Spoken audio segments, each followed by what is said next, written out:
This man is a true aura farmer. He once served in the Army's Special Forces and entered the tower in search of his brother, who had disappeared. Inside the tower, he manages to do everything with mastery, humiliating his opponents as if it were nothing. On top of having cold blood, not sparing anyone who dares to stand in his way, and taking rank 1 in every test created by the tower's administrators. To give you an idea of how Sigma Chad he is, the rank 2 girl named Adora falls in love with him and wants to marry him at all costs. The problem is that his future father-in-law is fierce and extremely powerful, being capable of obliterating an entire guild with a single strike. Will he have to beat up his father-in-law to marry the hot demon girl? But our protagonist is not intimidated by that. He will enter the Vault of the Gods and obtain the strongest powers in all of history. I have only just mentioned a fraction of what will happen in this video. So now let's go back to the beginning so you can see how he became so powerful, what tactics he used, and how he won the heart of the hot demon girl. Now he only wants revenge on the people who made his brother suffer. This is the story of John, a man who became a demon to get revenge. It begins with the main character staring at a photo of someone who looks just like him, thinking that the first news he has heard about him in 5 years is that he died. That takes us back 3 years to his mother's funeral, where we learn that, and he explains that the man in the photo was his brother, who had disappeared. Even so, their mother never stopped looking for him. After that, the main character says he stopped searching for his brother and was sent to Africa, so he saw no reason to return to Korea. Back in the present, he holds a box with a photo and a watch, remembering he was told they belonged to his brother. He looks closely at the pocket watch and says it was a gift he gave his brother to wish him luck for college. Then we get a flashback of the two of them on the couch talking and remembering a warm moment together. We also learn the main character's name is Cha Yun-woo. After that, he notices the watch moving. He thought it was broken, so he's shocked it still works. Then he hears a voice speaking to him. He says it is not a hallucination and not some recorder inside the watch, so he starts getting nervous and scared. It is his brother's voice. He says he tried to find medicine to cure their mother, but he could not come back. Then flashbacks of the brother of Cha Yun-woo appear. One day he got a strange text that simply asked whether he wanted to participate or not, and in the end he answered yes. From that day on, he started having strange dreams. It felt like he was in a fantasy world filled with spirits, orcs, trolls, and dragons. At the center of it stood the Tower of the Sun God. People said that if you cleared it, you would become a god. But that was not what mattered to him. What he wanted was the magic medicine inside the tower, the one that could heal anything. A few days later, the brother says he formed a team with people who shared his goals, and they began climbing the tower. He talks about their journey and how progress kept slowing down as they climbed. Then they ran into trouble with a high-ranking clan, so they tried to make a deal. It failed, and war broke out. He briefly mentions what happened after that. An allied enemy clan was wiped out. He met someone who loved him in that world, and then the war started again. Months later, it was still going. Everyone was worn out. Then they found a traitor in their clan, and nobody trusted anyone. His diary says he kept getting worse. His body slowly broke down. The woman he loved stabbed him in the heart and left him, and his body began to rot. Then we see him surrounded by enemies. He believes he finally got the elixir, but in his condition he could not deliver it. So he left behind all those messages, explaining the whole situation to Hume, so he could recover the elixir and give it to their mother. Suddenly the voice stops and a status window appears, saying his session has started. The main character starts feeling something flowing inside him. It is mana, the power used in that other world. His brother's flashbacks return and end with one last message. The mark of his awakening was complete. Another message says his body's ability had improved a little, and because his nature had been identified, he was given skills. After that, he is told he can register and oblige. Now the main character finally understands what happened to his brother, and that is when he decides to begin his revenge. In the next scene, he checks his skills. His nature is cold-blooded, so he can stay unrealistically logical in any situation. No one can brainwash him. His second skill is Dragon Eyes, which can see through even the truth, and helps him analyze things more deeply. Clairvoyance lets him hear the memories his brother recorded in the watch. After that, he settles all his affairs by speaking with the sergeant, puts his house up for sale, and burns his military uniform and backpack. He buys what he needs for the trip: first aid supplies, military knives, and rations. Then he arrives at the location and presses a button on his watch. A door suddenly appears in front of him. From now on, he will be known as the Demon Masked. He enters Floor 0, where the tutorial begins. It is an entrance test for players who are being given a chance to become gods and climb the tower. They have to prove they are worthy. Beyond this place are the people who hurt his brother, and their scores are insanely high. He cannot do anything unless he raises his level, because that will strengthen his body. He has to raise his flawed state into something better. Then the guide arrives. His name is Ibel Korra. He is friendly and explains that the tutorial is split into 7 blocks from A to G. The higher the score, the better the reward. The time limit is 30 days. He is also advised to gather a group of 3 to 5 people to keep clearing levels. Going alone brings bigger rewards, but it is much riskier. Most people die if they stay alone. Then the next stage begins. To clear it, he must prove he has what it takes. He has to disable or destroy the traps in the block, and something is already coming. He barely dodges the first attacks thanks to the warning from the arrows in his brother's diary. Some arrows miss him, but others do not. He quickly uses his backpack and the wall to lower his exposure, but arrows still pierce into him. After a while, his cold-blooded skill helps him calm down. He knows the place is deadly, but if he keeps panicking, he will go insane. Using his army training, he treats his wounds. His pain resistance also starts rising. Then he notices the arrows are fired on a timer, and a signal comes right before they launch. He needs to find that point, but it is too dark, so he has to rely on sound. His sense stat keeps going up, and once he hears the gears, he throws his knife and disables the first trap. After that, he keeps dodging arrows and realizes something useful. Depending on how he handles them, he can raise different stats. Dodging a blue arrow from the side raises agility, a red arrow raises strength, and getting hit by a yellow arrow raises endurance. This floor is really just a bonus stage. He can raise most of his stats, but not MP. The administrator starts enjoying the show, which makes him curious. The main character is pleased because in just 34 hours he has improved his skills a lot, so he reaches the safe zone. But before he enters the next area, his bones and wounds are treated. After entering, he is completely exhausted and passes out. A while later, when the masked fighter opens his eyes, he finds someone standing in front of him. He had not sensed the person at all, so he assumes it is a mysterious merchant. The merchant introduces himself. His name is A, and he says he can sell all kinds of items. Skill books, potion books, food, and even all sorts of artifacts. One thing catches the young man's eye. It is a reset ticket. With it, he can return to a point he chooses, but the price is his stats. He also notices a bottle of mineral water costing 2 strength points and thinks the prices are a total scam. Then he asks to buy the reset ticket, and the merchant wonders why, since nobody has ever used one. Still, he hands it over. To use it, all he has to do is break it, and it will send him back to the starting zone. He buys 10 tickets using every stat point he has, so now he has nothing left. No strength, no agility, nothing.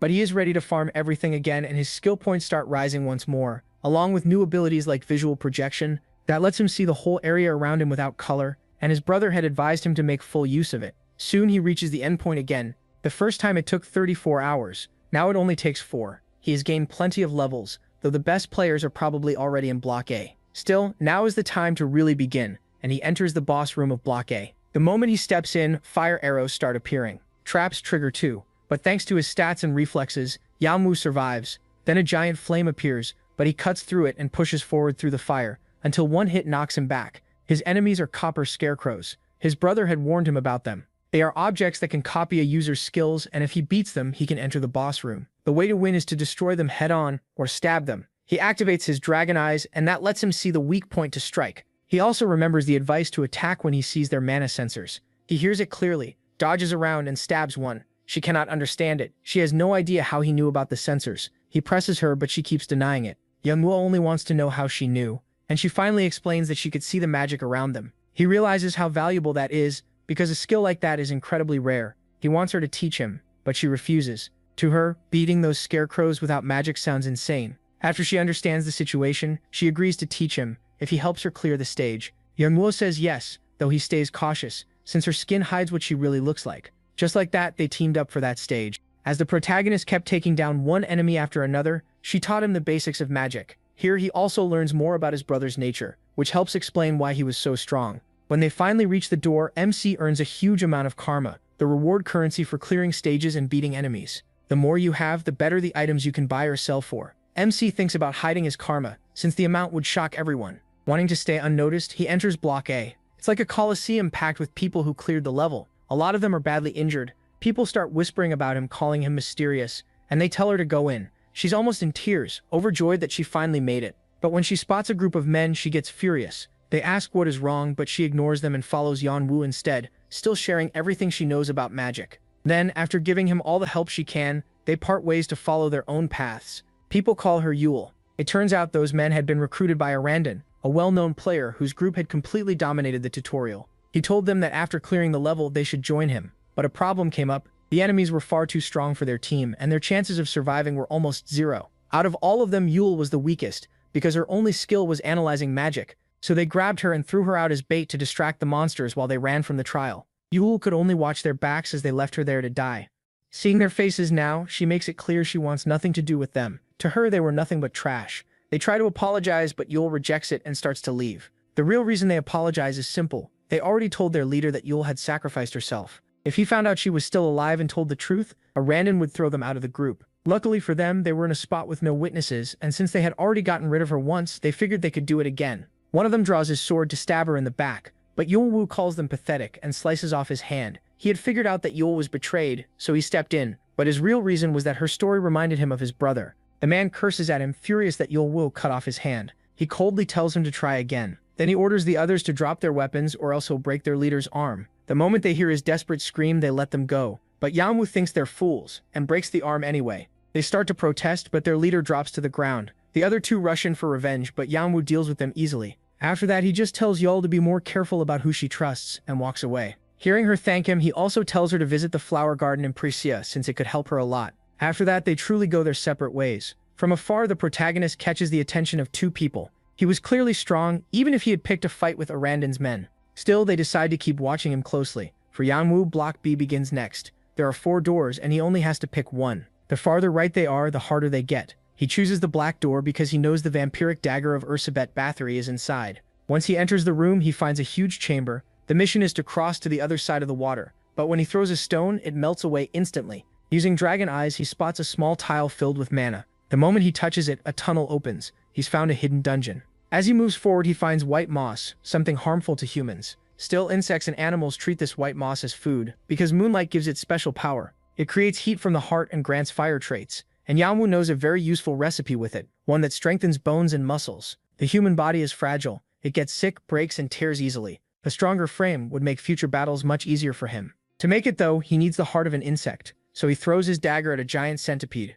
The moment it feels the hit, it charges straight at him. Yamwoo realizes the dagger did nothing. Its shell is too tough, but after activating his dragon eyes, he finds the weak spot. He just has to stab it at the right moment. As he senses the attack, he dodges and moves in, driving his blade with both hands into the creature's shell, but it doesn't work. He takes a hit that sends him flying into the wall. He's dazed and badly hurt. Worse, the centipede's pain response poisoned him. He now has 4 broken ribs and 2 fractures in his neck, but his nature keeps him calm. He's even starting to build resistance to poison. Cornered, new skills appear: Iron Will, Fighting Spirit, and Survival Instinct. By forcing the centipede's head back, he finally finds the one place without protection. That's how he kills the red centipede. Once he calms down, he eats the moss and then consumes the monster's heart. Meanwhile, in Room B, Arandan is furious at his men for being so weak, and also angry at the protagonist because he attacked people under his command, so he decides to find him. At the same time, inside Yulwoo's body, the things he ate start working together. His broken bones and muscles are healed and strengthened. Now, thanks to that fight, his stats are 60 strength, 65 dexterity, 62 endurance, and 21 MP with a D-rank combat skill.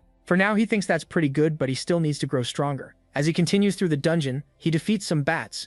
Mixed with the moss and heart, they create a compound that turns into explosives. Deeper inside, an army of ants and eggs blocks his path. These blue ants range from about half a meter to a full meter, and they're led by a queen. They would die for her, so if he attacks one, the whole swarm will come. He knows he can't beat them all at once, but beyond them lies the cave holding the vampiric sword, Evatori. It's said to be one of the rarest weapons in the game, ranked 352 among the best, a weapon that carries death. Even though he doesn't want to fight the ants, he can't give up this chance, so he throws a bag of powder at them, then right away tosses in a lighter from his bag, causing a massive blast through the tunnel. A total of 217 blue ants are hit, 87 are burned, and he finishes off the survivors one by one with his blade. But he points out that these were only worker ants or eggs that hadn't hatched yet. Then something huge appears, the blue ant queen. He doesn't think he can beat her, so he looks for the tunnel door to escape. He throws his knives, then at full speed manages to cut off a couple of her legs. That gives him just enough time to slip through the door. He has entered the sanctuary of the vampire monarch. He found it, the rank 352 unique grade weapon. When he pulls it out, black magic rushes through his body, especially his arm. He remembers that the dagger chooses its owner. If it rejects someone, their mind is said to be devoured by it. But he uses the dagger itself to stab his other hand, forcing the dagger to pierce through its own power and break the true seal. That reveals its real rank, number 66. In its true form, the vampiric dagger is said to drain an enemy's life force and devour their soul, giving both to its wielder. Yulwoo wants to test his new weapon, so the second he steps out, he goes after the queen ant. He moves to the high ground and activates the dagger. The target's strength and vitality are drained. The dagger's skill rises by 1, and he earns 300 karma for killing the queen. Meanwhile, they had been following him the whole time and never imagined a place like this existed. On top of that, the bodies around them leave them stunned. The energy drain is incredible. Not only did he clear the block alone, he also claimed an artifact they had never seen before. He was amazing. If he keeps this up, countless clans will try to recruit him, but they plan to get to him first. Then they hear something. Yenru has now hunted a total of 1,000 monsters, meeting the requirement for the next mission.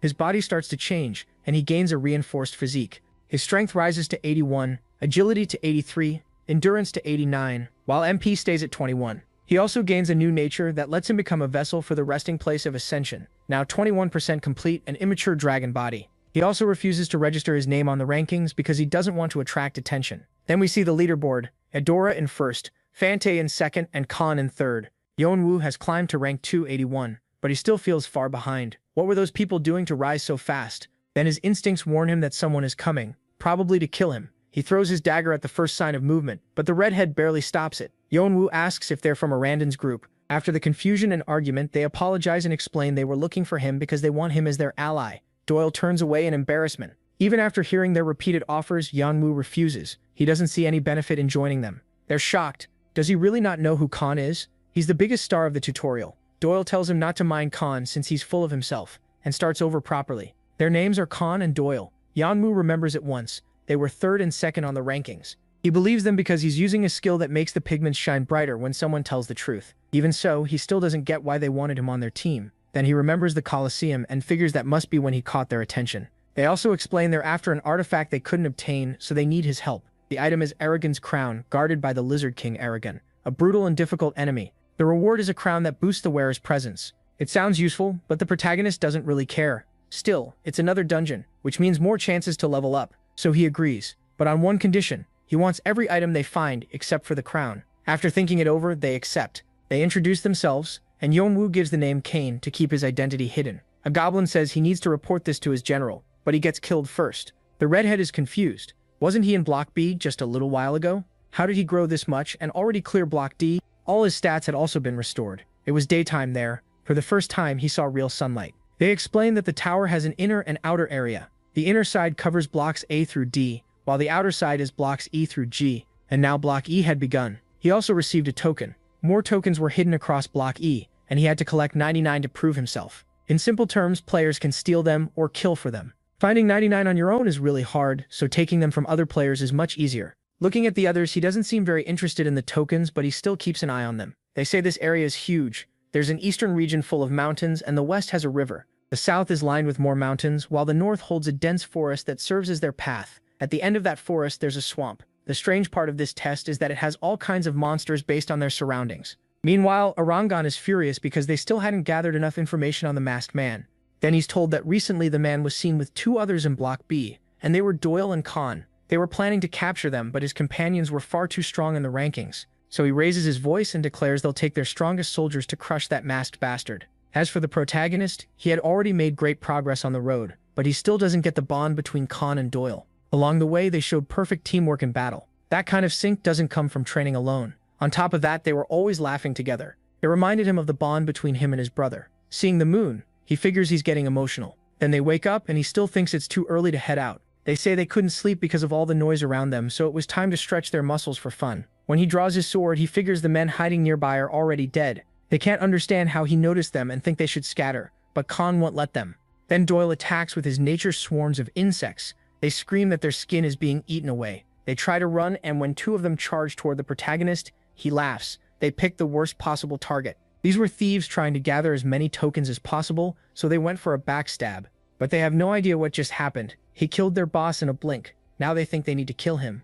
After he shows how strong he is, everyone runs, but none of them gets away. After 21 kills, Yeonwoo now has 81 tokens. The next day, they run into some lizards, but they go down without much trouble. He also takes their eyes, since those could be used to get a very rare item. Then they notice tracks from something dangerous. They report that the blood is fresh, about 5 or 6 hours old, and it leads that way. From the marks, it looks like the lizard dragged off some players. They explain that their mission is to steal the crown from the Lizard King, since beating it is nearly impossible. Even with all three of them, it would be rough. And there weren't just one boss but two, because the male stayed outside on guard while the female remained inside. Khan would fight the guard, Yeonwoo would distract the queen, and Doyle would steal the crown. Then they'd escape. They warn the protagonist that he can't kill her, he just has to keep her busy. The protagonist thinks he used to carry out plans like this in the army, and this felt very similar. Soon they reach the hidden section, the lair of Aragon. The lizards react at once to the human's presence, and the Lizard King appears when his followers call him. He roars that it's unforgivable for humans to enter his territory,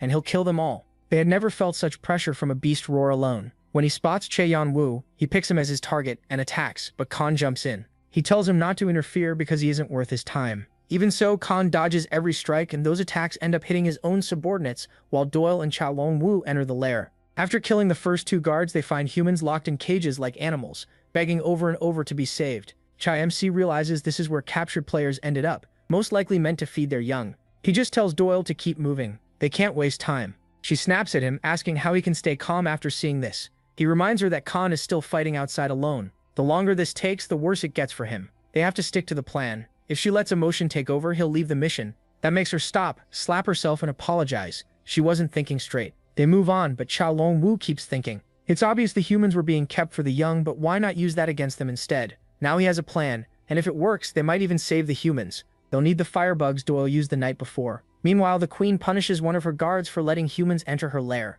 She has to protect her babies since that's clearly why the humans came. Then Chao Long-woo appears in front of her, asking if she likes fireworks.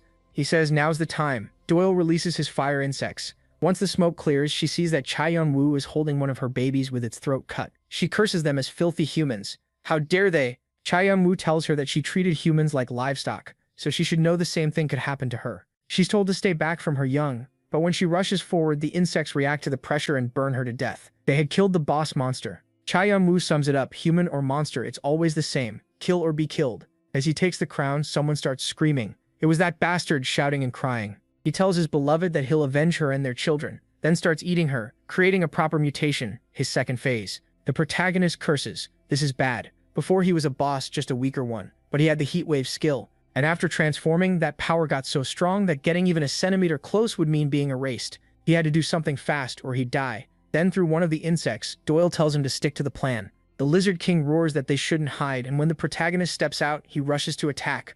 After pushing him back, they say it's time. The king says he won't hold back anymore. His revenge will show no mercy. He's about to use Heatwave, but Chai Yun-woo stops the attack. Khan knocks back its return strike, and Doyle burns him from behind. After several exchanges, the monster is exhausted, and Chai Yun-woo thinks this is the perfect moment.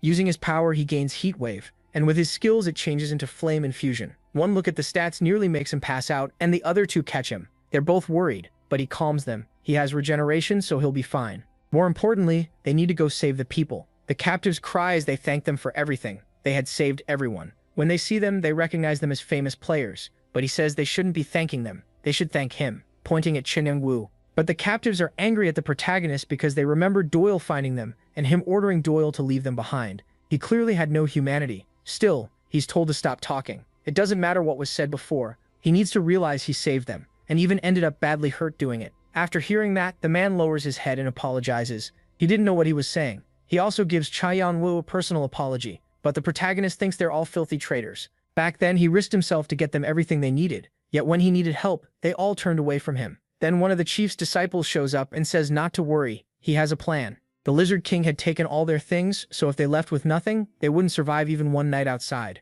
So they should grab what they need and run. If they get caught, it won't matter, they'd be dead either way, whether they act or not. And he had a solid idea since one of his friends had the trait called Fast Hand. Meanwhile, the protagonist is dividing the rewards as promised. They would keep the crown and he was fine with that. Doyle is happy because he always knew Chai Yun-woo would keep his word. He jokes that Doyle sounds like he's asking to get hit. Even though he was odd, the protagonist couldn't hate him. Then he collects his share, the Lizard King's weapon, a red helmet, a battle cry axe, 3 hard crystals, and a Karchina dagger. Then looking upward, he tells them to come out. They ask if he knew the mysterious merchant. When he denies it, the merchant doesn't get it. He thought they had something special. After a long round of bargaining, Chai Yun-woo finally manages to sell all the blue crystals from the dungeon for 400 tokens, bringing his total to 698. The merchant grumbles that this would wipe out all his money. Then the protagonist asks for one more thing, a mask. The merchant offers one in exchange for 5 strength, but Chai Yun-woo refuses. If he doesn't hand it over, the whole deal is off. The merchant gets mad but says it's a gift for him. He walks off in a huff, telling him to enjoy it.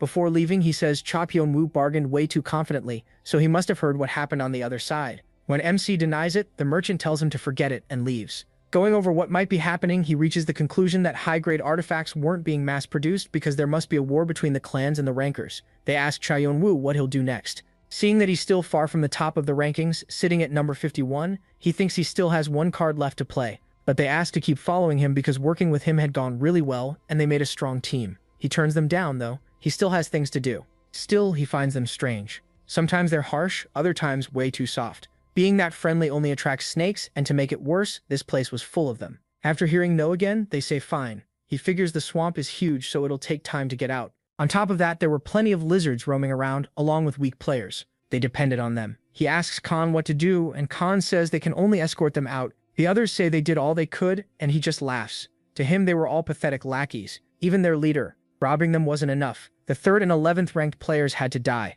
If he killed them, he'd get closer to first place. He still knew nothing about the man in the mask, but one look at him sent a chill through his body. He felt more like a monster than a person. Then the man asked them to help his friends who were badly sick. They were exhausted too, so they asked to stop and rest for a bit. He thought it was time to hand over some tokens so they could survive on their own, but he figured being prisoners for so long had crushed their spirit, so letting them rest a little made sense. He laughs. They only needed a little more time because his friends were waiting nearby, and they were the scavengers. The moment those fools led them into the trap, Khan would die at their hands, but Jahan was right behind him and killed him at once. No one understood what was happening. When he turned around, he realized the attackers had to be their lackeys. After activating his skills, he could sense even the slightest change nearby. Once he watched Khan and Doyle, everything clicked. The way they ordered people around, the way they spoke. They thought it was hidden, but he sharpened his senses to find out what was really going on and uncovered the whole plan. He also sensed strangers waiting to ambush them, and he was sure they were the scavengers. So he moved to strike first, but Khan stops him. What was he doing? But Jahan tells him he still had a long way to go before becoming a real player. As he looks around, he finally realizes it, but he never noticed the others had already surrounded them. Their boss asks what was going on, but they stun her because she was still just livestock to them. There were too many. They had no idea who these people were. The protagonist figures it out. They had to be the ones running human farms. Some made deals with monsters and pretended to be hurt or in danger to lure victims into trap zones. Then they took their tokens and artifacts while sending them off to the farms. He believes the real victims from the farm had already been killed and replaced. They celebrate their new stolen artifacts and feel sure their plan worked. But while trying to communicate, one of them stops answering. He gets it right away. His brother went silent because of an ambush. He yells for the bastard who did it to show himself, but when he looks beside him, his brother has already bled out, using his last bit of strength to tell him to run. But behind him was Guion. Khan couldn't understand what was happening to a random. He was supposed to rule these floors, yet human farms had been running right under his nose. Then the protagonist appears. Desperate screams close the scene. The scavengers were wiped out as fast as they attacked. They're crushed. Jian says they thought they had saved those people, but the victims had already been murdered. This would probably scar them for life. No one could comfort them right then. Khan asks how he can stay so calm after all this. He doesn't know what kind of life he lived, but was everyone where he came from like this? Jian simply says that if everyone were like that, the world would be pure chaos. Khan rubs his head, unable to understand how he stays calm. He also can't stop thinking that Guion had always suspected them, but that wasn't true. Jiun had simply believed they were good people. He says nothing else and says goodbye since it's time to part ways. Doyle tries to stop him, but Khan doesn't let her. Jiun just thinks he can't stay with them any longer because he couldn't waste his only chance. In Arendon's room, they report that Squad 2 had been wiped out. He thought Squad 2 would be enough, but it clearly wasn't. So now Squad 1 had to be prepared.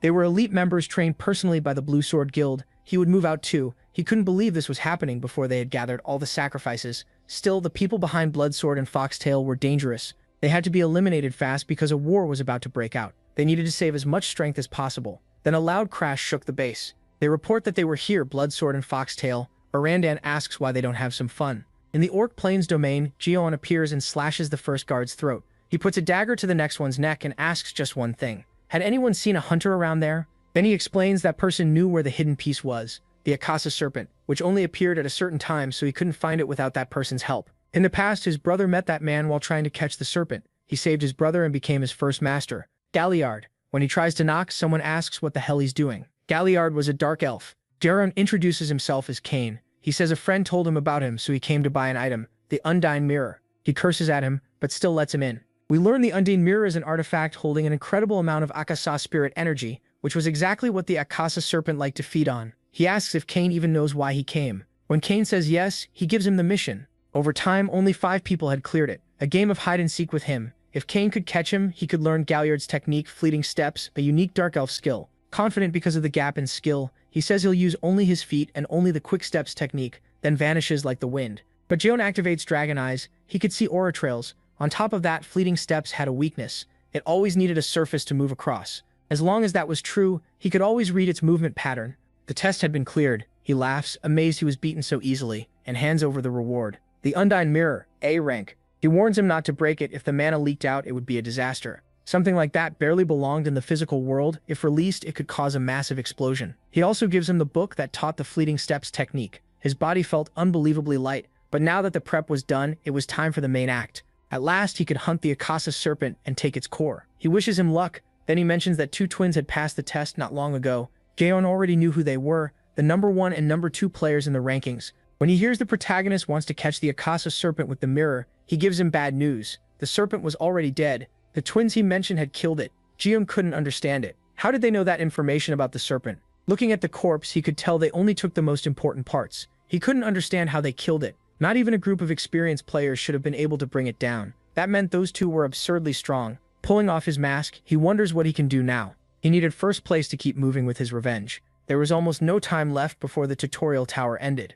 Most likely he wouldn't make it. Only 7 days remained, and he was in 40th place. There were too many obstacles, and the biggest was not having the serpent's core. Then he notices its brain was gone, and there were many tracks around it. They weren't human, they were orc tracks. Then we cut to Bahin, ranked 6th. He didn't want to answer his leader's call to join the hunt for Jaeon, because he wanted to level up instead. But they convince him when they say the reward would be all the tokens collected by Erendon's group. Jaeon had reached the place where the tracks ended, the Akaza serpent's lair. None of it made sense. The place looked built up like it had a hidden shelter, and drums were beating. The orc shaman speaks with anger about the death of his god at the hands of 2 tiny humans, but now it was time to revive it with the souls of their warriors. He's shocked so the Akaza serpent could come back. He never expected that. He could kill it now, but the more prey it consumed, the stronger its heart would become. Since it had been revived through souls that fed on magic, the mirror alone wouldn't be enough to raise its power. The best idea he had was to feed it more living sacrifices. So in the lizard village, Jaeon kills the general in charge and leaves an orc there so the lizards would think he died in battle.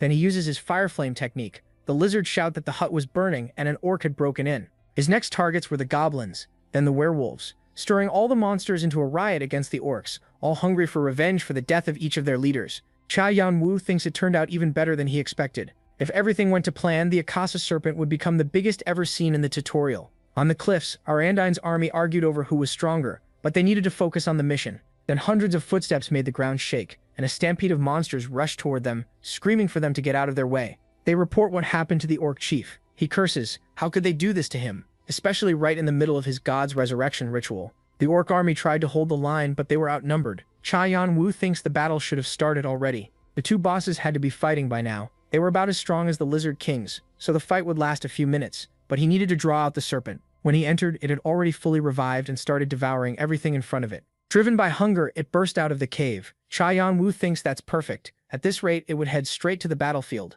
He was also sure that place was hiding something. Fighting the serpent was so hard it shouldn't even exist in the tutorial, so there had to be a reason it was there. Even his brother never figured it out. But if it chose to rest there, something had to be hidden. After searching for a while, he found a place completely frozen over. And there it was, a mythical humanoid root. Don't get confused, it's a plant. He never thought he'd find it there. It was around 300 years old, even though 500 years was the best time to eat it, so the snake had to stay there guarding it. But his plan changed, because he was going to eat the plant himself. It tries to get away, but in the end, Cha Yan-woo devours it. All his skills start rising, especially his magic. On top of that, his body's growth starts again and reaches 42.9%. Now his body had become a young dragon body, and now he could use magic by putting it into his feet to move even faster. Still, it was time to hunt. On the battlefield, everyone was covered in blood after the brutal fight when something appeared. They wonder what the hell it was, as it started devouring everything in its path, eating non-stop and spraying poison.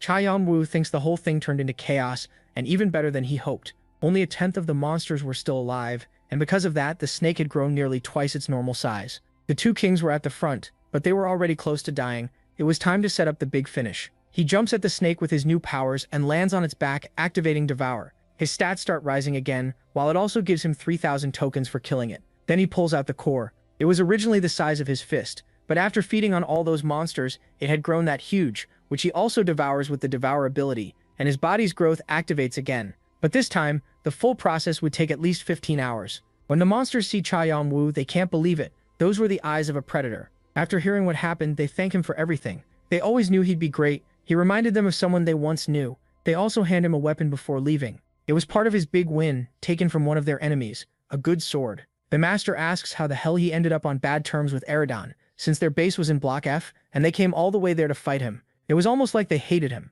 Cha Yan-woo asks what he means, and when he learns that the sword's mark belonged to Eredon's group, he's confused. Did they really come all the way there too? That meant the scavenger groups weren't just thieves, they also belonged to the Blue Sword clan. If that was true, then Eredon's real goal was hiding the fact that he ran the farms and the scavengers, And if so, Khan and Doyle must have found out and gone to confront him. He knows those two are strong, but if they were up against all of Iradan's group, that changed everything. The Blue Sword clan had countless players and ranked among the tower's top 8 clans. If they really went, they were in danger. Still, he wonders why he even cared. Then he remembers his brother's words. "You've always been my hero. I hope my pain doesn't change the kind of person you are." He thanks his master, but it was time to go. He had decided to save his teammates, though he still didn't get why they were building human farms. Something felt very suspicious, but if he learned the truth, he could use it against them. The 8 clans were the reason his brother died, especially the Blue Sword clan, because one member of that group had driven one of the swords into his brother's heart. Things were moving a little earlier than he expected. He only had 4 days left in the tutorial, and would have to start his revenge sooner than planned.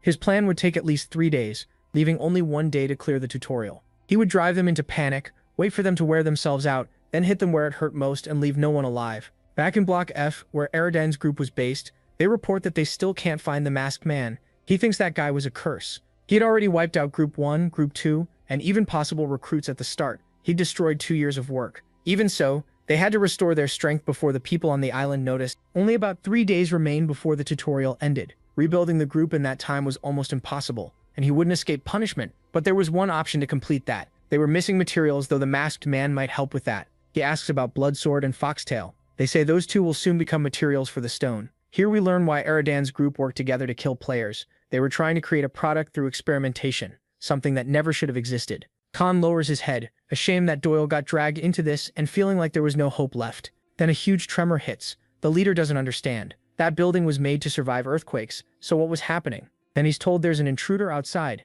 The guards are terrified and don't know who's attacking them. Cha Yanwu uses his fast steps powered by mana. The Eye of the Goblin King warns him of danger. Death count 118. Everyone starts running. It was a damn monster.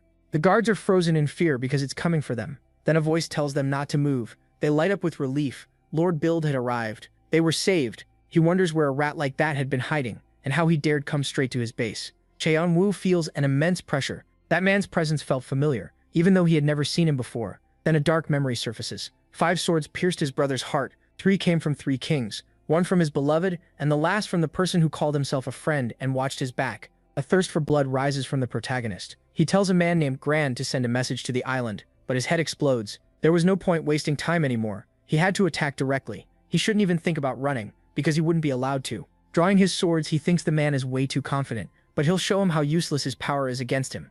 Chayanwu realizes Will was far too strong to still be in the tutorial. He also knew there was someone else, the one who stabbed his brother with that sword. Aradan's group had to be just a cover for their real plan. Will can't understand why he's so strong. He should only have beginner skills. Chayanwu thinks he gets it now. Will was fighting badly even though he must have been good once. But after running with those filthy dogs, he'd lost his claws. Will asks if they knew each other. Who the hell was he? He uses his magic at full power. As they watch their lord nearly dying, his soldiers try to protect him, but Blackblade cuts them down. Their leader screams at them to defend him, and when he sees them refuse, he activates mind control. They think he'd never use that technique in a moment like this. He runs because he needs the stone. That was his only chance to beat him. After taking everyone down, Chaeon-woo thinks this was basically the end of Iradan's group, but one was still left. As they argue over who was the bigger fool, they wonder what Khan was doing. If they had known things would end like this, they would have told him where the hidden piece was, so at least he could use it. Chaeon-woo, the protagonist, says they can still tell him. As he opens the door, Doyle asks why he's there. He casually says he was passing by and found them. Khan says their last meeting didn't go so well, but he's really grateful. Chaeon-woo says Khan can still tell him where the hidden piece is. Khan thinks he's always trying to get something out of every situation. They were still badly hurt and didn't think they could just walk out alive, but he calms them down by saying Iradan's whole group was dead. They're shocked. Really? He says yes, but Doyle points out there's still something below. Khan says there's something down there, and he doesn't know exactly what it is, but it's the reason they did all this. Chaeon-woo finds the human farm. The smell of rotting corpses was overwhelming. He knows the best materials for alchemy are human bodies and souls, but doing this was a crime. Bild really was a rat who only cared about results, no matter what it took. Then ghosts appear around him. They were the souls of the players and they wanted his help. He says he can do it, but only on one condition. Bild reaches his lab. He doesn't know how much time he wasted making that stone. His old companions kept climbing the rankings while he stayed behind, waiting for the king's orders. Now all he cared about was surviving. But the stone wasn't finished. If he swallowed it, only 2 things could happen. Either his body would explode from all that energy, or his power would rise like crazy. But after taking it, nothing happened, and the faint figure of Chaeon-woo was standing behind him. He demands to know why Bild did all this. Why did he kill them all? What the hell had they done? Why was he sticking his nose into their business? Cha Yan-woo removes his mask and asks if that answers his question. Build shouts that it's impossible. How could Cha Yan-woo be standing in front of him? Cha Yan-woo still wanted to believe they might feel at least a little guilty for what they did to his brother. But to them, it had all been normal. Lying there, bloody, toothless, and barely alive, Build begs him to just kill him. He says he can't do that because his own enemies are looking for him. With a snap of his fingers, he explains that the souls had been strengthened by his black bracelet. They swore to serve him to avenge their unfair deaths. Build screams that he already told him everything he wanted to know, he should just let him die in peace. But the protagonist doesn't even look back. After burning everything, he thinks his job is done. As Build's body falls apart, he spots the stone they talked about, but the game can't identify it as an item. He can't understand how they killed so many people for a failed product. But when he picks up the stone, it moves next to his heart. Not even his magic could remove it. It had no description, no magic, no rank. But after studying it closely, he realizes it isn't a failed product, just an incomplete one. It needed more steps to be finished, so he keeps it just in case. As he leaves, he tells them to get out. It was safe now. They thank him and give him a gift. He has to take it. It was everything they had collected so far. Cha Yan-woo says if they're trying to repay him for saving their lives, he doesn't want it. But they shake their heads. That wasn't it. They were going to quit the tutorial. While trapped in the dungeon, they talked about giving up. They also couldn't go to Block G, because the players there would beat them since they were the weakest, and they had no time left to recover or rank up, so they wanted to try again next time. John pushed himself to the limit to take first place in the rankings, the only reward that really mattered. That was why he had worked so hard every day. But when he learned the tutorial could be retried as many times as you wanted, he was stunned. All this time, he thought he only had one shot to clear it. His brother's journal never mentioned that. He had been stressing for nothing. Still, since the tutorial gate rarely appears in the real world, he figures he didn't waste that much time. And honestly, he had fun. He also beat Will and met a few decent players. Khan tells him that if he takes those items, he has to crush those idiots Fante and Adora. John feels like he's heard those names a lot. Their names were always near the top of the rankings. He asks what they're like, and they just call them monsters. Khan tried to beat them again and again, but never could. Then he steps up beside John and gives him all the support he can, like a real bro, since he can't do it himself. John also needed to check the secret place they mentioned in the dungeon. To do that, he had to wear the crown, and everyone thought he looked ridiculous. After that, he only had 28 hours left to finish the tutorial. 8 hours later, Conan Doyle's hidden piece was underground, inside the thorn mole's nest. In the last room, after cutting through dozens of monsters, he faced the mole boss. It was stronger than the house serpent. If he hadn't gotten the attack skill from Aragon's crown, he never would have won. And once it fell, there it was. Vigrid, Conan Doyle's trump card. The Overseer laughs. That player was seriously talented. He took care of the serpent group's loot in Aragon's area, and now he had Vigrid in his hands. For someone who started the tutorial a week late, it was unbelievable. He wonders what John will do with the last 12 hours, since he was still low in the rankings. At last, John reached the tutorial's final block, Block G. There were no monsters there, and no levels either, just players. That meant the only way to earn ranking points was through player challenges. It was where the tutorial's best fighters gathered, so the rankings could change fast. Then he felt a huge energy coming from ahead. People mutter that they're monsters. How could anyone like that still be in the tutorial? He laughs. It was funny seeing everyone struggle just to stay standing. Cha Yan-woo recognizes them right away. They were Fante and Adora from the Horn tribe. He asks why no one was going near them. When nobody moved, he decided to go himself.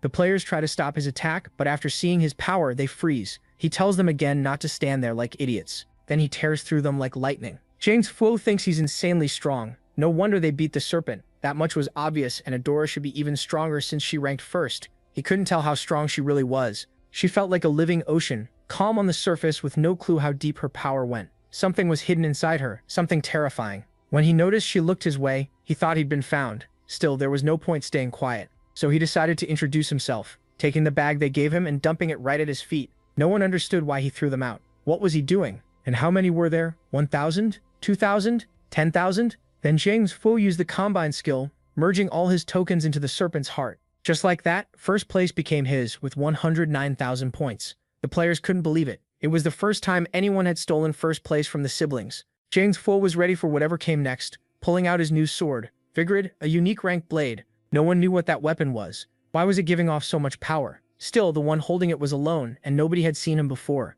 They assumed he couldn't be that strong. Even Fante and Adora would have to go after him. No matter how tough he was, there was no way he could fight everyone. This was everyone's chance to take first place. That sword had once been wielded by legendary heroes. It wasn't at full power now because it was sealed, but it still held a lot of strength. First, he used the sword's blessing. That skill worked best against strong enemies. The stronger the opponent, the more power the sword gained. Then he used the sword's souls to boost its force.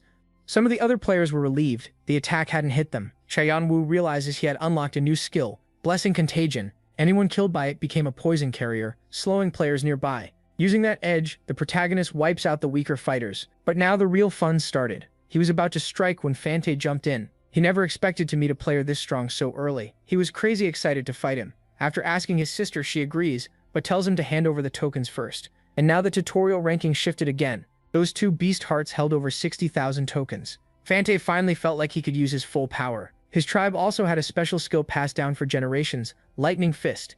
He admits John was pretty good, since he blocked the first attack, but now he wanted to see if he could do it again. When Cheon-woo saw him move, he launched his own strike. Fante couldn't believe it. He was born into royalty and had even boosted his magic with the serpent, yet he was getting pushed back. That only fired him up. If he wanted to become king, he had to show everyone his power. He never thought he'd meet an opponent this worthy. He couldn't see anything through the dust. It looked like the protagonist had lost. But before the game even started, the watch he inherited had a special power. It could show future events for a few seconds, though it burned through at least 3/4 of his mana. Even so, from past experience, he knew seeing events even a few seconds ahead could decide a battle. Back in the fight, they were still clashing, the same exchange repeating, but this time he used Dragon Eyes and quick steps to dodge the blow. Fante smiles. Catching him wouldn't mean victory. He throws a punch, but Cheon-woo slips past it instantly. After that strike, he knows from his foresight that she would attack next, so he rushes her before it can happen. In the last second of foresight he had left, he saw that she would dodge and he could kill her, but she blocked the attack. He didn't get it. He made no mistake, so why didn't things happen the way they should have? Adora was that strong. She reveals her eyes just like her brother. She'd inherited an ability too. Vision, an incredible power. It helped them hold first and second place by letting them read what moves an enemy would use. That's why his foresight got cancelled. His 5 seconds were already gone, so he sheathed his sword. He couldn't keep fighting. Adora says that was a smart choice. He was still very strong. The first person like this she'd ever met. If it were only up to her, she'd give him first place. But she had her own goals, so she apologized. But John tells her he hadn't given up, then shows the tokens. She had no idea how he pulled that off. He explains that her eyes could only read moves used against her, so he made another plan. John took first place again. Then activating quick steps, he vanished from the scene. Adora calls it an obvious loss and ends up loving that mysterious guy even more. Only 4 seconds remained before the tutorial ended, and every player was called to a waiting area. Everyone was shocked. It was finally over. The tutorial number 1's ranking notice started popping up everywhere. He figured he had drawn a lot of attention, but that was the best way to get Zeus's key. There were 2 places to visit after reaching the tower. First, the Ardea clan house, and the other was Olympus's treasury, where the old gods stored their relics. Zeus's key was one of the 12 materials needed to open that vault. Then someone called out to him. He knew who it was, the masked rookie who beat everyone. Thanks to him, after hearing about the garden, she found a chance to make a contract with elemental spirits in Phrysia's garden, and even found a master nothing like her old teammates. Bowing her head, she thanked him for everything he had done. Everything she had become was because of him. Still, one day she would come find him. Then she disappeared. Next, the goblin arrived. He was excited to see so many players gathered there. A lot of them had made a strong impression on him, and he hoped they would keep working hard like they did in the tutorial. Now he was going to announce the test results. Everyone was stunned. They couldn't believe anyone had really passed 500,000 karma. Was that even possible? They'd heard top players usually only got around 50,000 to 100,000 points. Fante congratulates him. The goblin laughs. That was the highest score not only in this tutorial but across all tutorials. So his reward matched his achievements, and the goblin handed over a mysterious box. Inside were an Iblis embryo, a lion beast helmet, and the Zeus key he had been waiting for, the item that opened Zeus's treasury. Many players threw it away because it was only F rank, but once they reached the higher floors they realized how bad that choice was. It was one of the 12. Finding the others wouldn't be easy, but he was already one step closer. With that, the tutorial round officially ended. Those qualified for the tower would receive a message. Those who failed just had to try harder in the next tutorial round. Jungwoo got the message asking if he wanted to enter the tower, but Fante stopped him. He wanted to fight him again, man to man, but Jungwoo says he gives up and walks away. Fante thinks he wasn't even done talking and curses him out. What the hell was wrong with that guy? And just like that, a super rookie entered the tower right after the tutorial ended. Rumors spread from player to player. The rookie who completely took over first place had collected over 500,000 points. He had also beaten the royal siblings of the Horn tribe, and people called him Jugurther. Because of that, many clans started looking for him. Countless people wanted to know everything about this rookie, but no one found any real information, only that he wore a mask. He was still a total mystery, since he hadn't even officially registered. Then Jongwoo arrived. It felt like a movie scene or a dream, but the tower was overwhelming. It stood in the center, its top impossible to see, like it pierced the sky. The Tower of the God. The people tied to his brother's death had to be here. They saw his brother as a threat, but this time would be different. He would make them pay for everything they did. This was where it began. Looking at the paper, he thinks the place should be around here somewhere. Based on the photo, it had to be this spot. He walks in and finds a shop that looks ready to collapse, but the weapons are spotless. Every item there is high grade. When he looks at the weapon, he can't tell its stats. It could be completely ruined or something amazing. Either way, it's tempting. Then someone asks who the hell he is.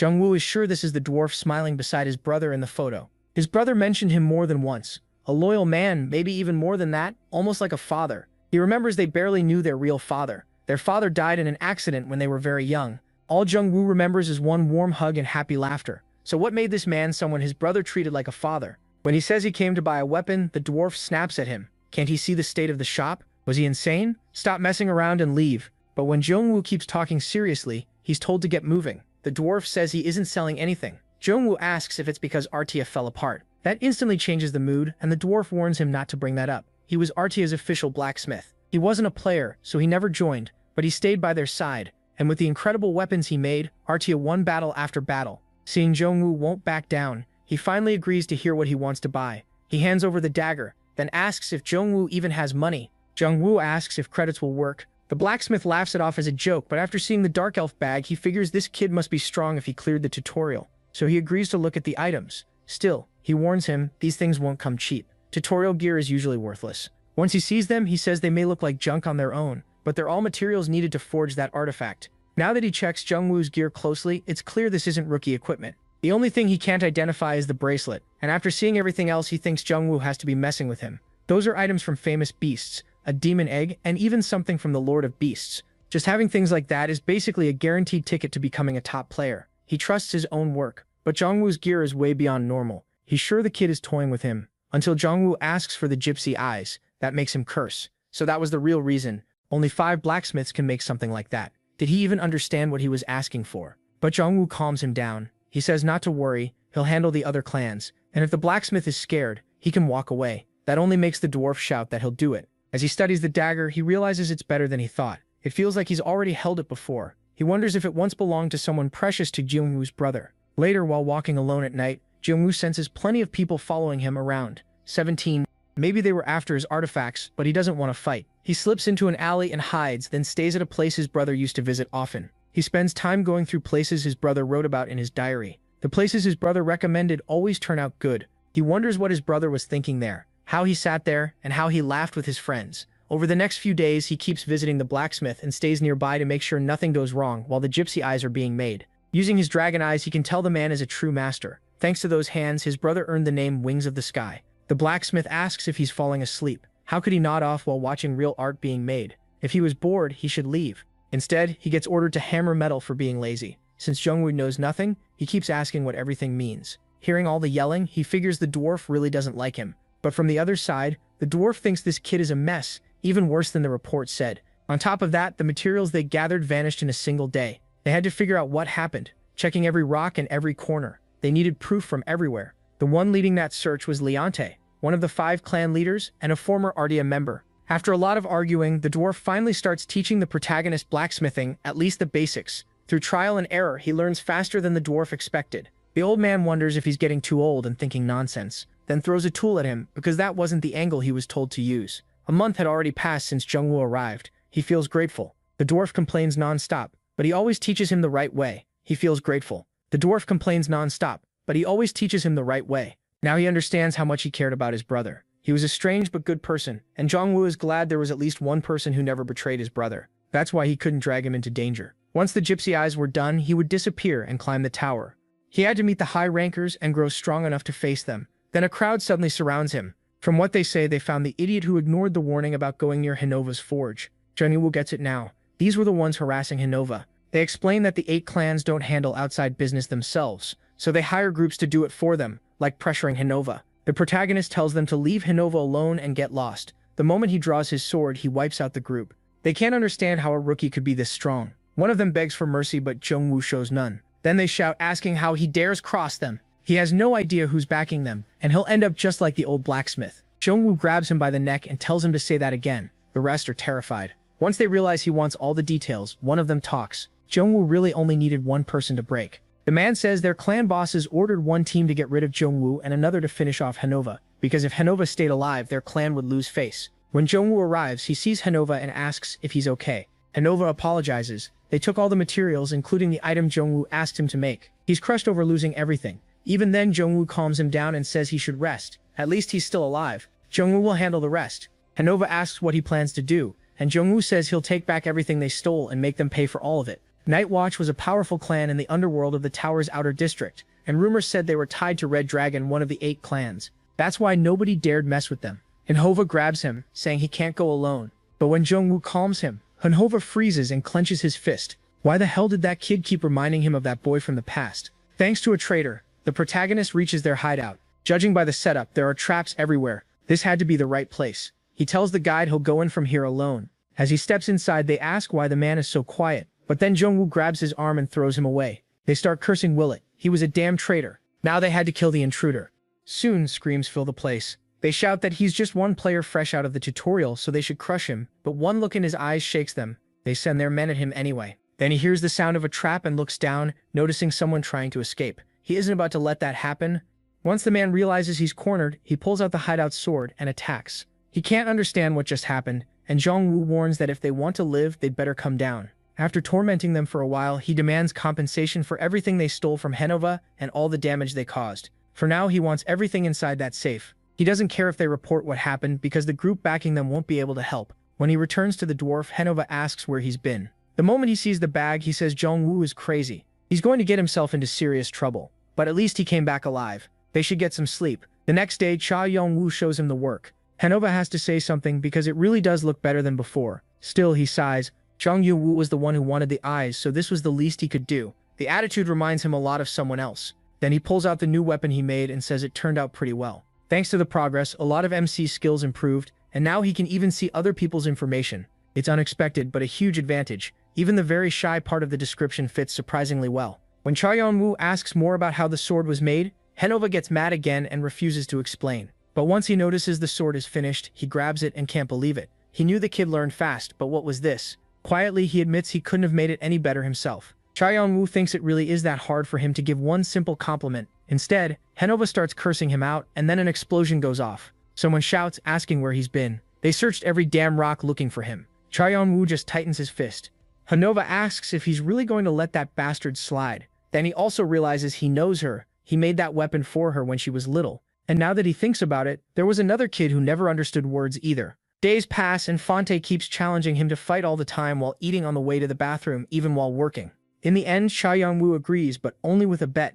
Right after that, Fante comes back with both eyes bruised. He curses under his breath. Back in the tutorial, their levels were close, but now the gap is huge. As Cha Yeon-woo keeps working, he thinks he finally has a reason to stay here. We learn that his brother cleared the first 10 floors in 10 days and earned the key of Hades for breaking the record for clearing the beginner floors that fast. Cha Yeon-woo is just waiting for the gypsy eyes so he can do the same. The dwarf still can't stop thinking about that damn kid from the past. Then someone walks in. He says the shop is closed and to come back tomorrow, but a huge red figure answers, "It's been a long time, master." After that, the three of them are sharing a moment when someone else arrives. He stands out right away. Who was he? Then they recognize him. The rumors were true. It was the brothers and him. This should be Mr. Khan. The man introduced himself as Taham from the Red Zephyr clan. He came to persuade him to join. After that, invitation after invitation kept coming in. None of them caught his interest. Then someone else showed up. So this guy was Hoarder. Yeon-woo couldn't understand why that man was here. It was Bahal, the Flame Fist, a ranker, and one of the top leaders of Red Dragon,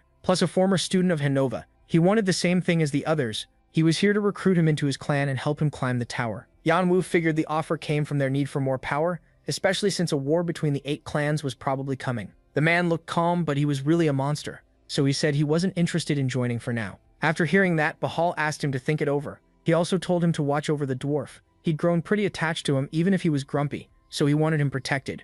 Yeon-woo rushed out to where Hanova was, but he was fine and said it was a good thing Bahal had come. His item was ready. When Yeon-woo opened the chest, he was confused. The eyes were supposed to be an amulet, so what was this? Hanova calmed him down. It was a gift he made himself. When the protagonist checked it with his dragon eyes, he saw armor made of Gaius. It raised perception by 20 and reduced physical damage, including elemental attacks like fire, ice, lightning, and holy power. It also resisted curses, poison, and arcane power. It could even repair itself by 50%, though only once a day. He was amazed. Hanova's talent was unbelievable. He had made something incredible. The coat was already amazing, but there was still the mask. It boosted his power by 30 and had a fear effect for 15 to 20 seconds. It was a one-of-a-kind artifact. There was nothing else like it in the tower. Yanwu felt it was worth far more than what he'd paid. Hanova said of course he didn't have enough money right now, but since he'd already said so, he could pay the rest with credits over time. Now Yanwu understood why his brother cared so much about him. Then MC put on his full armor. He didn't know how long he'd stay in the tower, so if this was their last goodbye, he gave Hanova his most sincere thanks for everything he had done.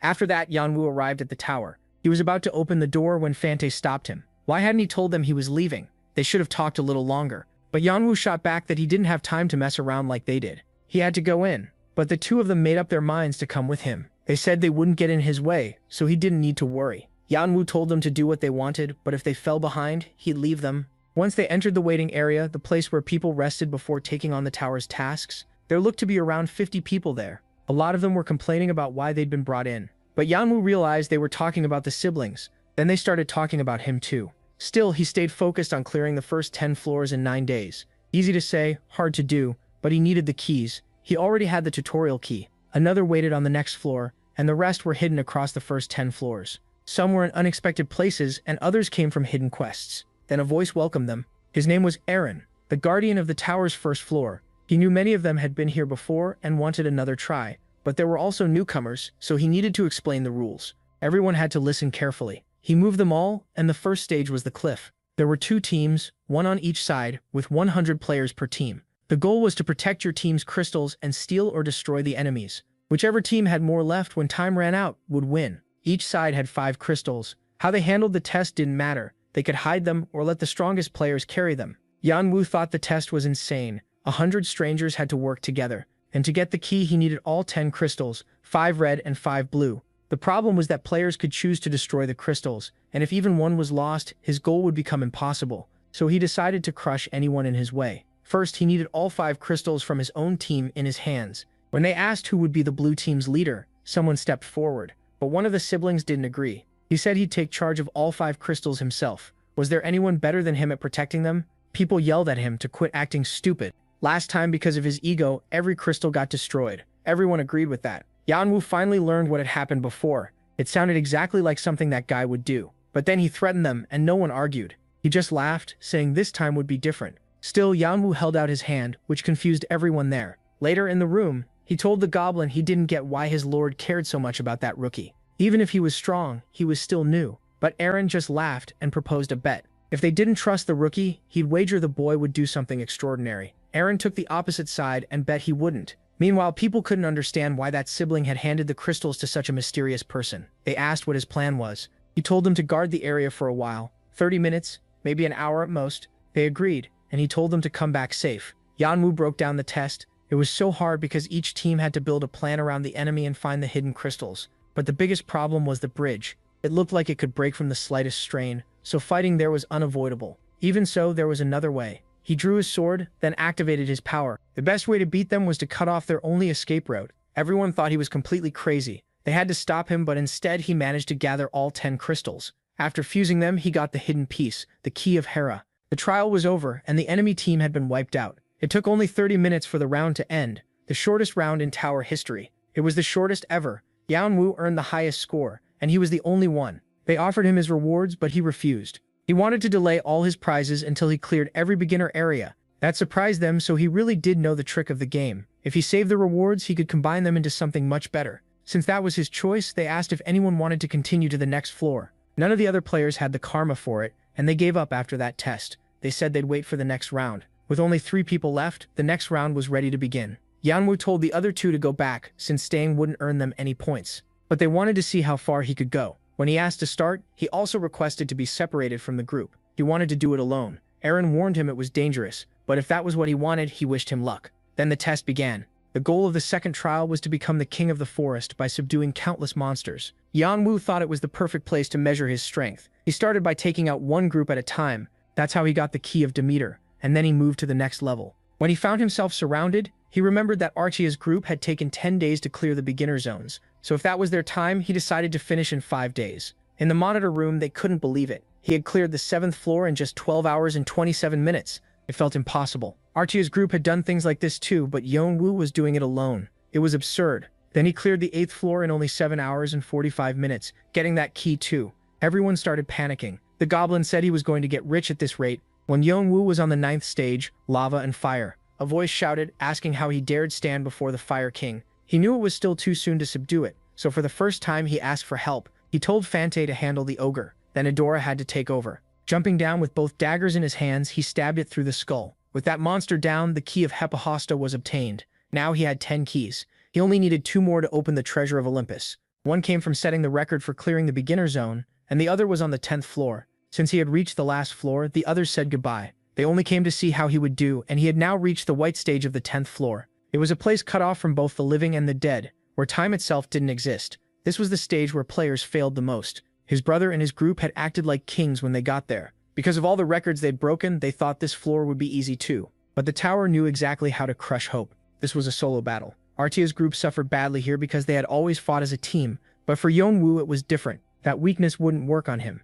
He had to find a door somewhere on the 10th floor. As he moved on, he smashed one fake door after another, but then he chose the real one. At last, he did it. He got the 11th key. His time beat the old record by 83 hours. When he saw his brother's name, nostalgia hit him, and he refused the honor of putting his own name on the ranking. He also received several items for clearing the floor, along with the final key. Together, they unlocked a new power. They had formed the key of Olympus. When he reached the door, he inserted the key, and someone was there to greet him. So he was the one who had thrown the Guardians into panic. It was Hermes, who said he had never met anyone like him. But Yeonwoo only demanded entry to the treasury. Hermes laughed. He really was impatient, but he'd grant his wish and told him to follow. As they walked, Hermes seemed almost embarrassed, but he still offered him an artifact. It was one of the best of its kind, and if Yeonwoo accepted it, Hermes would take him as an apostle. That meant he'd be trained by him and could influence his followers. Hermes was one of the 12 gods of Olympus, so becoming his apostle would be something truly rare. Tempting as it was, he couldn't accept. As they kept walking, even the weapons started talking. They tried to convince him to take them, but Yeonwoo was looking for one thing in particular. When he saw the painting, he knew he'd found it. The shield that can turn enemies to stone. He grabbed it, then wondered where Zeus's items and his were. His watch suddenly lit up, and he had no idea why. A second later, it started acting like a compass. That's when he realized it was leading him to a hidden door. Behind it was something everyone knew by name, Zeus's thunderbolt. But the moment he grabbed it, it shattered into countless pieces. He had no clue what that meant. Then a bright light burst out, and a chain bracelet wrapped itself around his arm. Not knowing what it was, he used his eye to check what had happened. The item details were unreadable, except for one name, the Black King. Even his brother had never written about this in his journal. All he learns here is that the Black King once ruled the serpent, and that's about it. So he can only guess how to use the artifact well. Since he had already picked his items, he was kicked out of the treasury. When he opened his eyes, Hermes congratulated him. He had truly left an impression. When Hermes asked why the thunderbolt disappeared, he just laughed. That part would stay secret. Besides, the tower gives rewards however it wants. Now that things had settled down, Hermes moved on to the rest of the rewards. There were 12 items total, but he asked to turn them into a single reward. What he wanted was the thunderbolt. When Hermes said that was impossible, he made it clear he was serious. He really wanted the thunderbolt, but since he couldn't get it, Hermes gave him a different item along with the shield. After that, they said goodbye. That should have been the end. But Hermes laughed. Something very interesting was happening elsewhere. In another area, people were talking about the protagonist. One of them was glad, even though the record he helped set had been broken. Still, their real focus was bringing him into their group. Not forever, though. If by any chance he refused to join, they would crush him, just like they had done to other players. The same thing happened to Arya's group. They kept breaking record after record, which stirred up jealousy and anger in the 8 great clans, so they all agreed to wipe them out. Looking down, he figured this was the place he had been told about. There wasn't much time. They had to strike now. When he came down, he said it had been a long time. Leonte snapped back, asking if he understood what he had just done. He did. This was how a war began, wasn't it? Beating one of the 5 war gods of the Blue Sword clan was a fine way to start. They used to be friends, so he should hand over the mana organ. Maybe then his life would be spared, but he refused. As for the protagonist, he meets a rabbit who explains that the 11th floor is completely different. On earlier floors, if a player failed, they could keep trying as many times as needed, then recover in the waiting area. But the 11th floor had no waiting area at all. If he failed, he stayed there. If he got hurt, he had to treat himself there. In short, a player was trapped until clearing the test, and if there were no questions, then the next stage would begin. It was the world of dreams. His job was to hatch his own mystical beast from the egg in his hand. No one knew what kind of creature would come out, because it changed based on the dreams and devotion fed to it. On top of that, it needed real care. The more effort he gave it, the stronger his partner would become. Then the rabbit left. He sighed. This was going to be hard. For his brother, it wasn't. He treated it like the first stage where he could live a normal life, giving it lots of love and attention.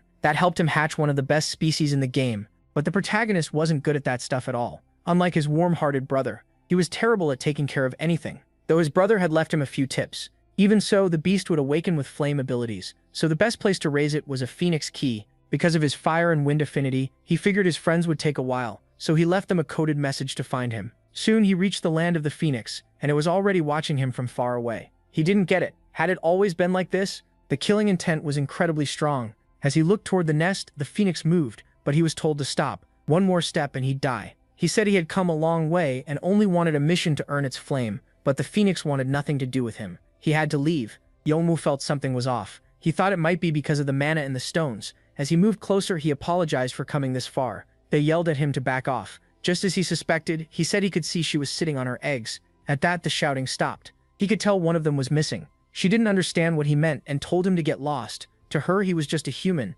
Yeonwoo lowered his gaze and said that if he got the egg back, would she give him a mission? Even though her answer was full of hate, he took it as a yes. Once the quest appeared, he saw the mana trail ended there. Not far away, some men were bragging about their big score. They had found the egg while the phoenix was gone and planned to sell it, but then blood suddenly spilled. He wondered when that happened. One of them said the water from before worked great, so there was no need to worry. He would handle the egg himself. He was thrilled and never thought he'd get something like this, but a sword pierced his heart. Yeonwoo thought this was the easiest mission he'd had so far. The phoenix cried when she got her child back, and the protagonist was glad. The feeling was strange, but she thanked him and kept her promise, giving him the life flame skill as his reward. Still, to be a proper vessel, he had to make the right container and come back. He needed 5 albatross eggs, 80 snake apples, and a lesser dragon heart. He cursed. It was harder than he expected. That night, he built a warm, calm space. Looking at the egg, he guessed it was in a good mood. He followed the instructions, but still wasn't sure if he was doing it right. He couldn't believe he was actually doing this, petting it. He was literally petting an egg. By the next day, everything seemed fine so far. He also checked the reward from the Phoenix quest,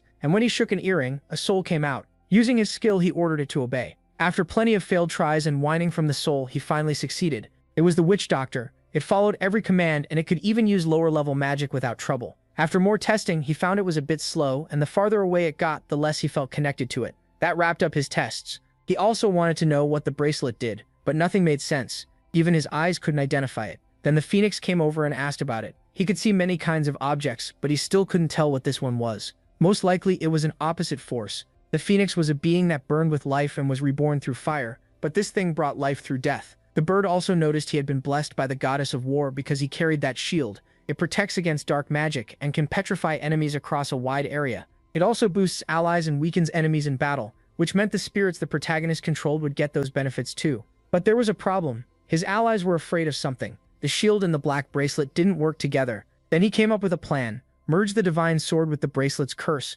creating a cursed but divine sword. That way he could use both the shield and the curses. The phoenix was stunned. It had never seen anyone wield both powers at once. Before leaving, it asked him for one more favor, to name the baby he had saved. Back in the phoenix's nest, he held the chick. He laughed. Even someone like him could get nervous. Now he had to choose a name. After thinking, he called it Jian. When asked if something was wrong, the phoenix coughed awkwardly and said it guessed the chick would like that name when it grew up. Once he gave it a blessing and a name, Jian felt something strange spreading through his body. Now he only needed 0.5 more to complete his body growth. After that, he left and tried to control the shield, which we learned could split into 9 pieces. But it was far harder than he expected, like drawing a circle with one hand and a square with the other. That night, after all his skills had gone up, we finally get an update on his stats. Strength 253 plus 23 from armor. Agility 245 plus 29 from armor. Health 239 plus 14 from armor. Magic 320 plus 22 from armor, along with all his skills and their percentages.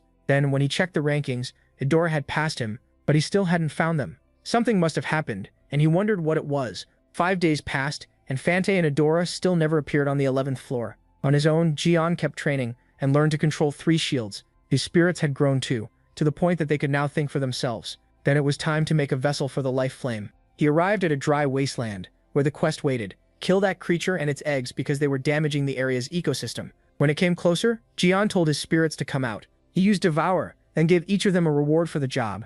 Honestly, it was amazing to sit back while they did all the work for him. The next quest was to gather the apples, and a few hours later, it was done. Seriously, those poor spirits were being worked like day laborers. Later in town, he heard people saying someone was draining materials from every area and slowing everyone down. Jian felt a little guilty, but he needed them to make a proper vessel. Still, the city was supposed to be full of life, so he doubted the mood had changed just because of him. He started to wonder if something else had happened. Then someone shouted for everyone to move aside, unless they wanted to get hurt. They were from the giant clan. allies of the Blue Sword clan. If they were moving through here, then something serious must have happened. Wanting answers, he followed them to a shop. Handing over a pouch, he said he wanted to buy something. Evasive wings. He wanted as many as possible, and while buying them, he also asked for information, adding more money. He wanted to know what had happened on the 11th floor. After thinking it over, the seller agreed to tell him. First, he asked if Jian knew that the Red Dragon clan and the Blue Sword clan, they were at war. Yaomu's killing intent flared up. He asked what he meant and cursed himself for getting careless. He apologized and asked him to keep telling the story. After a clash between Bahal and the Red Dragon outside, Leonte made it out alive, and that led both clans to openly declare war. Most likely, the fighting would happen on floor 11, because it had plenty of resources they could use to strengthen their magic beasts. Now Yeonwoo got why they hated him so much. He'd been taking those resources. He figured he needed to leave floor 11 fast. While walking through the forest, he told them to come out. They said so. He was the hoarder. They knew someone had been stealing everyone's resources, and they suspected him, so they wanted his help with their investigation. Yeonwoo shot back that they should just come for him instead of making excuses to fight. Once he admitted he was the one taking the resources, they moved to attack, but their captain's head rolled across the ground. He'd been beheaded. They had to run, but Yeonwoo's dark beast pierced the soldiers. Others tried to flee with everything they had, but between the dark beast and MC, none of them were getting away. Then another group watched from behind. This one was weaker, but they thought things would go differently if they surrounded him, so he couldn't catch them off guard. As they moved, they wondered why it was so cloudy, and tried to regroup, but their soldiers were already gone. What was happening? The general told them to run, but the captain refused to abandon the mission. The mission didn't matter. Ghosts were hunting them. They had to run. These things were worse than monsters. Then he saw a shadow and someone told him to look behind him. Here we learn that the mist powers confused enemies and split soldiers apart. Because it ruined their vision, the enemy couldn't set up an ambush. The fear players felt after 10 seconds hit everyone nearby, throwing them into panic. That made his curses over 200% more effective. A brutal combo. Even his spirits now had minds of their own, and they chose to support him, calling him their master, especially the healer, who wanted to grow stronger to help him. Now only 3 people were left out of the 150 there had been. Yeonwoo asked if any of them wanted to live. After killing the other 2, that last survivor had to go tell the people who sent him that if this happened one more time, he would wipe every one of them out. Then he was free to leave. After that, he told his dark hound to follow him. The bartender thought they were tearing each other apart pretty badly. Many clans had gathered to take down that man. If they beat him, he could have valuable information, and if he won, they'd learn more about how strong Joe Arter was and sell that knowledge for a good price. When the soldiers showed up, they realized the group must have lost. He cursed the man for giving him that mission, then ordered them to get rid of him. But the hound appeared. It wasn't going to leave behind any information about its master.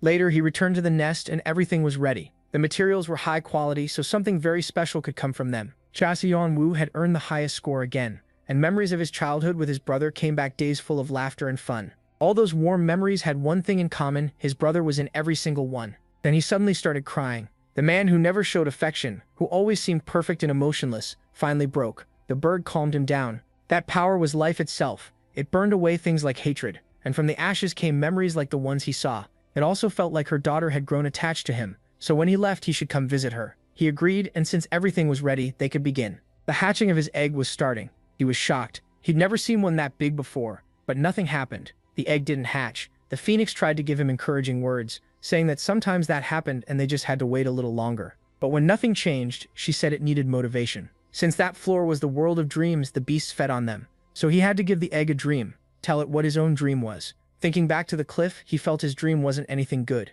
He only wanted revenge. But that wasn't a dream, it was just a goal. He couldn't think of any dream at all. It felt too small. Then Shirtby came over and said his friend was only sleeping. That gave him an idea, so if it was sleeping, he'd feed it the best flames. And if that wasn't enough, he'd pour in the power of the 3 legendary beasts and see if it still wanted to stay inside such a tiny space. He'd keep feeding it until its belly burst. Yeah, that was bad news for the poor little egg. Then someone stopped him and handed him a letter from Fante and Adora. It said their tribe had important business, so they'd been called back as royalty. They apologized for not going with him, but said they followed after handling those matters. It also said they'd sent someone because he might need help. Even if he looked weak, he was an heir of the psychics. Yeonwoo was surprised. They were the prophets, the forerunners who could speak with the gods serving the one-horn tribe.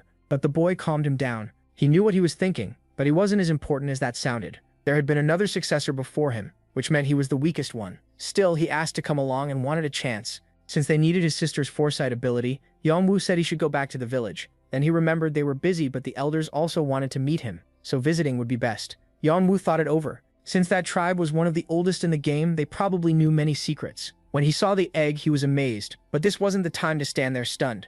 He'd heard the tribe didn't welcome outsiders, and their location was unknown, so how would they get there? But the boy said that wasn't true. They even had traveling merchants who traded with them. Still, the village was hidden by a barrier, so the protagonist had to stay close. He handed over a ticket that would let him leave the tower. Looking back at the nest, Yeonwoo figured he'd return soon. He crushed the ticket, and from then on he had to copy every step the boy took exactly. As they moved, he didn't fully get it. He had no idea what kind of skill this was, but he felt like he was starting to understand. Step by step, he was glad he'd managed it. He still didn't completely understand, because the path had no clear pattern. The guide was just walking along the flow of energy he left behind. Yeonwoo studied each step so he wouldn't get lost. 45 degrees to the left, then 16 degrees to the right. Now he got it. So this was the place. Then a voice said it never expected an outsider to cross the cloud of Hojo and Mystic Jin. The horned man demanded to know where he had gone. He was lucky to make it through. If he'd missed even one step, he would have been trapped forever. Yeonwoo stayed calm and said he saw the path, so there was nothing to worry about. Was he some kind of monster?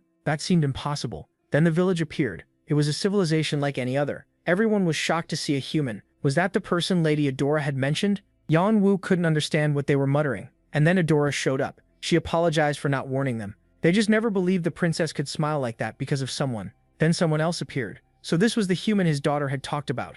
It was the martial king. He felt like a monster, dark and overwhelming. No wonder Yeonwoo got through their mist field. And now that everyone was here, when was he going to marry his daughter? Adora just shouted at him to let go. She said she'd beat him up. He replied that it had been a long time since they'd had a guest, so they should at least serve tea. He apologized for the wait. He had to dress properly. Now they could talk. Yeonwoo was the top rookie to clear the tutorial. Blood brother of the fox and the one who defeated Arandon, right? The protagonist stood up. How did he know that? But then the man pressed down with his presence. Yeonwoo felt it and couldn't move. Once he sat back down, the elders started talking about the egg. Long ago, there had been someone with something similar, originally a being from outside. They said that case happened before the tower even existed. That egg must have been warped by unknown causes, and to hatch it, they had to fix that with moon seeds. Seeds passed down through their clan for generations. Yeonwoo asked how to get those seeds. They couldn't just give them away, because they were too valuable. They took 15 years to grow. He offered money, but they refused. Then he offered rare items,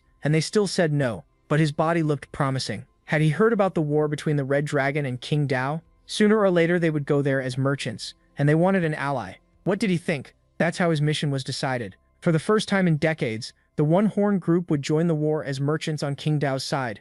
Yeonwoo had to become one of them, and enter the war. He didn't want to get involved, but he accepted. They congratulated him. Taking part in that war would help a lot, since the experience he gained there would be useful for climbing the tower later. And unless there was an objection, Khan would join his side. But then someone raised a hand. Since Yeonwoo was only from floor 11, he was far too weak to join their ranks. Seeing the brothers argue, the others stepped in. But if he distrusted the human that much, he could test him. After they went outside, they apologized and explained that things were a little messy, because their clan had 51 families, and he was the strongest candidate among them all. His brother denied it, but it was obvious he was stronger. Seeing Adora worried, Yeonwoo calmed her. She only had to watch and stay still. He wasn't going to worry them. The Horn tribe moved to their arena, and as they said earlier, this test was meant to prove his strength. Killing was forbidden, and if everything was clear, they could begin. The other guy called him an arrogant brat and said he'd cut off all his fingers with his sword skill. Yeonwoo only moved his arm. The man wondered where he was, and Cha MC told him not to stick his nose into his business again. But the match still wasn't over. The brothers shouted for him to stop the fight. That sword shouldn't be able to do that. He told Cha Im-woo he would never walk again. Then came sword dance. Everyone got excited. This was even better than they expected. His skills were incredibly strong. They asked if everyone agreed now that he was qualified to become one of them. Later that afternoon, they asked him directly how he knew about Arandon. He admitted a spirit told him, but he calmed them, saying it was never. He says he won't tell anyone, though 3 others have the same gift. One of them is all for one, someone far stronger than him. He needs to be careful around that guy. The diary mentioned him too, a being at the top of the tower who knows everything like the back of his hand. They also tell him the Horn tribe will join King Dao in 5 days, so they need to work together and act friendly with everyone else. That night, the tribe chief asks the woman beside him if this is really the boy they should accept as their disciple after the war. Later, the tribe holds a small celebration for their new disciple. Cha Yeonwoo thinks they're way too cheerful. This kind of mood just isn't for him. Then someone notices him. If he's the new one, he should come greet them, not make them walk over first. A fight is about to break out, but the princess steps in and stops it. She tells him his egg was moved to the elders. She thanks him too. The whole village is happy with their deal. They even want him to stay so they can study the egg more closely. Then he notices the chains. Cha Yeonwoo asks for her help. He needs her eyes to figure out what they are, and she says they're ancient restraints made from divine iron, a very rare material. But the set isn't complete. From the bracelet, she can tell it's missing a leg shackle and a pillory. If he finds them, he might uncover their secret. Then he asks one more favor. After that, they meet with her father, who wants to teach his tribe's Mugong technique to Chao Yan-Wu. After talking for a while, he agrees, but only if he proves he's worthy. As he walks, the protagonist remembers his brother's death. The sword in his brother's body had been made of divine iron. The next day, he asks the princess how things went. She gets annoyed. He didn't even say hello, but she still says it went well. He got permission to enter the archives. That gave him a new trial. He could learn the technique only if he reached enlightenment, and no one was allowed to help him. He only had 4 days, something no one had managed before. Then they show him the archives. There are thousands of books. His first job is finding the right ones. On top of that, he also has to figure out what the words mean. So he grabs whatever book he can and starts reading, memorizing the letters so he can understand the writing. He keeps going, book after book, and learns a lot about the cycle of magic, even about the gods and demons of the 98th floor. Now people are starting to watch him with curiosity. He keeps studying, learning how to better use his own abilities, and he goes on like that for hours and hours over 4 days. The princess ends up falling asleep. She asks if he's okay, and one look at his eyes tells her he's mentally drained. But no, those are the eyes of someone right before enlightenment. That should have been impossible. His mana vein and all 12 meridians had opened. Adora looks at him with love. She spent 4 days beside him, and now he feels like a completely different person. Still, Leon tells him he's starving and asks if there's anything to eat. Even so, he still hasn't fully completed the skill, and with just 1 day left, he needs to learn how to bring that power out as a technique. The next day is the test. He thinks Leon doesn't look ready, and Leon complains to his daughter for not feeding him properly. He's all skin and bones. Then Leon asks him to start the evaluation. It's shocking. Leon sprouts wings of fire, which inspires the name of his skill made to honor his brother, Wings of the Sky. They're impressed. It's a very strong technique. He focused on balancing attack and destructive power, and that balance lets him pass the test. He had reached control over his abilities, so that became his reward. Now the focus will be training him in martial arts. But the war is about to begin. He has to follow and bring him along. He agrees, though it's hard to believe he can keep up with the king in war. Still, if he studies him with his eyes, he'll gain wisdom. Then the king offers him a first lesson, one of the secrets of supreme power, the Dantian. Leon thinks it's happening way too fast. He can clearly see the king's hidden potential, and now the beast has opened its eyes. This is ridiculous. Was what he just did even possible? After removing it, he tells him to get ready. It's time for war, and Leon now only wants to surpass that man. When he gets back to his room, he says he nearly died. They ask why he acts so cool. The truth is, he used up all his strength. But in front of that boy, he couldn't show weakness. He had to seem like an impossible wall. Then the night of war arrives. They shout that nobody better wet their pants. They'll check each one if they have to. Everyone laughs, but they're also told not to die. If anyone does, they'll be chased in hell and dragged back. Got it? Then it's time to play. Everyone's fired up and tears their entrance ticket to go inside. Leon says the day has finally come as he tears his ticket. Right before the war, they call him over. They're going to teach him the 8 points. He'll only be shown once, so he has to watch carefully. First comes Gum, then Teika. He's stunned. The movements are exact, flowing together like a stream. And with that, the first 32 steps are done. Closing his eyes, he thinks there were more, but maybe he shouldn't have noticed. Not wanting to crush his spirit, he's ready to admit he can't do it. But Leon says he memorized it and wants to try. Just like that, Leon begins. First Gum, then Teika, then Leon. That's right, isn't it? He's proud. If Leon couldn't do that, he wouldn't be his disciple. And that's how he starts mastering the 8 fists. His children can clearly tell he's frustrated. Leon feels his mana flow growing stronger, but it's still only the basics. Even so, he really wants to test it. With full confidence, Leon asks if he can take care of the war, but he knows he can't just do that. Still, he wants to see his new skills in action, so he comes up with an idea. In the city of Karam, people are running around, not knowing what's happening. They wonder if it's the Sword Aura clan, but no, it's the Horn tribe. They can't believe it, since that tribe never joined wars before. Someone tells their general to look up. It's the Martial King. He freezes, then he's asked if he wants to live. He'll be given one chance. Fante says someone is flying this way. He complains, was he kidnapping people now? He's shut down, they were brought here for a reason. He orders them to fight this guy. If they win, they'll be freed. There are already 5 generals. They can use any method they want. The only rule is one-on-one. One of them volunteers to fight first, even though he's angry. He can't believe he has to face a rookie, so he even gives him the first move. Then the match begins. He can't believe that speed. That brat was dangerous. Then it was time for the next one, and the next. He never thought he'd really have to fight. But looking at Jahan, he knows the boy is at his limit. Someone warns him to be careful. Even at full strength, Jahan would still be dangerous. Rankers are titles given to the strongest players climbing the tower. Most of them have reached the 50th floor, but that floor is known as the barrier. So people who stop at floor 49 are called semi-rankers. Jahan believes that someday he'll face the 8 clans, defeat the high rankers and even the 9 kings. So fighting a semi-ranker is the best way to break past his limits. As their swords clash, he asks for one favor. No matter how this ends, his men must be set free. Hearing that, he realizes this man is ready to die. So he has to face him the same way. Seriously, using all his power, he's completely different from the other four. No matter how much he attacks, he can't find an opening until he spots one on the upper left forearm. But he misses. Damn, it's too late to avoid it. He won't dodge in time. He has no idea what just happened. He was sure the hit landed, so there's no way he was mistaken. Right now there are two openings, but once again he's the one who gets hurt. He wonders what happened. His instincts scream not to trust what he sees or he's dead. The man says he gets it. Now he doesn't know what focal points are, right? One look at his face, and he knows he'll be the one who survives. He rushes in fast, completely unlike a moment ago. He tries to think of a way out, but the more he thinks, the only answer is death. So he activates his foresight skill. He has no idea what's going on. He was sure he killed John. John decides he doesn't need to explain. As he dies, the man thinks at least he saved his subordinates.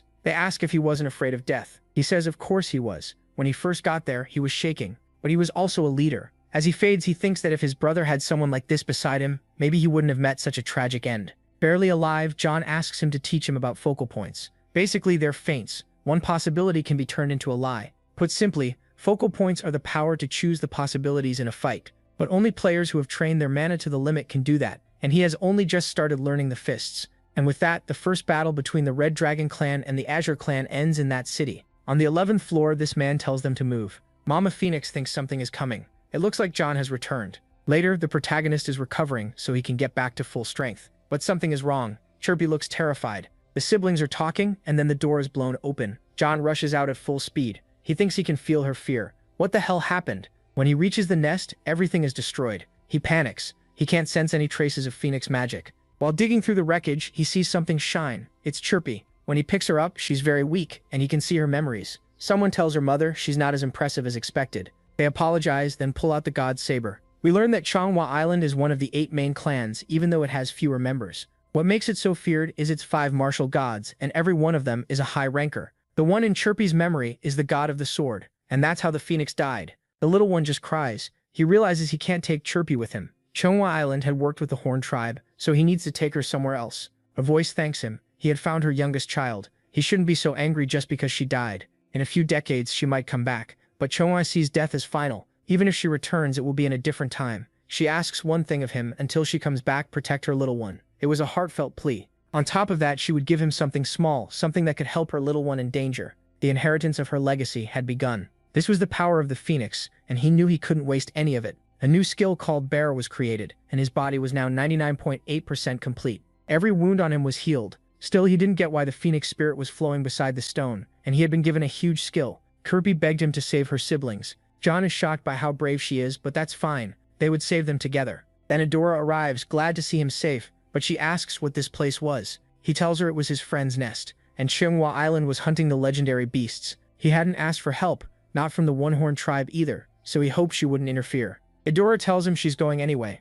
She hated what the island had done by dragging her tribe into this. He smiles. Since he knew the way, she just had to follow him. Later in the eastern territory of the Empty Dragon, he thinks they came too late. Then someone calls for him and laughs. So this was the player favored by the legendary beast. John recognizes him, so he was the remnant of the Empty Dragon. If that was true, he laughs. He knew it. He would help him get revenge in exchange for using his power. Bold offer, but he accepted. That bastard hadn't just awakened him, he also took his inner core and his heart. So he'd help, just this once. Still, the gap between them was pretty big, so he would help him cut it down. And just like that, the contract was made. He gained the title Dragon Contractor. In the north, the Beasal turtle had also been killed, and it too gave its blessing. Now only one legendary beast was left. When asked what they should do, he said the tiger was still safe, but they should leave. He would handle his own problem himself. Or he could accept their request if they gave him the little phoenix on his shoulder. Adora thinks he's unbelievably rude and arrogant, and she firmly believes they should leave. The tiger, though, felt differently. Unlike the others, that meant they had done all they could, right?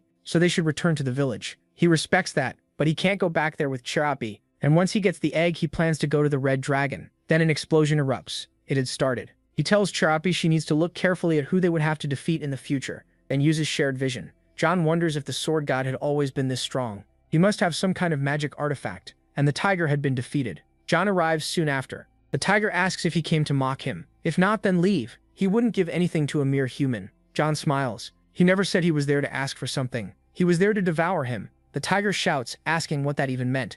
He needed to get his hands off him. It curses him, and that's how John gained its spirit. His body was now 99.9% complete. He also earned the title Former Saber Tiger Slayer and absorbed all 4 souls from the 4 legendary beasts. Then he feeds all that absorbed power to Chirpy with the vampiric dagger. Every mission was complete. He didn't understand it, but they had counted Chirpy as a hatch beast, so he had cleared the 11th floor. Chirpy thanks him. From now on, she would be his companion. Adora doesn't get it. Is that really his chick? She can feel an aura from it strong enough to beat many high-level mythical beasts. He thanks her but says they need to leave. He can't fight the one-horned tribe. Dragging them into this wouldn't be right. She asks him, doesn't he know why she was following him? Then Chirpy asks if the 2 of them were going to mate. He scolds her. Where did she even learn that? When they enter the territory, someone's attention is caught right away. They wonder why the great Azrael was here. He was the spear god, had the body of the one-horned tribe, and was also a great swordsman. That made him the most troublesome part of the Azrael sword clan. He stares at him with disdain. Had he come to apologize in person? He wanted to stop being a guest of the tribe.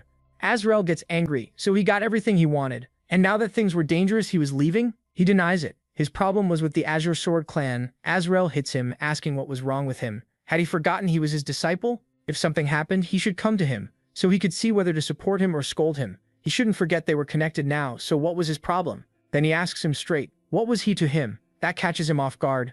Azrael always joked around, but he had always taught him everything. Deep down, he had always suspected it, and now that he thought about it, it was true. He lowers his head and calls him his master, thanking him for everything. On the way out, they meet the brothers. They were angry and couldn't leave them behind. He asks if they really weren't scared of becoming enemies of their own tribe. They say they were ready for that. Still, having to keep seeing the faces of those Azure Sword clan bastards every day was something they couldn't stand. Jungwoo laughs. It looks like he found a great master and 2 solid comrades. Right now, the Red Dragon was focused on old age while trying to expand its territory, and the Azure clan kept attacking without stopping. They also say Bahal was in charge of reclaiming the 11th floor, and the Azure clan had the Martial King, his master, the Knowledge God, and the Sword God. Knowing that, the Red Dragon should be at a disadvantage. But if Leon came, things would change. They ask Jungwoo if he planned to join the Red Dragon. They don't think that's a good idea, since the clan probably hates him right now, but the protagonist thinks they're in more danger than he is. They understand, saying their tribe tends to wander around, and if they don't meet head-on, it won't matter. He agrees. Like they said, Bahal must be looking for him, and so he arrives at old age. He hands a letter to the guards. A few minutes later, Bahal arrives, smiling. He doesn't know how long he had been waiting. Yanwoo curses him. If only he had treated his brother like this too. Bahal apologizes for being late. He doesn't get it, so that was why he wanted him to raise his own name in the Red Dragon by using him. Still, they also welcome him, so they head inside. Bahal introduces them, the player and the brothers from the One-Horn tribe. The people there were old members of Arthea, once branded as traitors. He mentions the 81 eyes. It was a legend. Once they were one eye, made up of 81 high rankers who followed the queen, and he spotted some familiar faces. Then one presence grabs his attention. Bahal asks if he can't see how valuable this is. Their guests had brought a map with the enemy's coordinates. If it was real, the war could turn in their favor, and if no one objected, they would give rewards to their new allies. Cain would receive the Foreign Legion, a force of about 3,000 mercenaries. He thinks that's not bad. He'll stay there and keep climbing until he's strong enough, so he accepts. Later, Captain Amber tells everyone to greet their new leader, Cain. As they leave, he warns him not to trust them and not to draw attention from the other platoons. That's when they recognize him. So he was the player, and the brothers thrown out by their tribe. Bloodlust fills the air. They want words with him because he looks exactly like one bastard they had once hunted. He owed them a lot, and he still thinks they're a pain. Fante was supposed to handle them, and after seeing Leon's face, he agrees. He was bored anyway, so it was time to start. Chirpy only hears my arm and leg, so she says she doesn't like that guy. Someone moves to attack Leon, but he orders them out of his sight. Cursing, he says he expected a challenge, but all he got was dust on his hands. Then he demands to know why they were still standing. Adora doesn't understand his plan. It's his platoon, and now they were all broken. Then Yanwoo uses holy fire and all their injuries heal. He tells Fante not to worry about them and to keep breaking their bones. A few hours later, they were all kneeling. He was worse than a devil, hurting them, healing them, then doing it again and again. Yanwoo tells them one thing. He needs house dogs, not dogs that bite their owner. This was their last chance. Fante would teach them a few things. He complains about having to do work like this, even outside the tribe. When he sees he's being ignored, he gets mad. This was all his fault, and he was going to kill him. Back in the room, someone praises them. They had picked up someone truly useful. On top of that, he was that master's disciple, so they needed to keep him under control. Then they ask about Leon. He was still stuck outside. The sword god was protecting him, so it would take more time. She curses the fact that if not for the wings of heaven, they wouldn't have had to come all the way down here.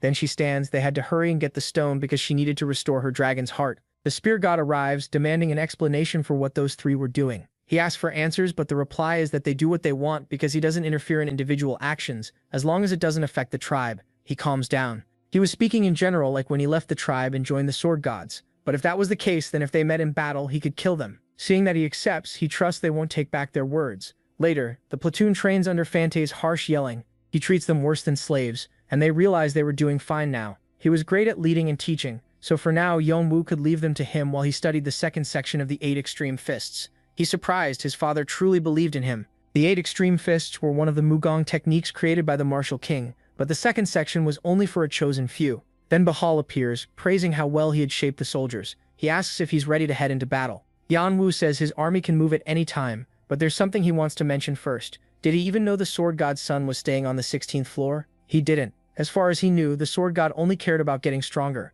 but a son changed everything. Then he learned more. The boy was born weak and had almost no magic power. His body couldn't handle the 4 beasts, so he needed the Phoenix's Nissan back, along with the heart he had consumed. He knew they didn't fully trust the plan, so he said he would handle the mission himself. Then Yeonwoo said he had a mission too. Find the Azure Sword Clan troops on the 16th floor. But first he had something else to say. He still hadn't cleared every floor. The trial on the 12th floor had started. They cursed, never thinking they'd go back there. Chirpy was thrilled. It was blazing hot, and Yeonwoo also knew hidden items were still there. One of them was the fire gem, so he planned to collect them and take the red dragon's power to do it. With that, he sent everyone out to gather items. This gem made Chirpy happy. Once it arrived, Yeonwoo would give him half as a snack and the other half to his spirits, since the bracelet was holding back their growth. The more traits they gained, the more complete they'd become. Then Chirpy gave him a sleepy look and went back to the heart. Yeonwoo still didn't get why Chirpy liked staying near that stone. He couldn't decide whether to finish it or throw it away. A few hours passed and all the missions were done. Since he was ready, he headed for the 13th floor.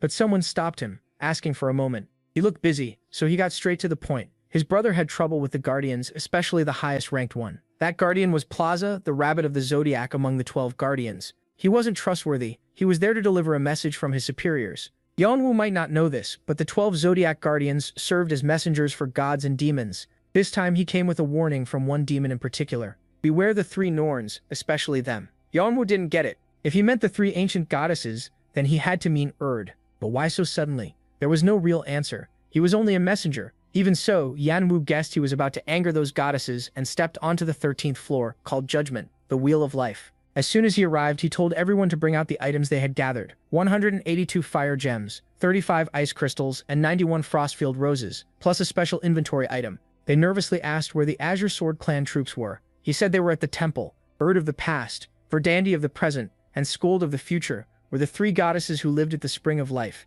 beneath the tree where they spun the thread of fate. Their temple was always full of worshippers. Even so, these goddesses stayed away from the gods and demons of the 98th floor and remained on the 16th floor. The others were stunned. Was he saying they were going to attack the temple? That made no sense. Even if the Norns had changed, they were still divine beings. But Yeonwoo shook his head. They could only tell fate and couldn't cause physical harm, because the tower had bound them. On top of that, the mission was part of the contract. If they refused, they'd be punished, so they had no choice but to move. Once they entered the temple, they wondered why the red dragon was there. The priests, or whatever they were, asked the same thing. First, everyone had to leave their dangerous weapons outside. Yeonwoo figured that, as the red dragon's representative, a bigger clash was better. The more damage there was, the bigger the story would become, and it would reach the Azure clan and the sword god.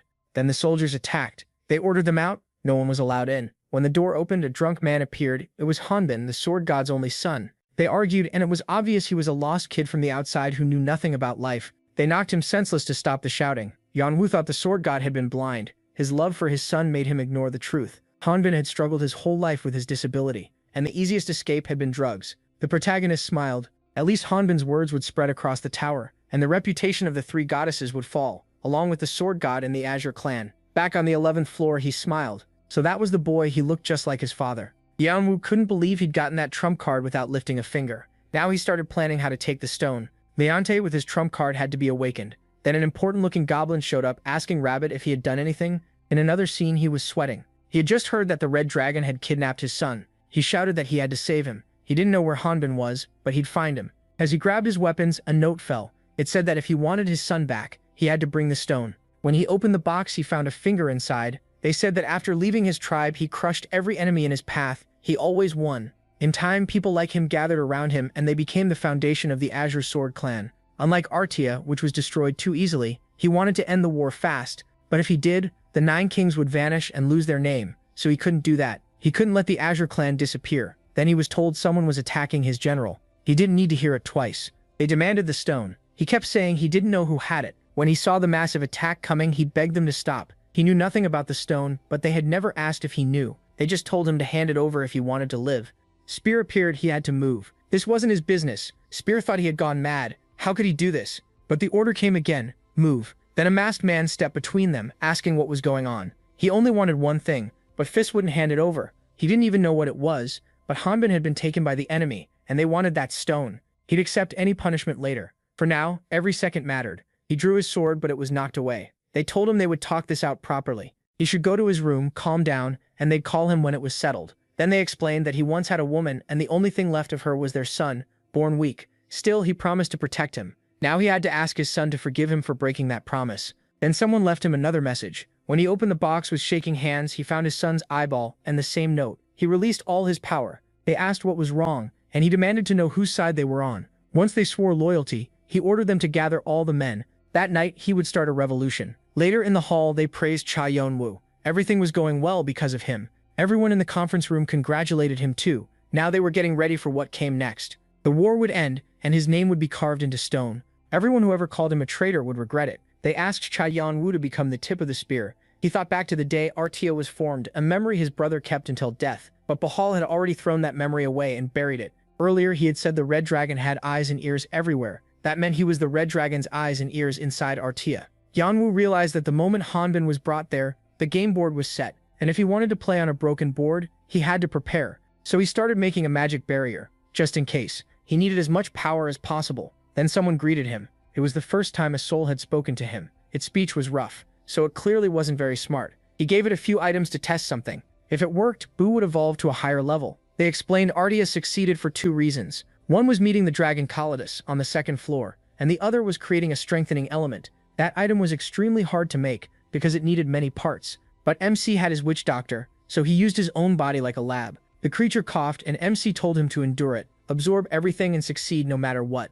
And in the end, his witch doctor evolved into a death mage. It greeted him properly without hesitation and thanked him for pulling it out of the abyss. It swore to obey any order and showed off its skills. For example, it could create summons. Next came Blood Mist, and it could also use corpse absorption. Its strength would depend on how many corpses and souls were around. It also said it could use basic magic. Yanwu felt proud of the idea. Now he had an ally, and he could fight more calmly while leaving some work to it. Since he now had a mage who could command his subordinates, he needed a warrior beside him too. So he wondered where the hell that guy was. After a lot of back and forth, Yanwu explained everything that was coming and said he needed him at his side. At first, the man didn't want to face the Red Soldiers in the future. But when he pointed out that he could force him with sheer power, he agreed under 2 conditions. His will had to stay intact, and he had to become stronger than he was in life. After taking in the same thing as Boo, he swore loyalty to his master. Then they talked about the 5 focal points, and he taught Yanwu that all 5 senses were needed. But he also had to develop something called the 6th sense, which meant instinctive choices. The more he fought and studied battle patterns, the easier it would be to grow. He offered to teach those patterns through real combat, but the lesson didn't last long because they were interrupted, and something felt wrong to Yanwu. He suddenly went on alert, and when he looked up, the Summer Queen was standing right in front of him, while something strange was happening in the sky. Elsewhere, the Sword God was giving a speech to his soldiers and thanking them too. None of them had backed down, even knowing they would be branded traitors, and with that, they moved forward. The army pushed into the base of the Sword Sura clan. Sura said he had taken a pill he got long ago after killing the 6th commander of the Demorio army. It could draw out hidden power, but the side effects were brutal. Even so, if this was his only choice, he would use it. They warned him he should not be there, but he was blinded. He told them to take cover. They shouted at him, asking what he had done and whether he really had to go that far. He had already made up his mind they had to hand over that fool and give up the stone. He refused and broke the illusion with his power. They could not understand it. The whole base had been fake, and now he was surrounded while all his men were dead. Still, he offered one last chance to back down. This was the first friend he had ever fought beside, so he wanted him to repent. Did he think his allies died with smiles on their faces? Feeling sorry for them would only insult them, and he needed to understand one thing. Whether it was 1, 10, or 100 people, there was only one person he wanted to reach. No, he still could not understand it. Even after taking a hit from that, he survived. His technique was amazing. He moved to his side in an instant, but now he was within range. This was the end. He could not believe it. He was stronger than ever, yet he still could not leave even a scratch. The man thanked him, saying he had no idea the 4 legendary beasts were inside his body. The pill had fused them together, and now all he had to do was pull them out. Laughing, he said he had always known what he was doing. In the end, they had only used him. He apologized to his son, then remembered the coordinates from the letter he had received. Laughing again, he realized his enemy made a mistake by explaining how the beast's core worked, and he opened a portal up in the sky. Chai Yamwu realized that was the magic of the 4 legendary beasts. If so, the sword god was dead. When the figure raised a hand, his body began absorbing the energy, and his magic power shot up fast. The body succession process had reached 100%. His dragon body was awakening. The army panicked. How were they supposed to fight something like that? The masked man thought the red dragon had appeared after losing the power of the 4 beasts. He had wanted to use the stone and the beasts to finish the sword, but his plans had failed. He snapped, asking if they meant to ruin everything he had spent so long building. In that moment, Queen Summer leaped onto the dragon and told it to kill her. They thought they were safe. The sword god could handle her, and behind them the bow god appeared too. The spear god said it had been a long time since he had seen him. If they defeated Queen Summer, the red dragon would fall. This was their chance, and it might work because 3 gods were there. Elsewhere, Fante was fighting. He said he was disappointed if this was all the Sword Sura clan had. Adora relaxed since no one from the Horn tribe was there. If her father had come, the red dragon would have been badly hurt. She also wondered where the main fighter was, since he had been put in charge of that place. Meanwhile, Jayan was suffering. His magic circuit was expanding. It felt like his whole body was being torn apart. And then the process finished. All his skills had gone up, and he also got rewards for achieving something huge. Now everything felt different. It was not just his body, his soul had changed too. It was like he could see through things. He still could not control it fully, but he had the power to study the truth of everything and understand it. That was a dragon species skill. And because of his transformation, he could now use all 8 authorities. The authority he had was basic, but it was the first step. Then someone said he was the new successor, the one the child had talked about. He realized it was Kaladas, but that made no sense. Kaladas was dead. Still, Kaladas told him that he would be waiting until he looked him in the eyes. Jakan woke up and decided his first goal was to catch the saber god. It was time to rise. They asked him to lead them. He explained that the people here were not normal warriors. They could easily form a major clan. He thought about making them his servants, but it was too early to celebrate. He told them to split up. Leonte and Bahal were still alive, and the war would not end until both were dead. Once they clashed, he would strike from the back. Bahal thought they were just flies and told them to get out of the way. He yelled for his enemy to come out, saying the soldiers were not even worth a warm-up. Or was he just a coward? Leonte was getting angry, but he could not move because of the saber god's order. Bahal guessed they were planning something, but apologized because he did not have much time. A second later, he appeared at Leonte's side, asking where his stone was. All of Leonte's soldiers were dead. Bahal asked if he was ready to surrender. If he wanted the killing to stop, he had to hand over the stone. But Leonte kept shouting that he did not have it. Bahal knew he was stubborn, but if he kept this up, there was nothing else to do. Now he started to wonder if Leonte really did not have it, but he still needed to learn how it was made. He did not know how long his queen could hold out against the 3 gods. Her heart had been destroyed, so he had to recover the stone and make her ruler of the tower. After the explosion, he yelled for Leonte to surrender, but Leonte was done holding back. Now Bahal would see what he was really capable of. Bahal could not believe it. Was that the energy of the mythical dragon? That was impossible. How did he have that power? Leonte asked why that even mattered. Bahal wondered when he had placed those magic circles. Then Leonte appeared at his side. Bahal cursed as the technique slowed him down. He admitted Leonte had blocked his attack, but told him to try enduring the next one. Bahal was in trouble now. That sword belonged to Odin himself, a weapon so great it could not even be ranked. He could not understand how a bastard like Leonte could wield it. He shouted, thinking Leonte had nearly burned through all his power. No wonder the saber god had given it to him for emergencies. Still, Bahal cursed him. If that power were his, he would not need the stone. Then in the distance, Bahal screamed. Covered in blood and missing an arm, he swore he would never forgive this. Leonte laughed. Bahal looked pathetic. He had clearly used up all his inner power. This was an easy win, and Leonte's real revenge for their last fight was about to begin. Until someone said, "I finally found you." He froze. When had that happened? The voice was familiar and full of killing intent. Before he could react, his head rolled across the ground. The Watcher could not believe that man had consumed the core of the mythical beast. That beast was why Dragon Kaladas had taken an interest in his brother,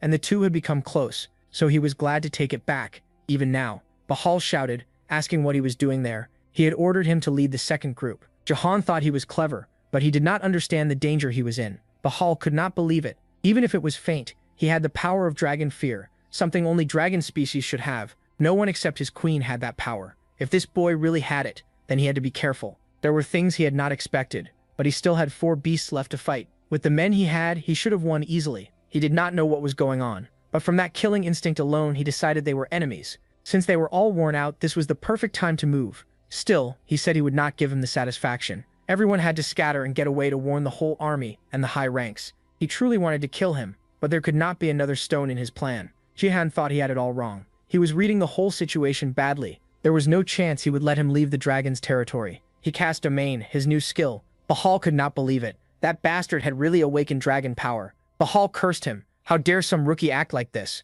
He should be bowing his head to his betters.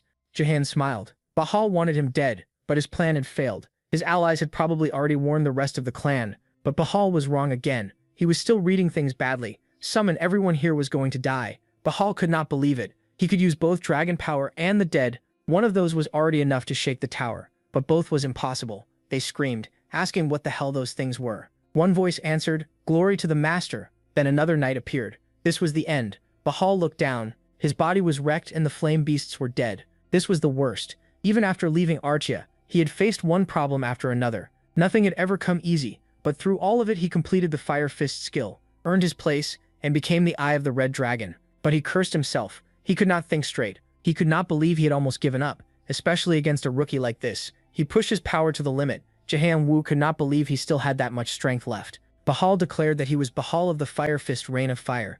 Yan Wu cursed. That attack was only meant to distract him while Bahal hid in the flames. It could not be real. He had deflected the attack. Who was this brat, really? The main fighter thought this was taking longer than expected, so he needed to finish it. Bahal shouted that he was a damn bastard, but moving as fast as lightning, Yanwu dodged the attack and stepped into range. Then Bahal's body was cut. He could not believe a mere rookie had done this to him. Was he really going to die? No, he would never give up. While dying, he asked who the hell he was. If he was that curious, then he should look into his eyes and see his brother's face reflected there. Then Yanwu cut off his head.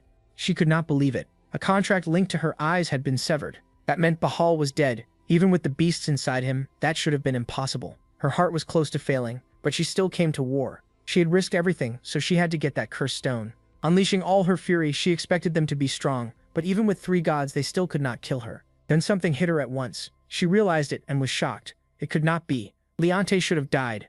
Wu was trying to take in all of that energy. They told him every enemy had been wiped out, and his bracelet was shaking hard. It made sense. Besides the beasts and soldiers, he had absorbed 2 incredibly strong players. He had gained a huge number of souls, and they were now in limbo, fighting each other. Soon they would learn that the bracelet's power could not be beaten. He felt a little guilty that so many had died to make the stone, but if the Red Dragon wanted a stone that badly, then it had to be useful. His mission was done. Now he just had to tell Fante and Adora. They needed to pull back. The Saber God realized they had lost half their army. The legendary beast forces were gone. 2 of their strongest men were dead. It was their worst disaster since the war against Arceus. Then an attack cuts him off, and they tell him not to hesitate. Or was he already too old to fight? He snaps back to himself and says that from here on, he would handle it. His sword was back. Spear and Bow got ready to watch his back. The queen wasn't going to let them plan anything. But Bow stepped in, so Spear charged ahead, setting up a perfect combo between them. Meanwhile, a skill was charging up, while she focused on the 2 of them. A huge attack was heading for her skull, but something had changed. Someone tells the Saber God to run. On the ground, everything was shattered, and he felt like he was about to pass out. Now he understood why the Sword God had gone so mad, and how they knew about the information on the stone, so he had planned all of it. The Bow God smiles, asking if he had only just figured it out. They shout that he was a filthy traitor, but he gets slammed by the queen's tail. The soldiers had always fought on, but for the first time they saw their leaders fall. The only reason they kept fighting had collapsed. Their gods were badly hurt, and one of them had betrayed them. The queen says it took more effort than she expected, but this was the end of the Asura clan. Still, Spear blocked her path. Had he passed out? No, this couldn't be his end. He was the core, the clan's king, and his irreplaceable friend, so he would not let him die there. As long as one god lived, the clan would live too. So he had to stop her no matter what, even if it cost his soul. At that moment, the countless players of the clan came back to their senses. Light returned to their eyes, their blades shone again, and they all rushed forward together, weapons in hand, because they had only one thought: to attack the queen and buy their gods time to escape, offering up their lives. But Fante asks if it was really okay to leave things like this for his tribe. They calm him down, saying his tribe surely knew about that war, but they never showed up. That made it obvious they had broken away, and they would not seek revenge. They would only be trying to recover from the war. Later they returned, but he only greeted his children. He had no reason to greet someone who came back only after causing a mess. It was also obvious he now had a dragon skill. He smiles, it was impressive. He had even tried to hide how strong he'd become, but it was still clear. Then they say goodbye, and he asks if he had finished what he needed to do. He lowers his head. Yes, it was all thanks to him. Later, outside the village, someone desperately begs them for help, because the Red Clan had broken into the headquarters. When they get no answer, they shout that the contract was already made. On top of that, one of their members was about to die. He denies it. There was no member of his clan there. That man had already cut ties with them, and the contract only covered one war, and they had already won the first one, so they were free of any promise. Leon thought he was safe with them, but there was no telling what would happen once he left. Also, with those two betraying them, one of the 8 great clans had fallen. That would likely spark a brutal fight among the great clans for control of what the Asura sword clan used to own. That war had only been the start. He needed to get stronger and get used to his new body, because his fight with Bahal showed him how far he still had to go. But first, he was going to start by hatching his egg. As soon as he arrived, angry shouts broke out. How could he be so impatient when there was still time left? When they saw how badly he wanted to hatch it, they dropped to the floor saying he should keep it a little longer in his care. They still hadn't figured out how to hatch it, but he thought he had the answer. After receiving the energy of the 4 beasts, a crystal formed and created a new skill, and he believed that finally, thanks to it, he could hatch it. Then Cherpi appears happily, because she wanted to meet her new friend, leaving the elders stunned by the majesty before them. Well, then he comes in with it, which was the one from the tribe strongest after the king. No one knew how much it could grow, and they still didn't know how to make it hatch. When they see that the protagonist seems to know, they suggest he hatch it outside. They ask if he really knew what he was doing, and if so, they hand him something. It was the moon seeds, but he shouldn't be looking at him. He should look at Adora and Fante. They had given them to him. They inherited them at birth and decided to pass them on. He closes his eyes. They really were amazing friends. Then they talk for a long time, and the martial king tells them to hurry because he was getting sleepy. He also says they had better get something really great, since everyone kept saying it would be amazing. They could not disappoint him. Chai Yongwu thinks the time had come. He was about to begin the hatching, bringing together the seeds, hearts, and souls of the beasts. He had to awaken it. The dragon says it had been waiting for him to call once again. They shout. It was completely different from normal mythical dragons. It also looked like a serpent, and its attribute was demonic energy. They couldn't believe it. There had never been any record of a mythical beast with that power. It also controlled 4 kinds of energy. How was that even possible? He says he had never seen anything like it. It seemed the tower would be thrown into chaos over this again. He thinks it had waited for him for a very long time. It threw its physical body into a void and locked itself in darkness for his sake. He doesn't understand why he isn't happy. His old self would have been jumping with excitement, but Cheonwu apologizes. He was not the person it had been waiting for. He asks his master for permission, but they needed to talk in private. The king doesn't understand a mythical dragon with demonic energy. This was the kind of power used by the demons of Floor 98. It could twist a person's nature and drive them into obsession. It was extremely dangerous, and it demands to know if he had gone through something so terrible he couldn't remember it. Why wasn't he happy? Chai Yanwu understands. His brother left his dragon behind before fate caught up with him and protected it. Taking off his mask, he explains that, just as he said before, he was not the one it was looking for. He was Che, the protagonist, Wu. The older brother of Che, the protagonist, Wu. When it gives no response, he apologizes again. His brother's memories and the reason he came were to take revenge on the bastards who killed him. He says he'll leave it alone for a while so it can think about everything that happened. But before he leaves, it stops him. He wasn't the master it had expected, but he still had blood ties to him, and if he wanted to kill those bastards, it would help him. Then when they admit they want to destroy the tower, it laughs loudly. He was completely insane, but it liked him. It needed a name to become his ally. Still, he would have to wait a while, since its power was only just recovering. Then Cha Yong-woo gathers Fante and Adora because he had a big plan. He wanted to take over Floor 11, and he would use his beasts to turn them into legendary beasts and control the floor. They would benefit too, since they would have a legendary beast as an ally and gain all of its experience. Then he goes somewhere as far away as possible and summons the souls of Bahal and Leonte, whom he blackmailed and tortured until they told him everything about the stone. After a long time, Leonte finally tells him the full truth about what he knew of the stone, and he gives their souls to his soldiers. Bahal then tells him everything about the red dragon. He also explains that the ring led to a magical vault, where many items were stored, and at the end of the room were the materials needed to complete the magical stone. Only a few parts were missing, and he thought he needed the man who was an alchemist and his brother's friend to see if he could finish it. Then, even though he begged for his life, John showed no mercy and gave his soul to his soldiers. That meant they would never be able to reincarnate. Thanks to that, his soldiers had gained the best skills of the generals, but he thought he had one more thing, the soul of that man, which he managed to collect after casting the magic circle. It was the sword god, who got straight to the point and tried to convince him to join him. If he did, he would save his son. He denies it. His son was dead. The red dragon must have killed him. But John then teleports him and from a distance tells him his son was right there. He can't understand it. Why was his son there? John admits he secretly brought him over before the war began, but he should thank Chirpy, not him. She was the child of the phoenix he killed. She had planned to kill him to avenge her friend, but she stopped herself. Even though her friend had been killed, she said there was no reason to make others suffer the same grief they did. He can't believe it. Something like that should not happen in the tower. Everyone lived for their own purpose, so he kneels before him. The sword god greets his new master and says he will be forever grateful for saving his son. And just like that, he had another general among his troops. Later, during a fight with the martial king, he realized how much they still needed to improve, so he pushed himself through brutal training.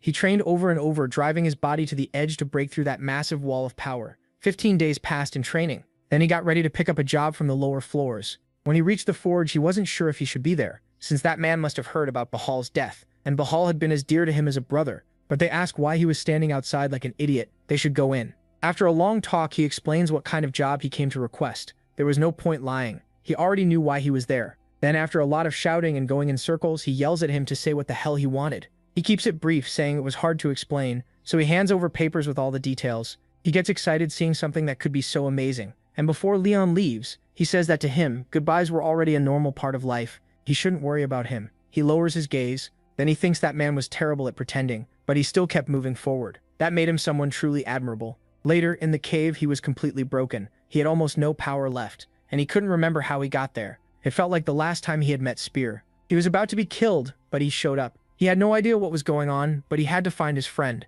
So he stepped outside the cave and found people standing still. As he moved farther, tears started to fall. His whole army was dead. They remained standing, and thousands of enemy soldiers in front of them had been cut down too. He cursed him. Why was he smiling? What was there to be happy about? Why did he throw his life away? That should have been him. He had always seen him as a brother. He had always been there for him. Because of him, he kept going. Now, he didn't even want to live. But then something changed. The saber's wrist started to glow. The moment he saw it, his hesitation vanished. Pride stopped mattering, and he used a power he had never used before, the forbidden kick. If it could grant his friend's wish, he would throw away his warrior's pride. His friend would never stand beside him again, but he would always remain inside him, eating at his heart. Meanwhile, John was trying to enter the 16th floor where the temple of the three goddesses stood, but they refused to let him in. He figured that if there was no other way, he'd have to enter by force.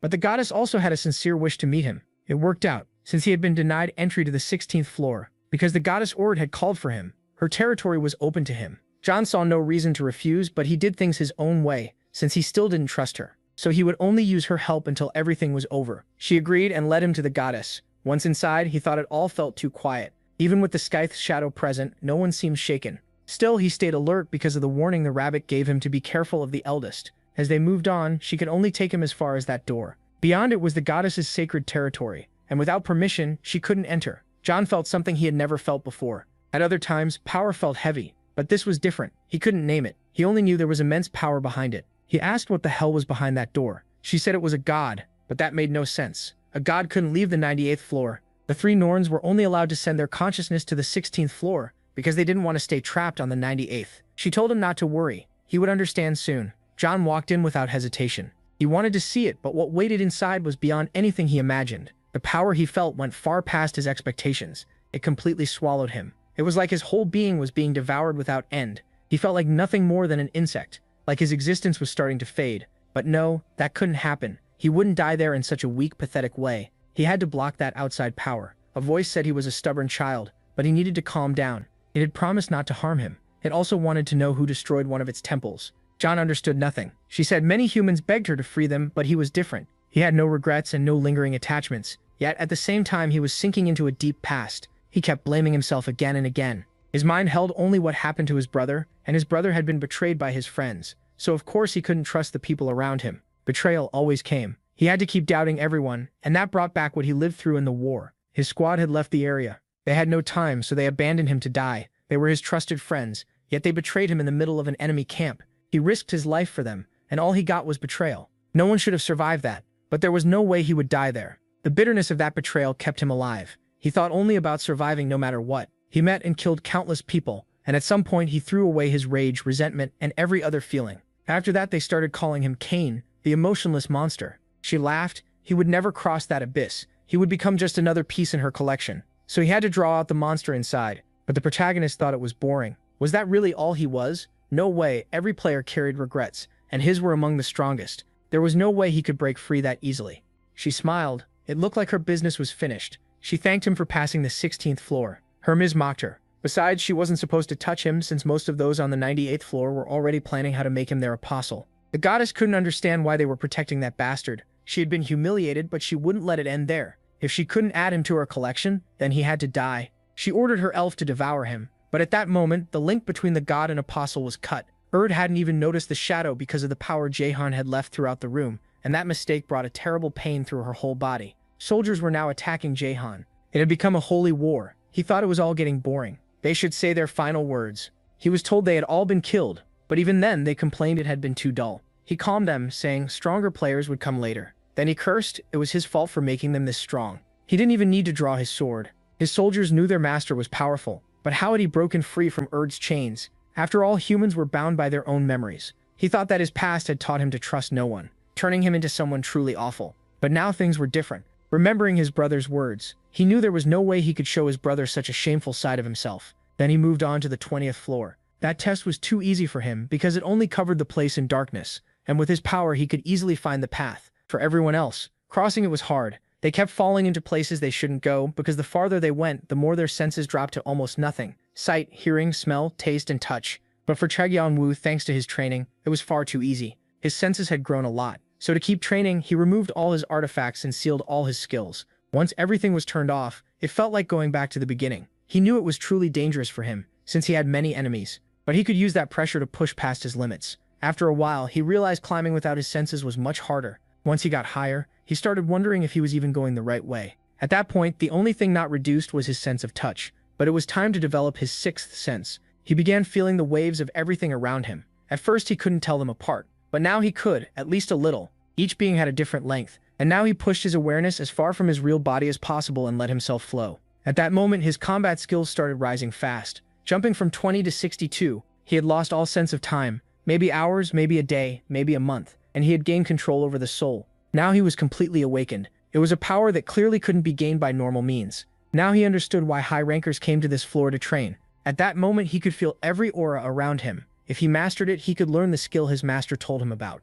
That was a skill even his master had never fully achieved. It had been passed down through his tribe, which belonged to a god, but he never understood the book and only wished him luck in figuring it out. Back then, he hadn't even gotten a hint, but now he was starting to understand a little. During this, the generals, the sword god, and the semi-ranker gave him some clues about controlling the sixth sense. But he had to be careful, because one mistake could separate his soul from his body forever. But Jahan only heard this. More sixth sense, more power. And expanding his sixth sense sounded great. So he trained with his allies for days until at one point, the system was searching for skills that fit him. Then he was granted extrasensory perception. They couldn't believe it. That skill was one of the top 5 defensive abilities. It should have been impossible. No player was supposed to reach that. But when it came to that guy, nothing was impossible. Jahan felt like everything was constantly expanding. It was different from when he awakened his dragon body. Now the world around him had become clearer. He almost felt like he had gained another sense. That was extrasensory perception. Now he couldn't wait to test all his senses and skills together. His allies finally understood why that guy Fante envied him so much. Standing beside him was discouraging. He was getting stronger every second. He told them to be quiet. It might be time to head to the Mountain of Penance. They had to move. Someone asked if there was really a person like that in this place. Another voice answered that it was interesting. At last he had appeared. It was time to go welcome him. Jahan felt something right away. He told his captains to go back inside. Whoever was coming was strong and heading straight for him. Then, on top of a tree, someone appeared. So it was true. It was Kane. How had he been? He got annoyed. Why wasn't he saying anything? Was he still that rude? Jahan knew that voice. It had to be Khan. But why was he there? There wasn't supposed to be another tutorial, and they had abandoned him. So how was he here? He never thought he would meet his brother again so soon. He asked what he was doing there, and where Doyle was.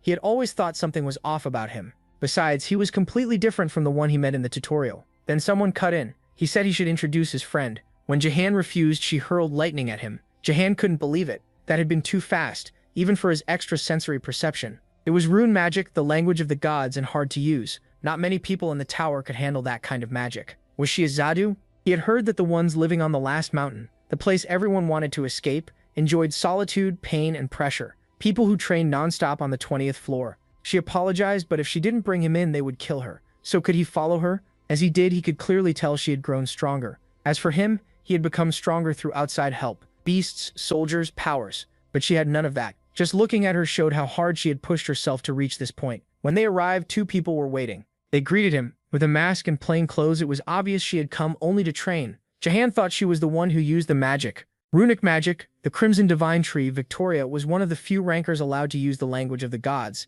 Jahan-Wu had heard she was famous, but had no idea why she was here. On her right stood Kindred, the ghost of pestilence. His presence felt almost as overwhelming as MC's master. The diary said he belonged to the demon army, a cult that worshipped an unknown demon god through 8 bishops. Kindred was the second bishop, and nobody knew his face. The diary placed him on the 20th floor, but that note was 10 years old. Yuan-Wu couldn't figure out why he was still there. Khan just laughed. How could she call him handsome with a mask on? And didn't she know he was younger than her? He still hadn't sensed her magic activate. She was that strong. It made no sense that she could use magic like that with no warning at all.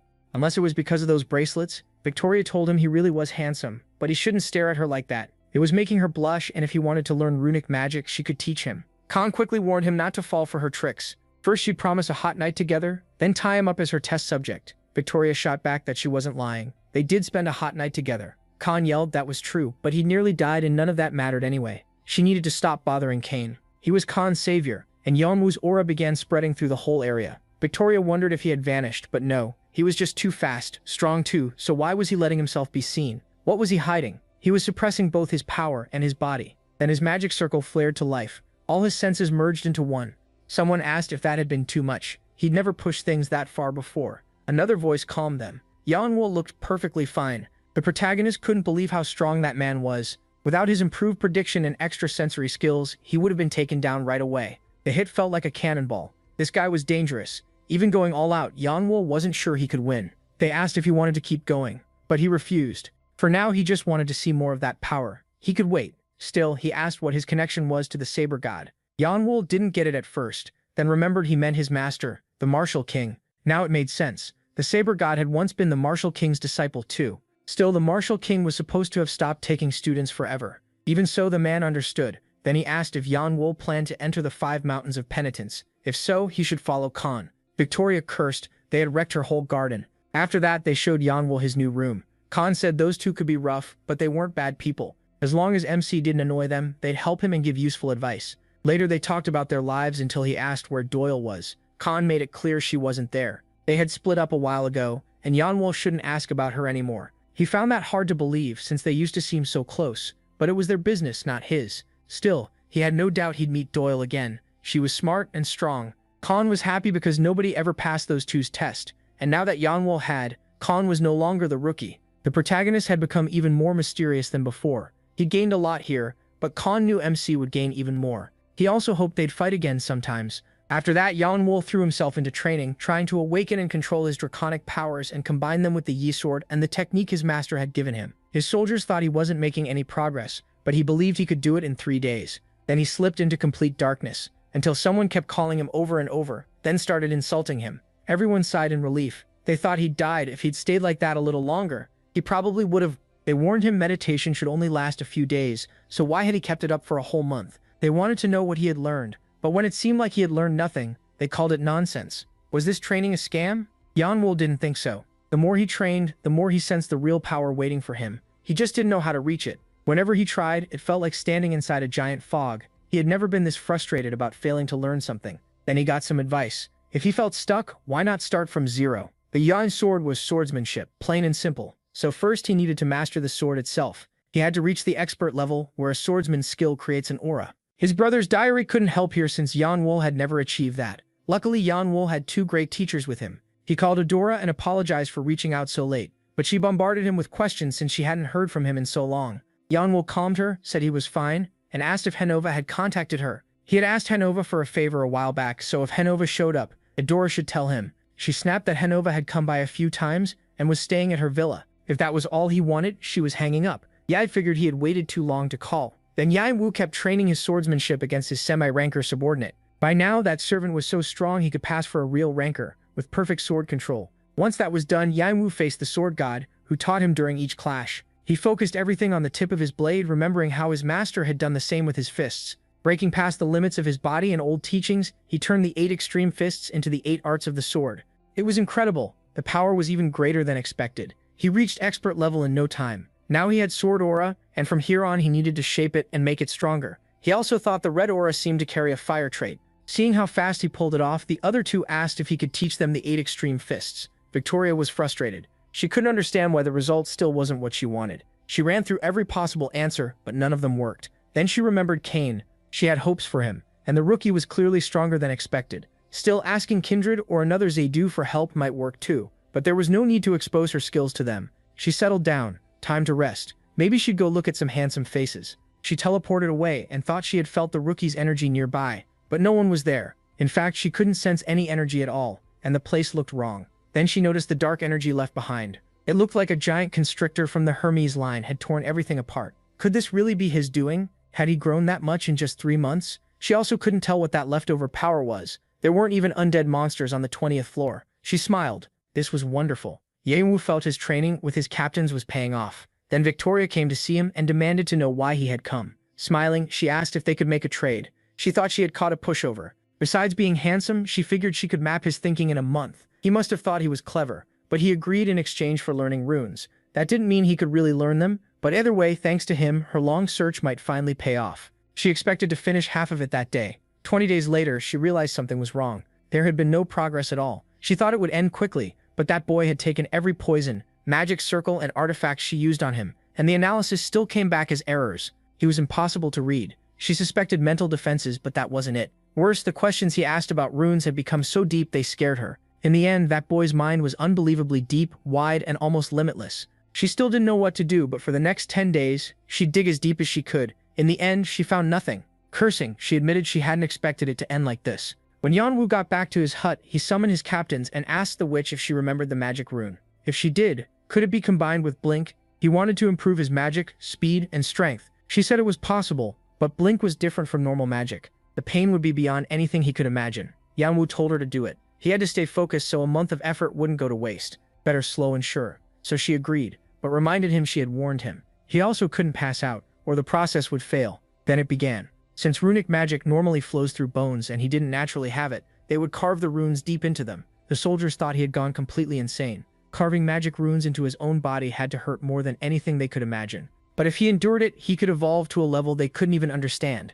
Another 3 months passed. Yahello realized he had stayed much longer than planned. He needed to handle his business and head back, but before leaving, he wanted to test his new powers in battle. When he activated Vigrid, he thought this was the perfect time to begin. Then he realized it was far beyond what he expected. His allies came out to ask what was going on, but someone else was approaching. The newcomer asked if Yahello had caused all this with just his aura, then cursed. Someone like him had performance beyond what should be possible. Then he asked if the protagonist was leaving this floor already. MC said no. He felt like they hadn't spent much time together, especially since he thought Khan had been avoiding him because of Doyle. But Khan said he'd be honest. Something huge had happened. Not long ago, Kindred had died. As for Victoria, 2 people arrived and immediately asked if the report about Kindred was really true. There was no way he should die on a floor like the 20th. Victoria said it had been a long time since she'd seen them. Dark Sword and House God. But this was not something they could treat lightly. Khan cursed, saying they had shown up last. Yahello recognized them. The man was Sol Luna, a vampire swordsman, and the woman was Rebecca, a high ranker. He could feel the hostility, but that man's hostility was obvious. They were told to come inside. Then she explained that even she didn't know what had really happened. All she knew was that she had gone on a mission, and she was reporting it right then. They could hardly believe it. Was that even possible? Did Jahan wonder, was the Mihu King real? The mission was tied to Su Wukong. To other divine beings, the Mihu King was an odd case, a stone monkey who became a god. After gaining many powers and reaching enlightenment, he found nothing that pleased him and wandered the heavens. Later he was sealed again, fought demons as atonement, and was finally reborn as a divine being. In any myth, very few figures reach that level. Jahan had heard his fame was huge, especially in a tower full of people chasing godhood. But a mission that important on floor 20? The tower wouldn't lie about a mission like that. But something felt off. Rumors had long said floor 20 was connected to the Mihu King. For ages, those mountains had been called the 5 elements, and he carried the golden cudgel, the sacred weapon, the Mihu King stole from the Dragon Kings. Jahan had no idea what would happen once those rumors started spreading. A deity wasn't some ordinary being.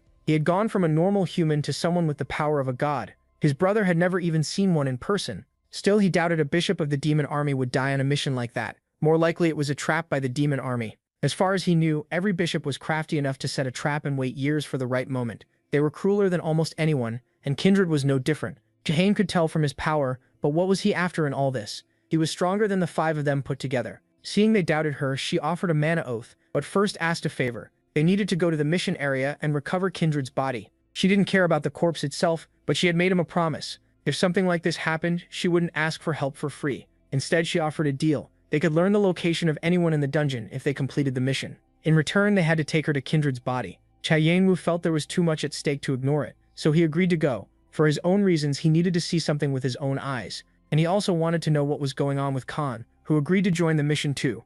The redhead agreed as well, but the vampire refused. He didn't want to risk dying, but bindings wrapped around him. If he wouldn't come, he could still leak everything he had heard, so they had no reason to let him walk away. In the end, they gave him a warning not to say a word, and then they headed for the mission. It led to a hidden cave. Kindred had found it alone after a long search. When they arrived, they couldn't understand how a portal could exist in a place like that. It made no sense. A passage had formed there. It was their only clue to Kindred. Rebecca said she would take the lead, but the moment they entered, an evil force washed over them. It was so strong they could barely move, so she raised a protective shield. It was a creepy place, but they had to keep going. Everyone stayed on guard. After walking for a long time, they reached another fork. It felt like they had been going in circles, and soon they started arguing because they were getting nowhere. John thought those two wouldn't last much longer. He still couldn't tell what skill was guiding them, but he knew it was draining a lot of mana and mental strength, and Victoria looked close to running out too. Oddly enough, Khan was handling it best. He held onto his will and didn't let the cave mess with his mind. The other two had forgotten the cave was another test. If they kept this up, they would kill themselves. He was doing fine because he stayed calm. His abilities were helping him keep his head clear. He had to help them. He didn't get it. Those dark thoughts from earlier were fading. No, that wasn't it. Something was erasing the Mishu god's hateful thoughts. What was that? Everyone asked how he did it. John apologized and said he had a very useful power for this floor. They cursed at him, annoyed he hadn't helped from the start. Still, they had to move on. John wasn't trying to fool them, but he saw no reason to show his powers to everyone. He figured the dungeon was exposing its structure, a tangled maze like a spider web. Even going back would be almost impossible, and now he could see why. There were traps and ghost monsters. In normal conditions they could fight them, but here one mistake could be fatal. Rebecca might manage since she was a ranker, but Victoria and Khan could be in real danger. He had no choice. They had to break through and kill anything in the way.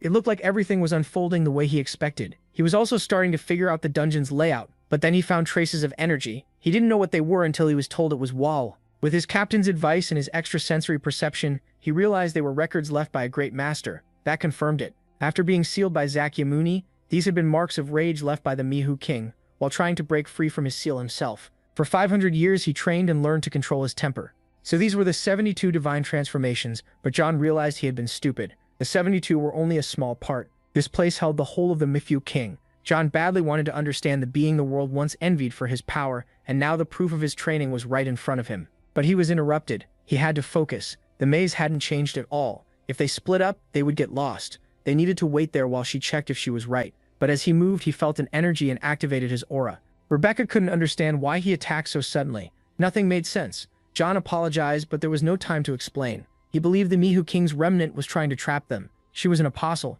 so why was there no way she could be more useless than a mere player down here? She cursed the thought that all those hard years of training might mean nothing. The power was insanely destructive. Even limited to maybe half her strength, she was still overwhelming. Then she told him to take command from here. It was unusual for a ranker to hand over control. Victoria agreed too. She didn't have enough strength left to lead, and it was obvious he understood the terrain better than they did. He also noticed the vampire was above them. The most likely answer was that he had come for the reward, but at least he would know what was happening. So she agreed. They had to follow him, and they did. They moved through tunnel after tunnel, killing anything that got in their way. Then they reached what looked like the end. It was amazing. They had arrived fast. The door was enormous, and he recognized the phrase on it. At once, everyone realized this was the final piece of the Miju King's legacy. So a being like him really had existed. But Victoria said they couldn't open the door. It was made of legendary iron that could seal gods and demons. They tried with all their power, but it didn't move even a little. John knew that if brute force failed, then Kindred must have entered some other way. He had to find out how, and when he leaned against it, a light appeared. Almost embarrassed, John told them they should go in. Inside was massive, and the most striking part was the giant stone monkey statues. Then someone shouted, Kindred was there, and carved into the stone were the Miju King's 72 divine transformations. Khan thought they had found it. If he got them, then Doyle might. But the vampire appeared. He claimed they were his. Then another voice ordered them not to disturb their lord's sleep. John realized they had been completely wrong. It was never the Miju King speaking. It had always been his servants. They declared that anyone who disturbed their king's eternal rest would die. No matter what they did, the statues wouldn't break. Khan decided he had to block their path with the skill cry. John shouted that he had found their core, the place where the king's will had taken root. They had to strike the spots he marked. They never expected the statues to have a weakness, but if they did, that gave them a chance. Victoria said this was insane, and she was out of mana. Then the vampire showed up, thanking them for everything. He told them to handle the rest. John figured that if that guy was here, the demon army was probably waiting outside. They had to be careful. When Victoria saw the body, she froze. Was it a doll? John didn't believe the mission could be this easy, but he had solved part of it. The 72 divine transformations were the key. If the first test was showing their basic ability, then the second was proving they were worthy to serve the Miho King, and the giant statues on each side were the judges. The only thing he still didn't get was the fake body, but something was wrong. He heard Victoria yell for him to get out of there. Damn, he couldn't see anything. Rebecca was sent flying and an attack came straight at him. For a second, he thought his arms would break. They were shaking. The enemy was strong, fast, and heavy. Rebecca was in critical condition, and the other statues were starting to move too. He needed an answer fast. There had to be one. What would make them worthy heirs of the Miho King? Respect or fear? He shouted for everyone to bow down. Khan cursed. Was that really it? Just showing respect to a king? Victoria was crying. She had risked her life. He tried to heal her, but the light in her eyes was fading. Gian was set on inheriting Mihai's legacy. He had to get the golden cudgel, but first he couldn't allow any more interference, so he made a plan. They had to get to the door. On the count of 3, 2, 1, he summoned Shannon, then he told Shannon to throw him upward, drawing the giant monkey's attention. Now he tried to escape, but when they gave him no opening, he activated some artifacts and barely defended himself. His friends thought they had reached the door. He should have come too, but Gian told them he would see them later, drawing his celestial sword. From here on, there was no reason to hide his power. Damn, he had shut the door. That idiot was always like this, saving everyone else before himself. Gian activated his 5 senses again. That half year of training definitely wasn't wasted. He could feel his extrasensory perception had grown sharper. He could now see the wavelengths clearly. It had become far stronger. Nothing like the old Yaowu. He activates all his skills, including the legendary shields, while calling on his army of darkness. Then drawing out his full power, the monkeys shout that he has to prove he deserves to be the king's successor. Yahello knows he's much stronger now, but those things are unbelievably tough. Worse, they keep getting stronger little by little. He sees only one choice: learn the god's 72 techniques. Thinking it over, the statue's movements seem suspicious. Each one uses 6 distinct moves, and with 2 statues for each set of movements. That adds up to 72 moves. Those had to be the 72 divine transformations. Once he realizes that, he uses his abilities to push both his mind and body to the limit. His brain feels like it might burst, and he uses Flame Jail.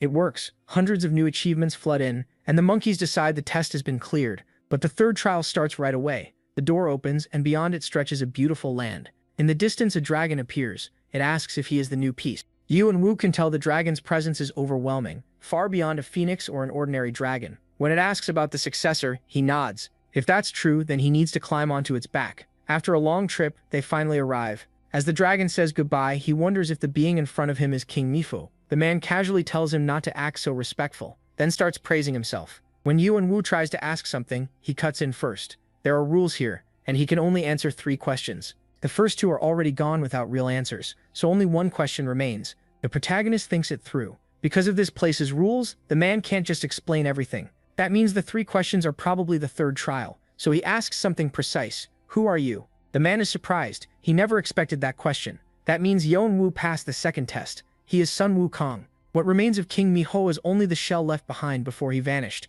and this place is an imaginary world. He doesn't know where the real king is. He's been bored out of his mind here, but after all this time, someone finally qualified, so now he has to take this. MC recognizes it right away. It's divine iron, a piece of the golden cudgel. At the same time, he receives a new mission. The pieces are scattered all over the tower. No one knows how many there are or where they ended up. Some might even be inside random people. No one has ever gathered them all, so if he gives up, that's fine too. Sun Wukong can just wait for another successor. Youngwoo has no reason to refuse, so he accepts it. He has taken the hidden mission. Sun Wukong wishes him luck and says that portal will send him back to the tower. Before leaving, he asks about the bracelet he has, because it seems made of the same material as the golden cudgel. Sun Wukong freezes and asks where he got it. That is definitely a godly weapon. He confirms it needs 3 parts to be complete, but warns Yanwu to be careful. If he keeps it, others will hunt him forever because they all fear it. It's the only artifact in the whole universe that can imprison or seal gods and demons. Yanwu thanks him for the warning, and they part ways. After that, they talk about how interesting that boy was and how much he resembled his old master. Then they suddenly panic. There's an intruder. Who would dare enter their sanctuary? Then the undead one appears, saying he is the other side of the great celestial demon and has come to serve him. Back in the dungeon, Yanwu sees no sign of Khan or Victoria. They must have managed to escape. Looking at the ranker, he thinks they didn't interact much, but she seemed like a good person. He'd like to take her soul, but the black bracelet can only collect souls killed by its owner. Even so, he plans to try later. He also realizes this place isn't connected only to him. From what he heard, other people must be searching for the same thing, but there shouldn't be any more rivals. So he turns the body completely to stone. Later, Yanwu arrives at the village and demands to see the newly hatched legendary creatures. As he walks in, he notices someone mumbling complete nonsense. Yanwu doesn't recognize him at first, so he has to think back. He can't figure out what's wrong. It's like the guy is on drugs. His whole appearance has changed, and when Yanwu looks closely, demonic energy is pouring out of him. But that's the Martial King's problem, so he leaves it alone. Then he finds the elders again, still showering those creatures with praise, but this time they actually have a reason. The beasts that hatched are griffins, known as some of the finest mythical beasts. Their bodies show huge potential, so he grants them the title of legendary mythical beasts, completing the spirit's mission. As a reward, he gets serpent shell armor, and the dragon asks if that little thing is supposed to replace the abyss turtle. Yanwu is shocked. Is that Growl? It had been sleeping for half a year inside the stone in his chest. Chirpy also tells him she's ready to fly. He asks Growl and Chirpy how they feel, but the dragon gets annoyed. Was that really the best name he could come up with in 6 months? Growl? Laughing, Yanwu apologizes. Naming things isn't his strong point, but if that's the case, would Nemesis be a good name? Growl agrees. That was the name of a goddess of vengeance and law in Olympus. They explain that a god's name alone has no power. What matters is the blessing tied to that god's power, nature, and rank. So if someone uses a god's name, they may gain that god's protection. Still, a god's name can't be used lightly. Many who tried couldn't handle the power and ended up cursed. But the protagonist fully believes he can honor vengeance and law and becomes strong enough to control it. So Growl becomes Nemesis. The goddess also agrees to watch over her disciple, with one warning: do not stain the god's name. Chirpy sees the impressive name and wants one too, so she is named Nike. Then Yanwu asks Nemesis, now that he's awake, because he wants to talk. He asks why MC summoned him. MC asks why he was reborn, and why the ancient dragon Kalidas was still alive. Nemesis says he wandered through the void the whole time. Since the void flows between worlds and dimensions, he waited for him to come back for him and then reached this place because Kalidas told him to. But that's the strange part. Kalidas had closed his eyes after giving everything to Yanwu, even his precious dragon heart, and they saw his mana fade away. Yet when Nemesis was about to die at the clan's hands, he heard Kalidas' voice, someone who should have been dead, ordering him to wait because that child would return soon. And that's exactly what happened. Remembering all this, the protagonist realizes he has always wondered who returned his brother's dead body to Earth. Could it have been Kalidas? Then where is he now? He figures Kalidas might be on the 50th floor, the place where he died, and could be waiting there. The problem is that MC still isn't strong enough to reach it. He also needs to add his name to the Hall of Fame, and to do that he has to climb again, starting from floor 21.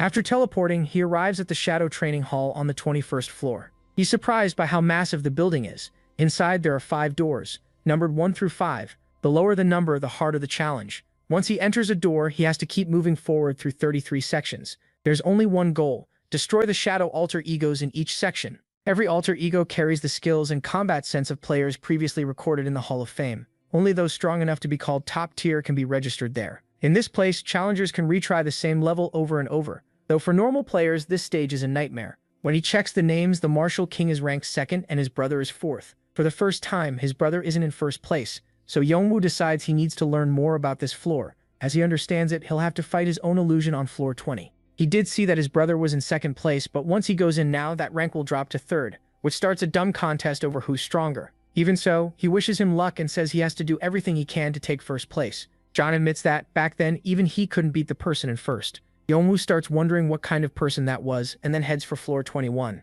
But first, he has to go see his friend and apologize for making him wait so long. John laughs. People are shouting over each other to buy a weapon. It's an auction. One person begs his master to stop it, saying that sword is his. Another one pleads for the same thing. After watching the bids, John offers 500,000. Everyone is shocked. That's a huge amount, but someone raises it to 600,000. Then John offers 1 million for all the swords, making the dwarf furious. The dwarf throws them at him, but when Yanwu sees the sword, he's stunned. It's an incredible weapon, a double rank item. There's no way something like that was made overnight. On top of that, every item is brand new and flawless. It's obvious the dwarf never rested for a single second during all that time. Yanwu apologizes for failing to keep his promise to meet up sooner, but the dwarf calms him down. He's fine, he just didn't want to lose anyone again. The protagonist needs to remember that. Then MC says he brought excellent materials and would like to ask for his help again. He got a lot of valuable rewards on floor 20 and wants to upgrade all his gear. And Nova says there's no way he could refuse someone who believed in his talent from the start. That trust matters too much. Still, he warns Yanwu that he'll only be an assistant, and if he catches him slacking off, he'll smash his head with that hammer.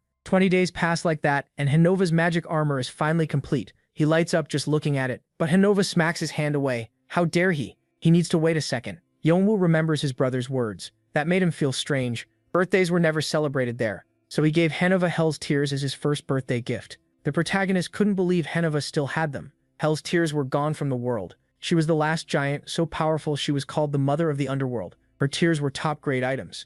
Manhwa worked those tears into the armor, turning it into a true masterpiece with far too many stats to read through. Then the dwarf told him to try it on. Yongwu was shocked by how comfortable it felt, like being held by his mother and father. Then they were called over. The two of them wanted to check their new skills. The dragon still had the same abilities as before, except for Dream. Yongwu figured everything he went through helped him gain it. It was the kind of place where anyone would get trapped and lost, but the stats looked great. It was a strong skill that could be merged with the undead army. Chirpy was mostly the same too, except for the unrestricted skill. Yongwu had always felt his wings came with a big limit when he flew, but now it was completely different. In the air he was much faster, and Nike's skill also got stronger with any movement.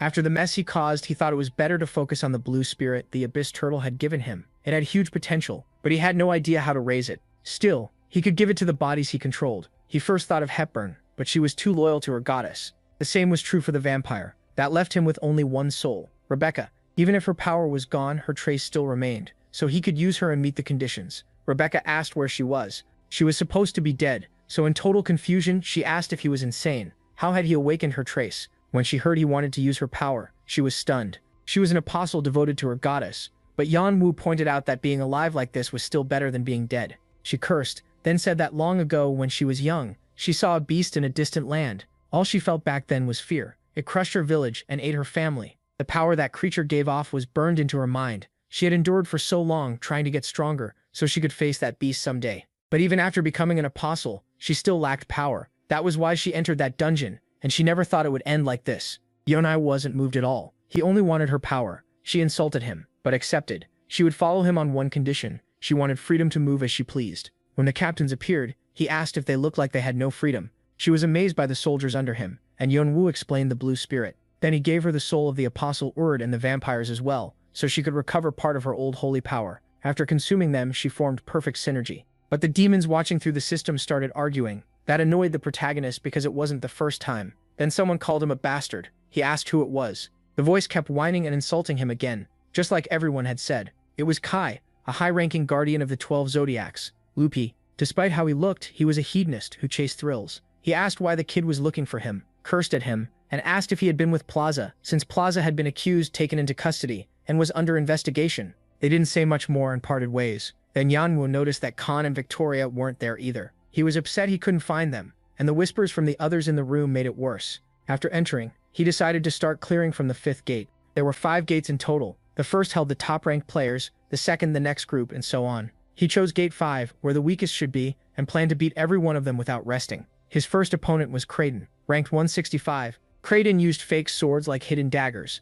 Yunwu wanted Rebecca to handle the fight, but her spirit form was too different from when she was alive, so she needed more time to adjust to her body. He also wanted to test the new dagger Hanova made for him, covered in demonic runes. That skill made his power even hotter. Outside, people wondered why the masked man picked the 5th gate instead of the 1st. Wasn't he trying to get his name onto the ranking? Some guessed he wanted to clear every trial, but that sounded ridiculous. Even if these players were younger versions, they were still some of the strongest people ever to pass through the tower. No matter how strong Yanwu was, could he really fight the tower's best over and over without stopping? They asked Heidi what she thought, but the high elf said nothing. Then the place started shaking, and they asked what the hell was going on. Why was the dungeon trembling? Staring at the gate, they wondered what was happening inside, while Heidi quietly counted 6 minutes, 32 seconds, 8 minutes, 36 seconds, 9 minutes, and on and on. Yanwu cleared the 5th stage, then the 4th, and the 3rd in record time. He cleared gate number 2 in 2 hours and 30 minutes. It took longer than he expected, but he used that time to memorize the players' patterns. It would have been stupid to waste such a great training chance by going straight to gate 1, but things would be different from here on. The next opponents were real monsters, and luck alone wouldn't beat them. He couldn't back down. Once he entered, he would either die or win, and first of all, he had to beat the man waiting ahead. That was the rebel swordsman Voldemort, his brother's first friend. At first, his 5-meter height made him scary, but over time they traveled together and helped each other. Voldemort, Viera Dunn, and his brother became the founders of Team Artia. But after his brother died, Voldemort disappeared completely. No one knew why, but one thing was certain. He was the first to lead Artia toward ruin. Even if he hadn't stabbed his brother himself, he was just as much a traitor as Leonte and Bahal, so Yanwu would get rid of him. There stood that damn giant, still using rune-based magic gear to launch himself forward. Then Yanwu, with his boosted dagger, unleashed a burst.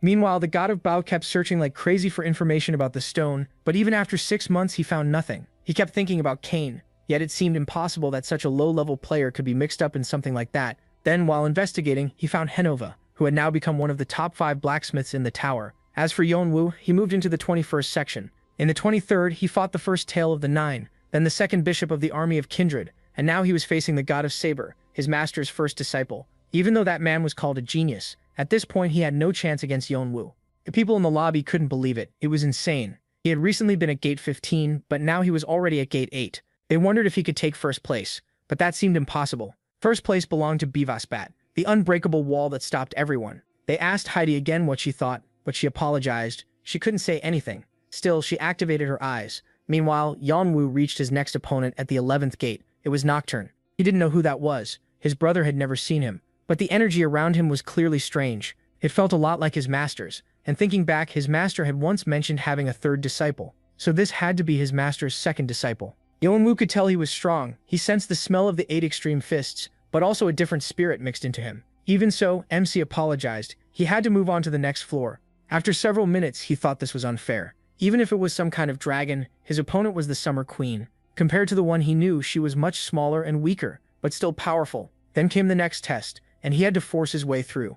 Gate number 4 began. Because of his great results and clear time, he was given 30 minutes to recover. When he saw the shadow, it really was him, his brother. The dragon asked if he was okay, and though Yeonwoo knew it was only an illusion, he still said he was sorry. All that time, he thought his brother had abandoned him and run away somewhere, so he hated him for it. The same thing happened when he went to Korea. No one cared about him all that time, and he lived like his life meant nothing, almost like he was looking for a place to die. The only reason he kept going was his mother's plea to protect his brother, no matter what happened. The dragon asked if he had sorted out his feelings. Yeonwoo apologized again. His brother must have been shaken too, but the dragon asked if he really thought he could win. If it was too hard, he should ask for help. He answered with one thing. He had never lost to his brother. Then the countdown ended, and the trial began. His brother gave off power as he activated his sky wings. Yeonwoo thought it would be way too embarrassing to lose now after what Nemesis said. Nemesis seemed to understand. Even without siblings, he got it a little. He wouldn't want to lose to that white dragon either. The dragons attacked, just like the brothers did. Still, Yeonwoo felt his own dragon was on a completely different level. Even so, he had to win no matter what. The protagonist used Chirpy's boost. As he tried to launch a second strike, his brother used Dragon Eyes, dodged the attack, and moved into open space. Yeonwoo was in trouble. That was chaotic bombardment. He used his magic rune to teleport behind him.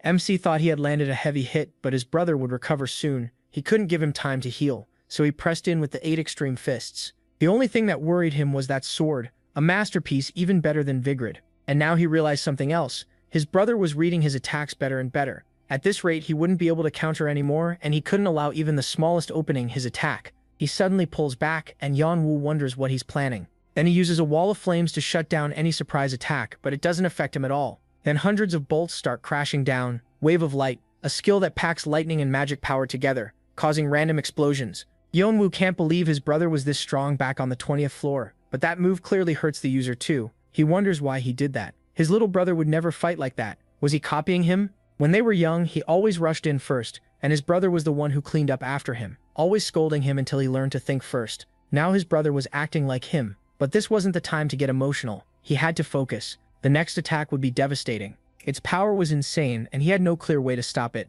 Still, he thinks if he adds more aura, black energy, and dragon blood, then compresses and detonates it, he can combine all his techniques to create something on par with his brother's Wave of Light, even if it puts him at risk. He never thought the blast could melt dragon scales. It was unbelievably hot, but his brother kept coming anyway. He was in real trouble. He tells Nike to activate her territory on him. Warnings flash before him. He needed better control over his power. His body had gone numb, but then he breaks free of that state and can now control fire and light. He had also learned the idea of dragon pressure. He thinks he reduced the damage around him as much as he could. Still, his sword had become so heavy he couldn't even hold it with both hands. But his brother had one more thing that he didn't. Elemental contact. Some people had to risk their lives to reach that level. His brother was a total genius. The captains, seeing how shaken and battered he was, thought he'd die at this rate. They wanted to step in too, but Yeonwoo refused. He had already told them he couldn't afford to be humiliated. Activating his max state and his new power, dragon pressure, he had cleared section number 3 and gained a lot. Still, his brother's body carried an overwhelming sense of fear. If he kept going like this, maybe he should give him a little more time. Just a little. Then against all logic, his brother laughs and says it was fun. Yeonwoo. He thinks it might have been the alter ego illusion. It was normal for those things to carry some memories, but it still felt like he was talking to his little brother. When he wakes up, he realizes he fought his brother for 3 hours. It had been unbelievably hard. So what would the last 3 be like, especially the next one? He didn't know much about him, only that he was the chief bishop of the Devil Army, said to be the demon god's apostle, and he even had the monarch trait. But first he wanted to test his new skill. He thinks Wave of Fire can be controlled to a certain degree even if it turned everything around him into a wasteland, and he had cleared the 3rd door. On top of that, he got a piece of the king's staff. As he moved on, he entered door number 2. There stood his master in his younger days. Even though he looked young and playful, he gave off a sharp beast-like air that felt different from the other shadows. Any student with a great master would, at least once, think about how to beat him and surpass him. But strangely, he said he gave up. He explained that his master was far stronger, so there was no way he could win head-on. Instead, if he was allowed to pass, he had to talk about the outside world because he had been trapped there for years without knowing anything. Yanwu agreed. He had nothing to lose, but it didn't go the way he expected. His master asks what he thinks he's doing. Yanwu fires back, asking why he should trust him. He curses, realizing he thought he'd caught a weakling, but if not, then he had no other choice. Yanwu shouts that this might be the only way to bring back some part of his brother's past, so they had to capture the shadow however they could. The power was incredible, just what you'd expect from a monster. On top of that, what he used earlier was definitely wave art, but that made no sense. Back then, his master should have only known the basics of the 8 extreme fists, so had the shadow studied on its own and made its own version of the 8 fists? Yanwu thinks that's probably right. If so, it had to be tied to the master's real body. Now he wanted answers. The protagonist uses Declaration of Dominion and apologizes. But like he said, he'd have to beat him down to capture him alive. He remembers his master's words, telling him to surpass him and reach the top. Yanwu wonders what this shadow really was. It was nastier than he thought. Had it gained an identity of its own? At the same time, maybe the shadow was still improving the technique. It couldn't create anything new under the system, but it had evolved the 8 fists. The captains desperately begged to be released, but Yanwu refuses. They had to wait. Watching him, he had to admit it was amazing. Even after using Wave of Fire, his injuries weren't serious. It was obvious he'd lose at this rate, but if he let his captains out, he could at least force a draw. Still, that wouldn't be a true win. He needed a plan to beat him and win for real. He thinks they are alike, but that shadow had spent decades training in the 8 extreme fists. So what was the difference between him, the Saber God, and Nocturne? They had all forged their own paths through their skills, but he still hadn't found a clear path for himself. What he did know was that he wanted one that boosted speed and strength. He needed brutal training to draw that power out. Then he rejects that idea. If he couldn't find his own path yet, he could walk the paths of others and use them for himself. In his mind and body, he already knew many paths that led to glory. Like the techniques of the Saber God, the Martial King is stunned. What was wrong with this guy? He was fighting differently than before, and now he was even taking in Nocturne's path, which was smooth and refined. He curses, "What is this?" It felt like he was fighting several masters at once, and Yanwu was still using the secret art of the Demon King's apostle. The next path came from the strongest person he had ever seen, the path of the Martial King. He shouts in anger. Was he really using that move? Was he mocking him? This was a wild, unstoppable path. No way. He had broken through his defense, and the final path he would take came from the Sky Wings, the path followed by his brother, Freedom. Yanwu realizes that this shadow was nothing like his master. The real man would never obsess over just one technique. The captains ask if he shouldn't collect the shadow to summon his brother, but he refuses. He had been blinded. Summoning his brother's shadow would be an insult. It wasn't really his brother. The truth was, he could never see him again. That dream had blinded him, but he had to stop getting distracted and move on. The tower informs him that the first door is starting. Yanwu is dying to meet the one called All for One, but the tower announces that the simulation of Biffaspot was removed for unknown reasons. That meant he had cleared every trial. Meanwhile, someone arrives at Hinova's forge, right as the ranking updates. The dwarf realizes he had really taken first place, and wonders who was calling him. The bow god finds everything strange. Hinova's shop should have been in ruins after the fall of Artia, and his disciple had died. He should have been grieving, but he was smiling. Then someone asks who that person was. He didn't like the look of him at all, so he followed. He curses, saying he'll deal with him later, then orders him to answer his questions, and he'll spare his life. But the other man refuses. He wasn't stupid enough to fall for that. The Saber God thinks it might have worked, though he'd rather do this the hard way. They should enjoy the meal while gathering memories, and then they learn Cain was the one behind the war. Hearing that, he thinks things are about to get interesting. As for the protagonist, he was facing the 21st floor. As he attacks, he wonders why the being called All for One had been erased from the shadow system. What could that mean? Then he clears the 22nd floor too, earning more achievements. Even Poseidon watches him with interest, thinking of making him an apostle. But for now, he had no plans to make any deals with them. Also, on earlier floors, he learned that Brahm was hiding on the 23rd floor, so he heads there. The test for the 23rd floor begins. It was a land known as Hell because of its terrain and monsters. The demon tribe lived there, beings that grew from trees.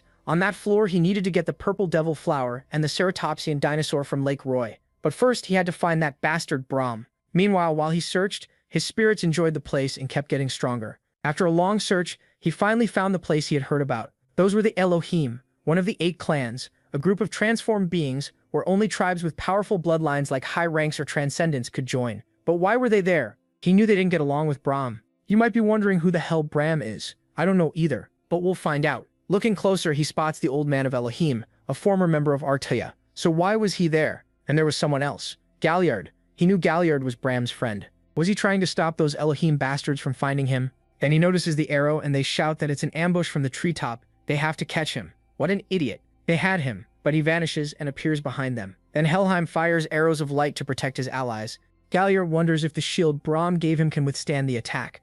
Seeing that power, he is amazed, but he knows his opponent is a martial artist. Then Jiol appears, cutting down all the disciples. Cheyan Wu says he'll explain later, but they need to get out of there. Helheim had gone mad, that bastard. Later, they move to a safe place. Galliard thinks Yan Wu has changed a lot and asks how he knew he was there, but MC says it was just a coincidence. He was looking for Brahm to ask a favor. Galliard doesn't think he's lying, but he still can't fully trust him. Then a message arrives, saying that Brahm wants to know why he smells like a dragon. Cheyan Wu thinks the dragon blessing should have stayed hidden. If the dragon was outside, how did Brahm notice it? Even Summer Queen didn't, so he plays dumb and says he has no idea what Brahm means. Galliard tells him to come along. The master of the house wants to meet him. As they walk, a hidden path opens through an illusion barrier. Galliard warns him to think carefully, because the current situation means he'll have to stay there for a while. If he doesn't want that, he should leave now. Cheyan Wu asks if they're protecting something tied to what Helheim was after. He wonders what could be so important that they built a barrier for it. It must have cost a huge amount of both resources and mana. When they arrive, he starts wondering what's really going on. This was the man who took pride in being thrown out of Elohim, the one who always chased freedom. The incarnation of the god Brahma, who had come down from the heavens. And beside him stood a human dragon, a being born from a dragon, and a human, one that goes beyond the limits of either race. After the ancient dragon Kaladas died, and the last true dragons vanished, only 3 people in the tower were connected to dragons. Summer Queen, who was half human and half dragon. Ananta and her brother, the successor of the ancient dragon. Ananta had disappeared for unknown reasons. Cheyan Wu didn't know why, though her brother apparently did. Could this girl be Ananta's daughter? Brahm asks if he knew Ananta. Cheyan Wu says he only figured it out. Summer Queen refused to have children, and the Skywings were dead, so Ananta was the only answer left. If that's why Elohim was hunting them and they still let him in, then Brahm must want to make a deal. Brahm agrees, but first he needs to know if Cheyan Wu is worthy of that deal, so he tells him to explain who he belongs to. Yan Wu activates his dragon skill and figures that answer should be enough. Brahm accepts it and tells him to follow. Yan Wu asks how he ended up taking care of Ananta's daughter. The whole thing doesn't make sense to him, because a man this strict didn't even help his own brother when he was dying. Brahm only says it was because of a deal with Ananta. She asked for one thing, that he teach her daughter dragon knowledge while she stayed there. The girl's name was Sesha. When Jiang Wu agrees, he gives his own terms and explains why he came. He wants to study the Book of Mercury, which Brahm wrote. It was a magic book Brahm created using the knowledge he had as a god on the lower floors. Brahm doesn't like the idea at first, but after they make a mana oath, Jiang Wu starts getting lessons for 2 hours every night. Hinova's alchemy teachings also help him understand things better, and during the day he looks after the young dragon. Nemesis makes fun of him for being a babysitter. The captains tease him too. His master was known for being harsh, so how was he supposed to win over a little girl? But Yongwu had a trick up his sleeve. He won Sesha over with desserts and showed a side of himself no one had seen before. As for the madman, he curses his luck. He brought high rankers to make sure everything worked, but now his plan to restore the extinct dragon and giant races had been delayed. Still, he wouldn't give up, and to do it he had to kidnap that girl, the tower's only dragon descendant. He thinks he missed his chance once before, but not again. If only he had the corpse of Skywings, none of this would be necessary. She was Hemera, his sister, who came to help her useless brother and brought enough forces to cover for his failures. Later, Jangwo, after getting treated like a babysitter, is asked to gather some violet devil flowers. Since ancient times, dragons and demons could never live together. They became mortal enemies. People said dragons could devour a demon's elemental body to purify their soul and magic, while demons ate dragons to boost their mana. And if someone could capture a demon, there was even a shortcut to gaining a demon's blessing. The violet devil flower. They apologize a little, but they also need that flower. Jongwoo asks if they're trying to plant a demon blessing in him. They calm him down and explain she was doing something similar. She wasn't skilled at using her power and only had a quarter of a dragon's strength, so she was refining devil flowers to raise her magical power. Still, he should be careful. He only needed flowers with 4 concentrations, but Seja could only handle 3, since too much would make her sick. Then he notices the place is packed with flowers. Jungwoo is shocked, Violet devil flowers are supposed to be incredibly rare in the whole tower.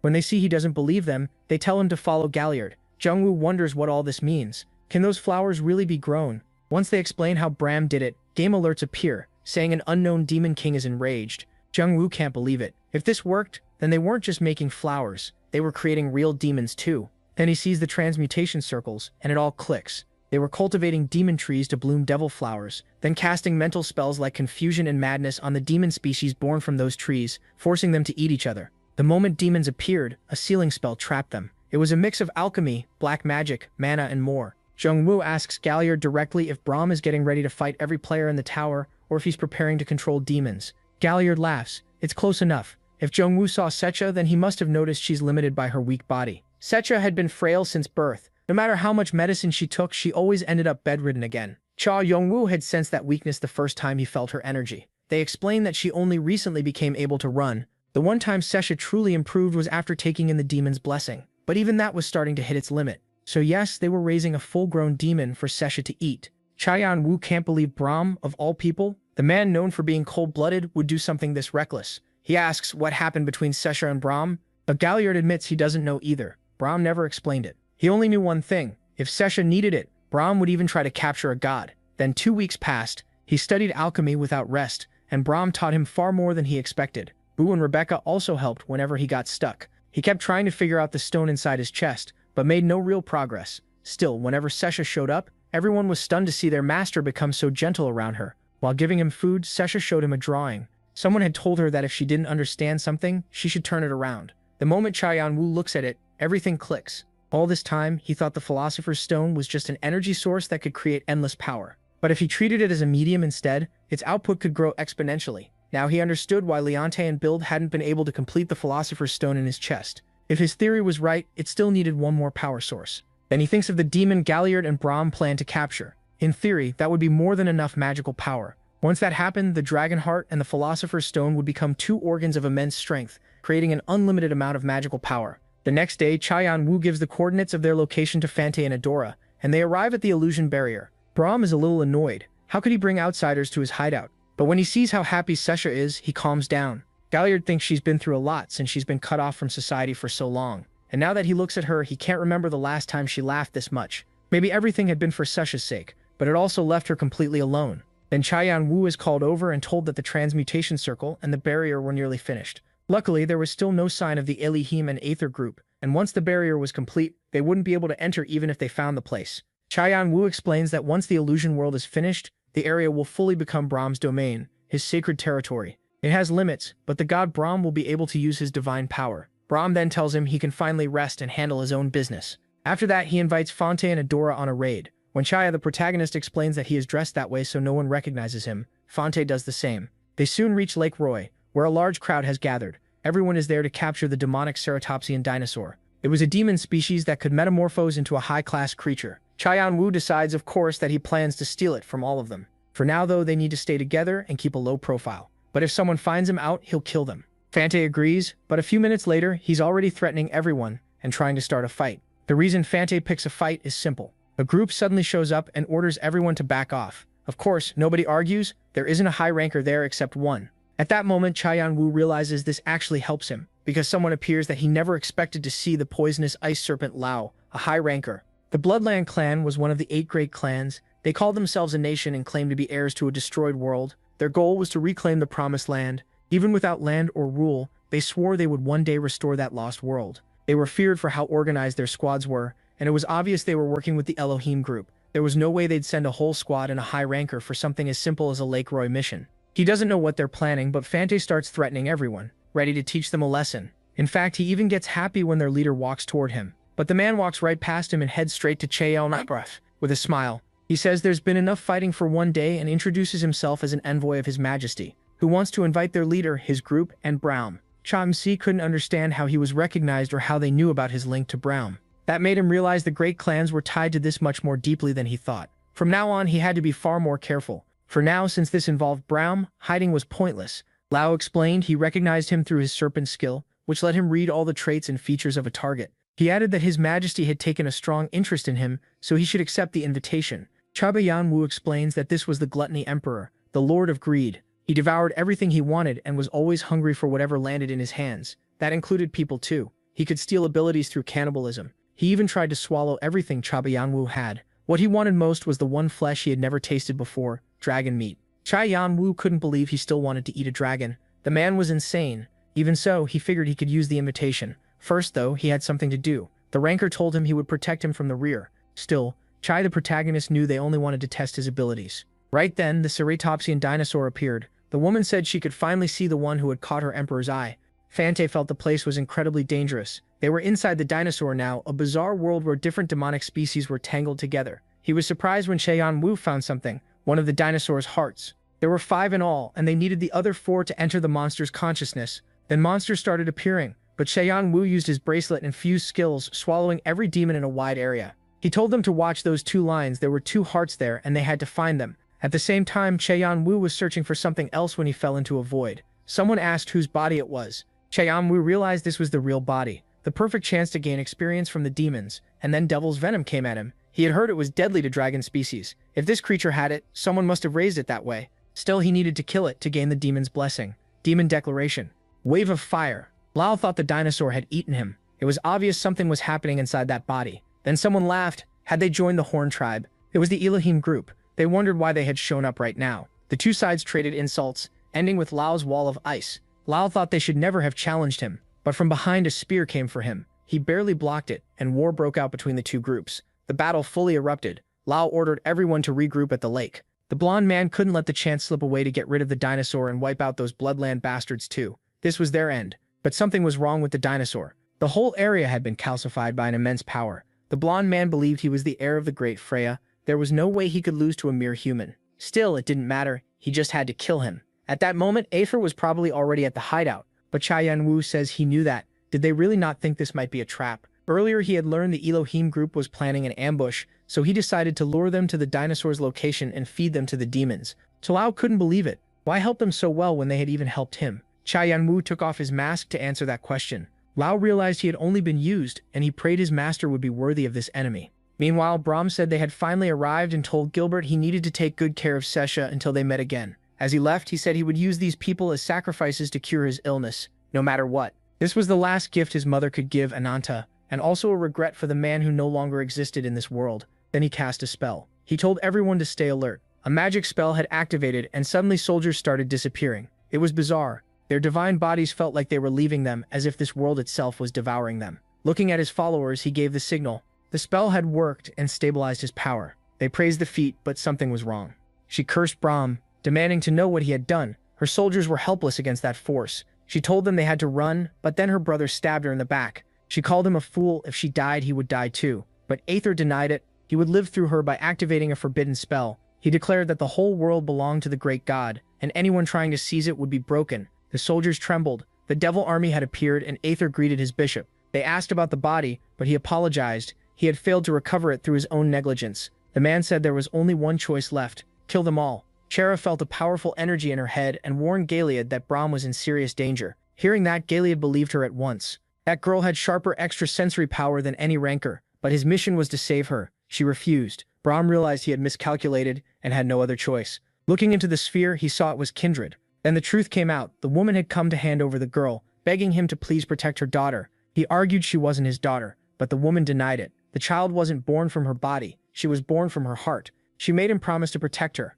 Father. That was the first and last time he heard her call him that. The daughter who had hated him all her life was now begging, and he simply couldn't refuse. Maybe he first raised her to pay for the sins of his youth, but at some point he began to truly care for her, and that was how he became Sitch's real grandfather. Then someone said that was where his illusion ended. Bram couldn't believe it. His vision had been caught. Even his space was overwhelmed, and when he looked closer, he saw the aura was clearly from the spirits of the Devil Army. Now he understood why Kindred could move wildly through his territory. The Devil Army existed in a possessed state by the god they served. He knew exactly who that god was, a god but not a god, a demon but not a demon. Tower players called it the demon god, but that being was actually closer to light than any god, while preaching the opposite idea: destroy everything and rebuild it. That was why the Devil Army called it the demon of the sky or the heavenly demon. Even if Brahm released all his authority, defeating the heavenly demon would be nearly impossible, and taking down Kindred quickly wouldn't be easy either. On top of that, his world had started to be stained by the heavenly demon's color, so he had to crush the entire illusion world. The followers wondered whether the second bishop was all right, but then an arrow appeared. They cursed. Were they trying to assassinate him? The fight kept going, even though Brahm was growing weaker little by little because he wasn't within his barrier. Even so, if he died there, those bastards would take Sesha with them, and he would never allow that to happen. As he fell, he remembered his precious girl. No matter what happened, he would protect her, even if he no longer had divine power. Demon summoning. The demon said the air of the lower floors felt much fresher than the air above. His name was Agares, the Grand Duke, who represented ruin and madness. Kindred couldn't understand it. A demon shouldn't be able to enter the lower floors, much less a high demon. Was he aiming for the human dragon? He thought fast but had no choice and used his possession. He had fused two opposite energies to cause that explosion. He didn't think he could beat him, but he could at least break his manifestation. Ekrazes laughed and called him a fine disciple of the king, though he still had far to go. He had to disappear. Then he was startled, so that was a shadow. Either way, the nuisance was gone. He asked what wish his contractor wanted from him. Brahm didn't understand. Had he called someone like Beliot or Dantalion? Then why was Agares here? Once he thought he understood, Agares asked whether he had a dead dragon corpse. Brahm denied it, but Agares told him to stop playing dumb. Clearly, as payment, he would take the weak, talentless human girl, and since she was the daughter of Wings of the Sky, that was reason enough to take her. Hearing that from behind, Brahm thought of one thing. His wish was that he should sacrifice himself for his granddaughter Sesha. He explains that his Mercury book and his own body were at their limits. He had stopped Sesha's aging with divinity to keep her healthy, but now he had no choice. At that moment, he gave up the rest of his life. Meanwhile, John was being given the reward for the dinosaur, and at that moment, Boo blocked a storm of demonic energy. He didn't know what it was, but it felt a lot like Agares' power. He had a bad feeling. As he flew toward Brahm, he reflected on how obsessed that being was with his brother. They had been allies because they studied each other's power, but Agares always wanted to merge. His brother refused every time, and those repeated rejections enraged Agares. After being rejected again and again, the demon finally cut all ties with his brother. Years later, he returned when his brother was dying, only to urge him to join him. But the answer stayed the same. He wondered why Agares had appeared now. Given his place, he should have already gotten what he wanted in the past. Then he wondered what had happened, because traces of Brahm remained. By gathering the memory fragments in the area, he understood everything. He wondered why that trace was so shaken, then heard that the girl was the daughter of Wings of the Sky. Had he heard right? Did his brother have a daughter? That couldn't be. Nothing about that appeared in the diary. He had only ever loved Viera Dune. There was no one else, and he never betrayed her. In fact, she had always liked his brother, but his brother only saw her as a friend. Then he remembered she had said something important the last time they met. Someone had promised to protect her no matter what. Now he understood who she meant. More memories rushed back. Brahm had a daughter, but he acted as if she didn't exist because of his divinity. Even so, she kept looking for him despite hating him, bringing Awalo Zalulens Vijaro Dune's daughter. For a long time, Vijaro Dune hid that she had a child. Then Ananta found out by accident, took the girl to protect her and raised her as her own daughter. Now Yoon understands what happened. He failed to protect his brother, but he swears he'll protect his niece with his life. Agares realized what the old man had been planning all this time, but Brahm apologized. He couldn't grant that wish. As the illusion field shifted, the sealed circle grew weaker too. Brahm watched the falling pages like his hopes turning to dust. Sesha cried out for him. Agares sneers that this is what his brother left behind. He never liked that bastard, but the girl could still make a useful trophy, so he pulls her closer. Seeing him, Sesha trembles in fear, and remembers her mother gently telling her she looked just like her father. She also said her smile was beautiful, so she shouldn't cry. She had to smile. Just as she's about to be eaten, Agares' arm goes flying.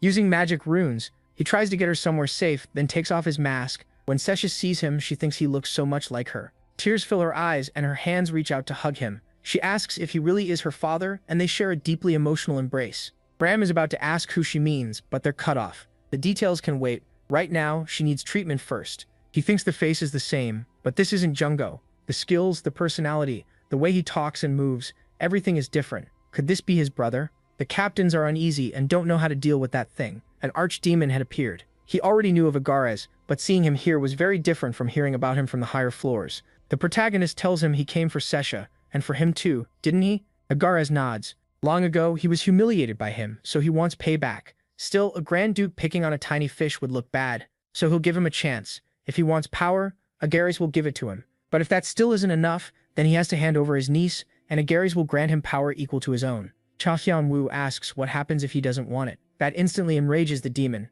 His brother always refused him too. So how dare a mere human act like that and forget his place? He attacks with a pitch-black veil. This is meant to force Cha Hyun-woo into becoming his subordinate. He didn't plan to use this, but refusal leaves him no choice. Then something feels off. He doesn't know what it is, but that presence, it feels like something on his level. How could that be?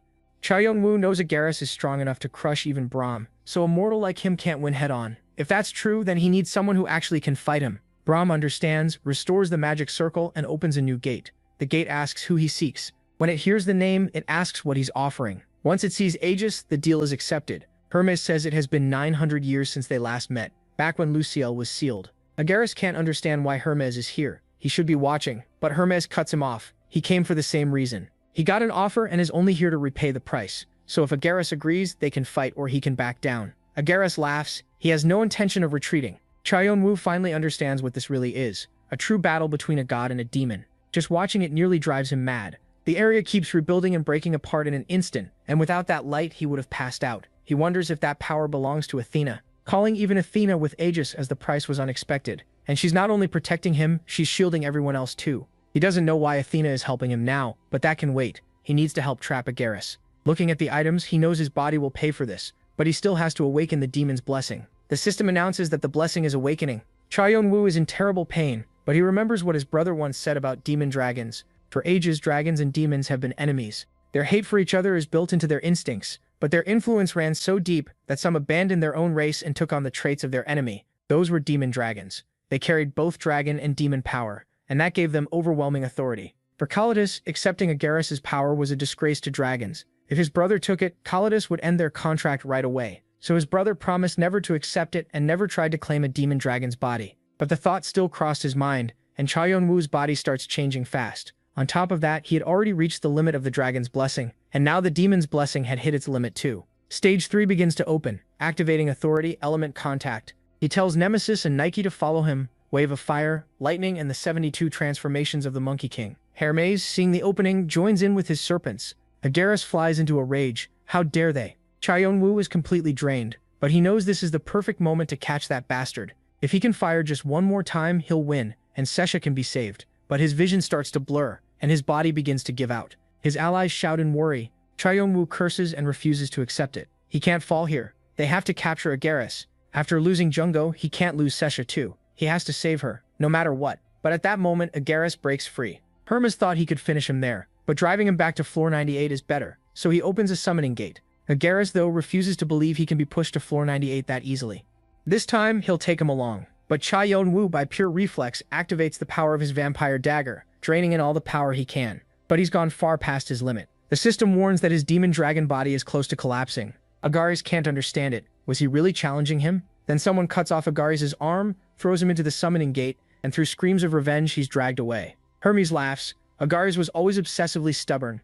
Cha Yong-woo doesn't understand why the administrators are here, but they tell him to drink something. It's an item called nectar. He doesn't have enough karma to buy it, but they're covering the cost. Cha Yong-woo is stunned. They also show him a gem made from the demon's blessing. The demon's core. It holds huge power, so it might heal Seisha. The core contains tremendous power, enough that it could help treat Seisha. But it was made in such a chaotic way that he couldn't remove it from his body. Still, he can't save Seisha if he collapses first. Hermes tells him to calm down. He gets rattled too easily. Then Athena wraps him in her blessing. They ask if he's already leaving, and he says yes, trusting the rest to them. Hours later, Cha Yong-woo opens his eyes. They tell him he's now on floor 24. Cha Yong-woo tries to think, but then notices his mask is gone. Adora asks if he's looking for this. Once he realizes they saw his face, he curses. He should have been more careful. He wonders how many people saw it. Then he stops. Adora would never be that careless, so only she and Fante saw him. Did they already know what his face meant? Even if not, he still can't leave any loose ends. He grabs his dagger. If he has to kill them, it has to be now.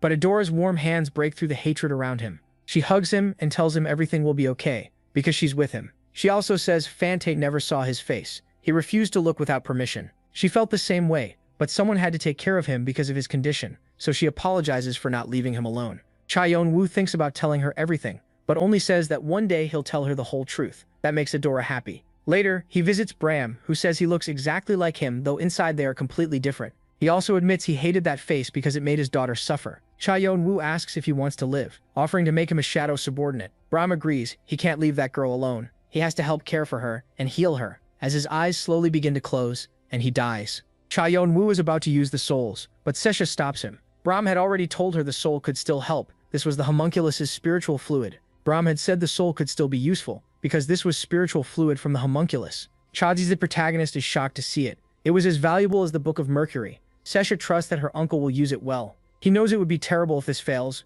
but he tries anyway. The system congratulates him for discovering a new way to control death in the body. The gods of Floor 98 begin to show their displeasure. While some demons are pleased, Sesha runs into the arms of her grandfather, then asks why he's so stiff. Brahm then admits that he's her family now. But first he has to explain how they'll cure Sesha's illness and rescue Ananta. He tells them to take a look. This was the transmutation circle he made, and this was the Philosopher's Stone. It was something Viera Dune had taken, but now it belonged to him. Though he didn't know all the details, he asks whether it could work, combining that formula with the Book of Mercury. The answer is yes. The Philosopher's Stone would complete it, and with that power they could create a transmutation circle. This time it would work. They'd be able to trap demons properly and transplant them into Sesha without putting her in danger. That solves one part, but how would they save Ananta? She was likely fighting somewhere in Walpurgis Night. Cha Yan-woo says they'll use an auction. He'll put the Philosopher's Stone up for bidding, along with a few other artifacts. Brahm realizes that if they do that, the tower will go wild, especially the Red Dragon.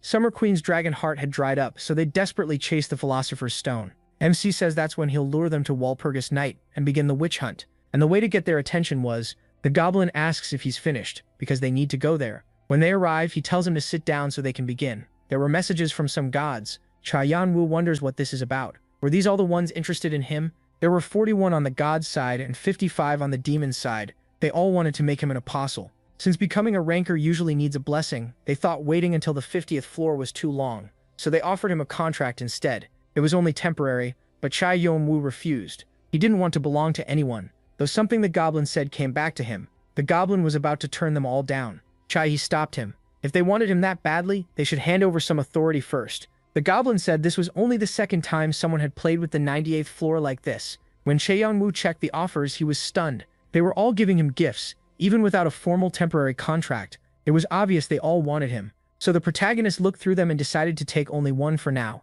the Faceless Law. That skill gave Boo huge wings to fly. He didn't reject the others, though. He would save them to review later. Then he had something else to bring up. Hermes and Agaras had fought so fiercely that the stage was heavily damaged, forcing it to shut down for a while. Most of the players who stayed behind were killed, and now complaints from clans and players were pouring in, so he needed to be careful. They could end up blaming him. After that, they parted ways. Cha Yan-woo knew the clans would come after him, Brahm and Sesha once the chaos settled, so they left the 24th floor and headed for the One-Horn tribe. But when they arrived, the village was on edge. Adora rushed to her father and asked what happened. He told her that Yanu was dead. The Blue Sword clan's bow-god had killed him. A team was sent after the killer, but they were killed too. Cha Yan-woo couldn't understand why the bow-god was targeting the tribe now. The martial king made it clear he would catch him. No one was allowed to touch his people. He planned to snap the man's neck, so he told everyone to get ready. Cha Yan-woo figured the tower would stay in chaos for a while, so he decided to find Hanova.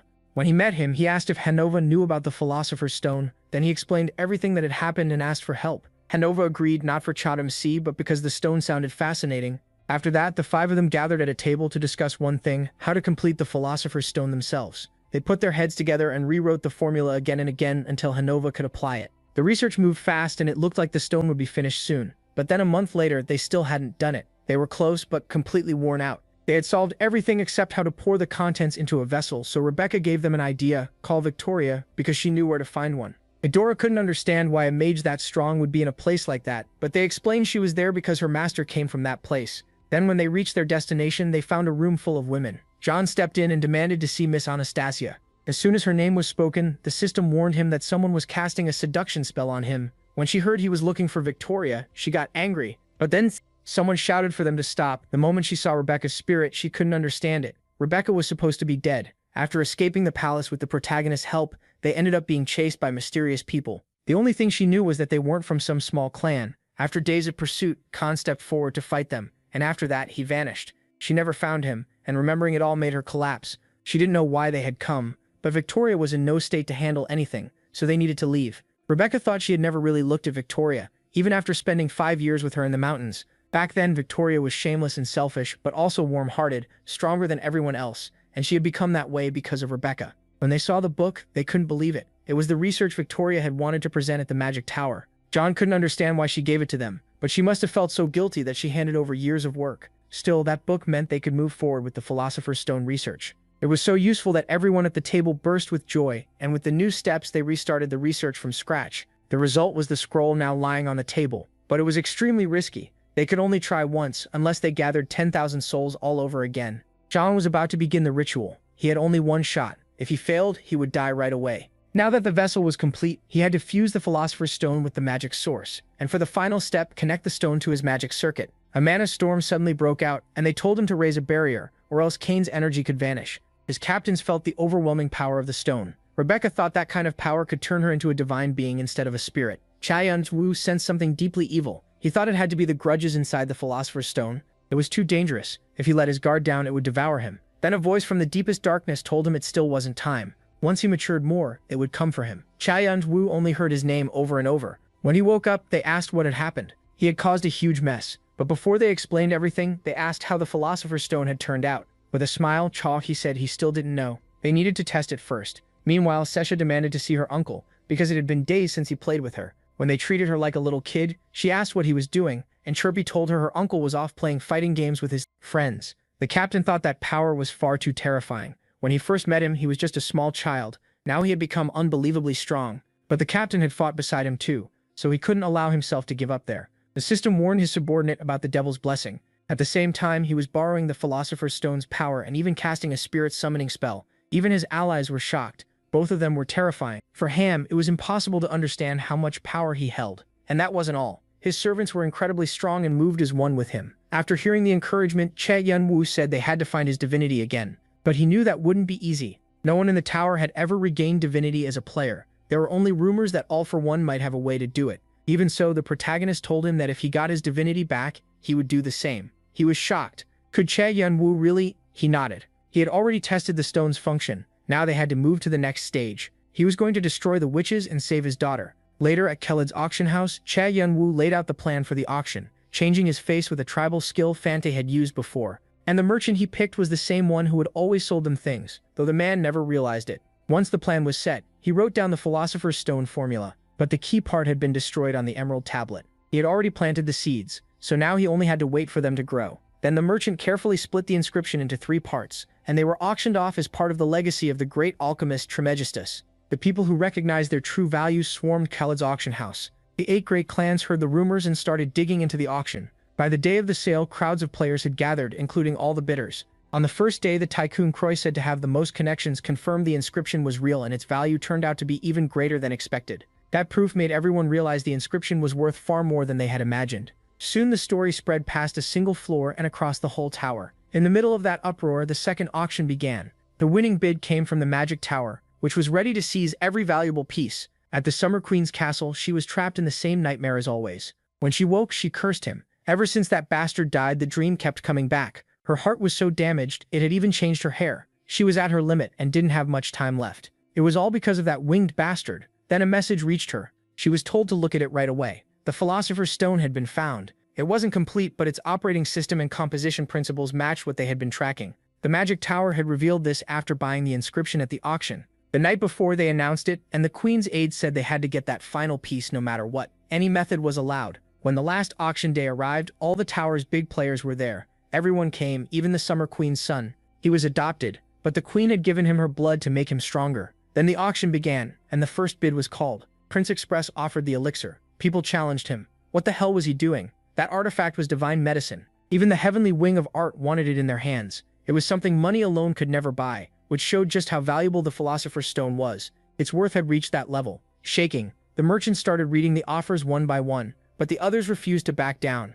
Did he really think he could get that inscription so easily? He stood up and denied it. They didn't want just one inscription. They wanted all of them. Then the earlier buyers were told at once that the inscriptions had been stolen. Everyone shouted, asking what he had just done. Was he trying to declare war on the entire Magic Tower? He laughed. At last, he had it. The secret that could heal his mother and let the Red Dragon rule the tower. Meanwhile, they laughed too, because they had expected this. In the new settings, they had planted the wrong formula on purpose.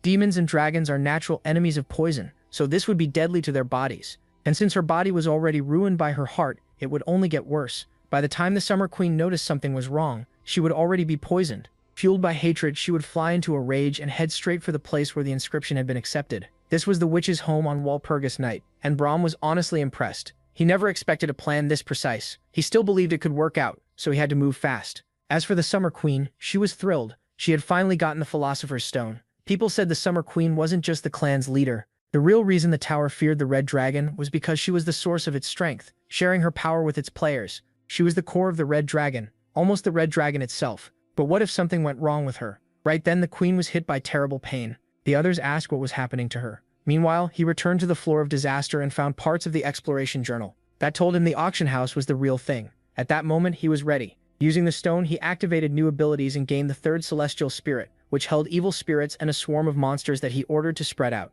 He remembered Brahm's words. He had called him evil. This method was completely different from Brahm's. They watched in shock as the monsters devoured each other, but they had to step back. Now it was time to start the plan. The demon said the air felt amazingly fresh. He had managed to give birth to a low-class demon. Then the system warned that every demon on the 98th floor was furious. The demon introduced himself and thanked him for the summoning, promising to serve him forever. But Yahello cut him off. He needed to shut his mouth. Brahm looked at the ring and was surprised that something so small could cure the ruined illness. Meanwhile, even Marquis Caliburn of the Bloodland was asking about him. He was one of the two swords the gluttonous emperor valued most, and now he demanded to know what happened that day. John figured a small lie might help. He had heard the players of the land were bound by loyalty, so he made up a story that Elohim had clashed with them. Then Lao told him to run while he bought time. Because of that, they survived and Lao died like a true knight. Caliburn believed it and invited him again. John couldn't refuse since his comrade had sacrificed himself so he could meet his master. Right then, Caliburn swore on Lao's will that John was an ally and would be protected from any danger.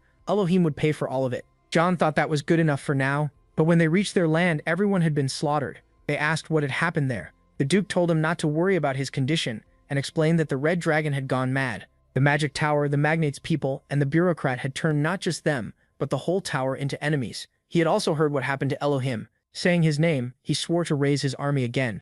Outside, those red dragon or Elohim bastards would kill the pests in the name of their emperor. That was how Bloodland declared war. The peace they had kept because of their common enemy, Archia, finally began to break. When they got there, everyone saw the place was a wreck. John summoned Boo and told him to find out what happened there. Thinking about it, Brahm asked where he had found that spirit. Even for a lich, that kind of growth made no sense. He must have been famous when he was alive. Brahm guessed he was probably one of the 9 kings. John didn't buy it. Was Boo really on the Summer Queen's level in his past? And why would a king fall into a mere soul? Then Boo showed them what had happened. The women cursed and said they had to escape that prince. Those two also appeared in Jongwoo's memories. Ark and Margaret, members of Viera Dune and the first witches born from the mother of witches. The lich opened a portal to their base. Through it, he told everyone to gather information on Ananta. He didn't know if there were traps, and the place reminded him of his past. Even so, they had to go in. They entered the infinite world of night. The system warned that this was private property. Without the owner's permission, they would be at a disadvantage. As they moved, he realized it was a barrier of fear and illusions.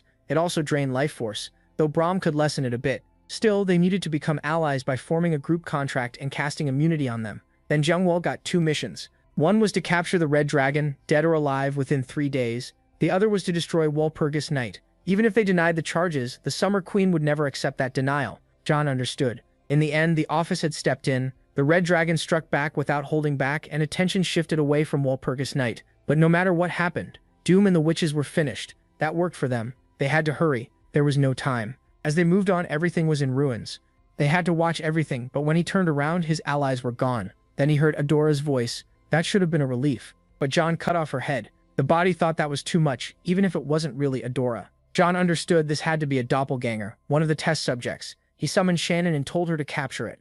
John was a little surprised. Shannon hadn't been this strong before, and her personality had changed too. The doppelganger's body kept healing, but Shannon kept tearing it apart. In the end, it spilled everything, hoping it could at least die a little faster. It revealed the structure, the weakness of the place, and even details about Walpurgis Night. But John planned to hand that lying bastard over to Sesha and save it for later. It thought John had promised not to kill it if it talked, but John had never said that. After getting the information, he told Rebecca to rescue the rest of the group. With what he had learned, she didn't want to leave him alone, but he calmed her down. The witches were only magic experts, and he wasn't weak anymore. When he entered, he already had someone under his blade. She thought that was impossible. How had he broken through the fortress? No intruder should have been able to enter. John wanted to squeeze out every bit of information he could, but she only told him to shut up and kill her. Still, John already had the power to see the memories inside souls. After killing her, he learned that Ananta was locked underground beneath the castle. That was why she had lost contact with her father, and Sesha had been captured by Viera Dune. He had to save her. As for the god of the bow, he was covered in blood.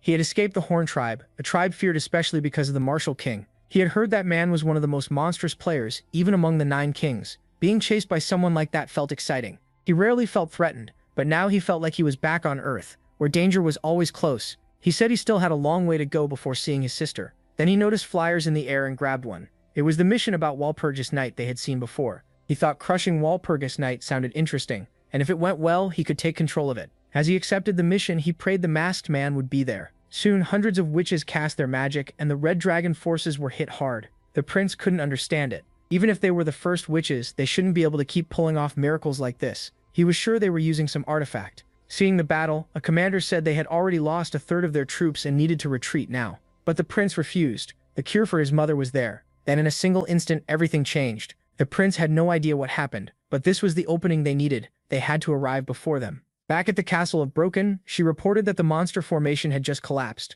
and the 5 protective barriers were about to break. Only the underworld boundary formation remained. They didn't know which bastard had been tearing through them, but the enemy was close. They had to stop them no matter what. She believed that even incomplete, it could still hold them back. With the Philosopher's Stone, they had a pure one. Nothing like the stones from the inscriptions. Everyone had to get ready for battle, since they had all consumed the same stone. Then she caught a heavy smell of blood behind her. She wondered who that bastard was. She hadn't sensed him at all. And where were the other witches? When she looked around, they had all been slaughtered. She needed to warn her lady, but something was wrong.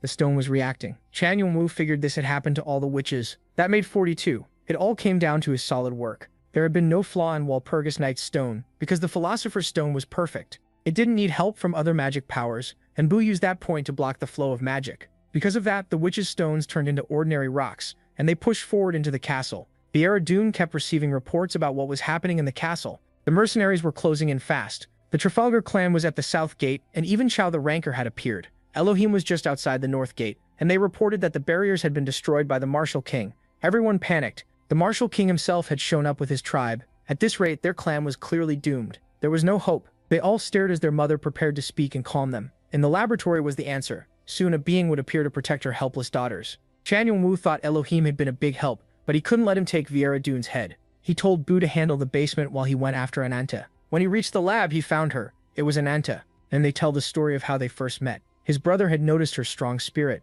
and that led to a close friendship despite their very different personalities. Years later, she was captured and tortured for the location of test subject BX-71, the human dragon she had stolen. But she refused to talk. They were insane. She said they should tell that bitch Viera Dune that she would tear her apart someday. After saving her, Cha Yanwu wondered what they had tried to do. Her mind was almost gone from her body. If this was Ananta's condition, then the other test subjects should already be dead. He teleported Ananta away, and decided the best thing he could do for them was destroy them and set them free. After getting out of the room, Wu says he managed to bring the entire library, the other Philosopher's Stone, and hundreds of witches. They were running because everything had been stolen. They asked their leader if she is okay, but after seeing the damage, she can't believe it. The materials for making a vessel were gone, so they could no longer summon their mother. Still, she orders them to prepare another vessel, even a temporary one. She says she'll go down herself and punish anyone daring to interfere with her plans. Then she lashes out, calling them useless, and ordering them to find, no matter what, Ananta and the intruder. When she sees the traces, she thinks that magic looks very similar to dragon magic.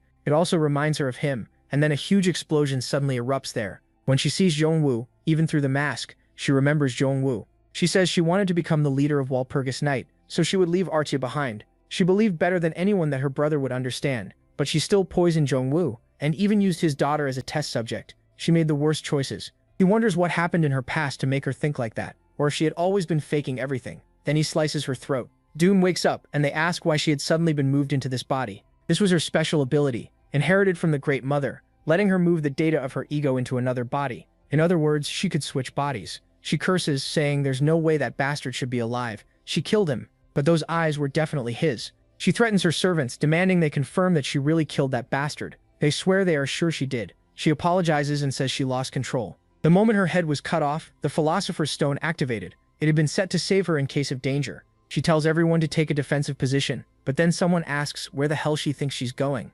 She wonders where she is now, and then it keeps going, more deaths and more deaths for the same reason. She begs desperately for him to stop, but Cha Yanwu refuses. Ananta, Seisha, and he had suffered far more than she ever did. She had no right to ask for mercy. Terrified, she screams, asking who he really is. Cha Yanwu laughs. He never took off the mask, so this wasn't fun enough. Then he says he hoped she would keep coming back to life so he could kill her again and again until her spirit could no longer survive. Then he feels a killing aura. He praises it. That speed was beyond most rankers. His senses had sharpened even more. Kindred asks where the dead Brahm was, because he knew Brahm had died, yet he was walking right nearby. Cha Yanwu wonders how the Devil Army knew that. Did they get someone to track him? He needed to be careful with them. Then he's told they had been waiting for him this whole time. The heavenly demon had declared that Seisha must be with them. He doesn't know why they needed her. He was only following the heavenly demon's will. But inside he laughs. That was nonsense. He had stopped following those orders a long time ago. Now he tells him to come along. But the protagonist asks what would happen if he refused.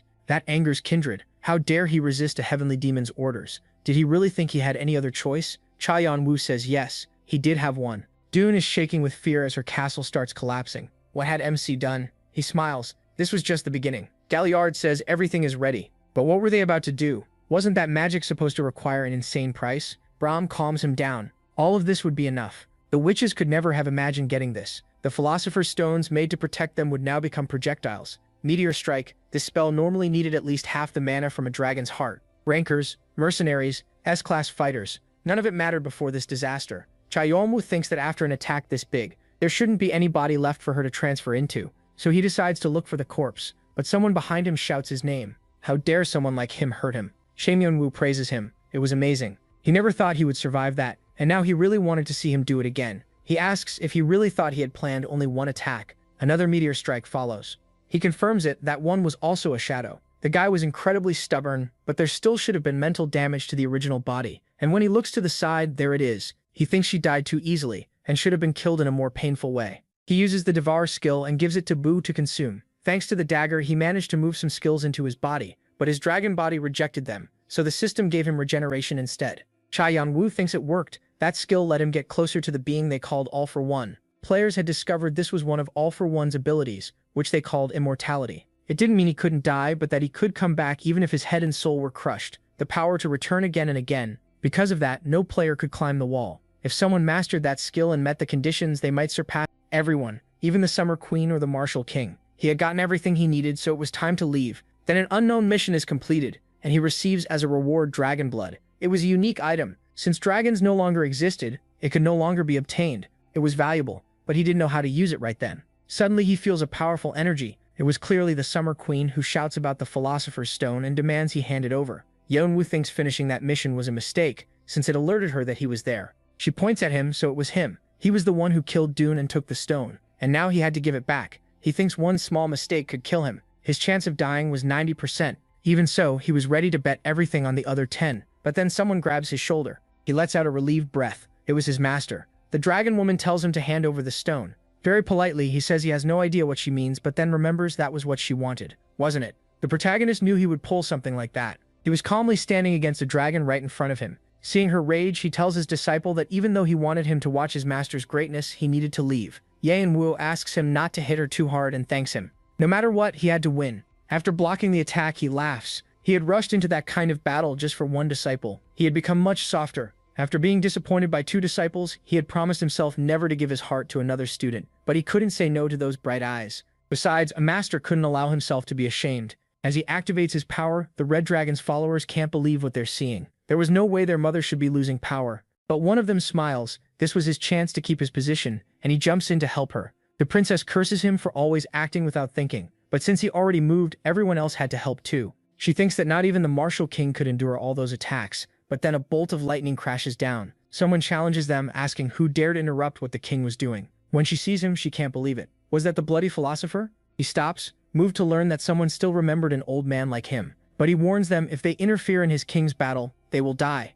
Seeing all this, the princess realizes she has no other choice. She activates her power and rises into the sky, declaring they would show him what it meant to belong to the Red Dragon. We learn her name is Vij, the eldest of the 9 dragon children, and she orders her siblings forward, making them all transform. They shout that they have to protect their mother. They open portals as well, calling out their army, but then the army of the Horn tribe appears too. The old man calls her foolish. Was she really coming in for hand-to-hand combat? But when he sees her first attack, he's stunned. That was the technique of the 100 Fists. He demands to know why she could use his clan's secret technique. He couldn't understand it. The Martial King stood at the peak of martial arts, and the Summer Queen stood at the top of magic. Had she created someone like this just to hold back the Martial King? He laughs, then says she must be from the Horn tribe, and asks whose daughter she is. If she doesn't want to answer, he says he'll beat it out of her. He admits the Summer Queen tried hard, but everything she made was flawed. If she kept trying to connect poppied pieces, there would always be a limit. It was only a fake path she was walking. She tries to defend herself, but then at her side, her great mother is sent flying through the air.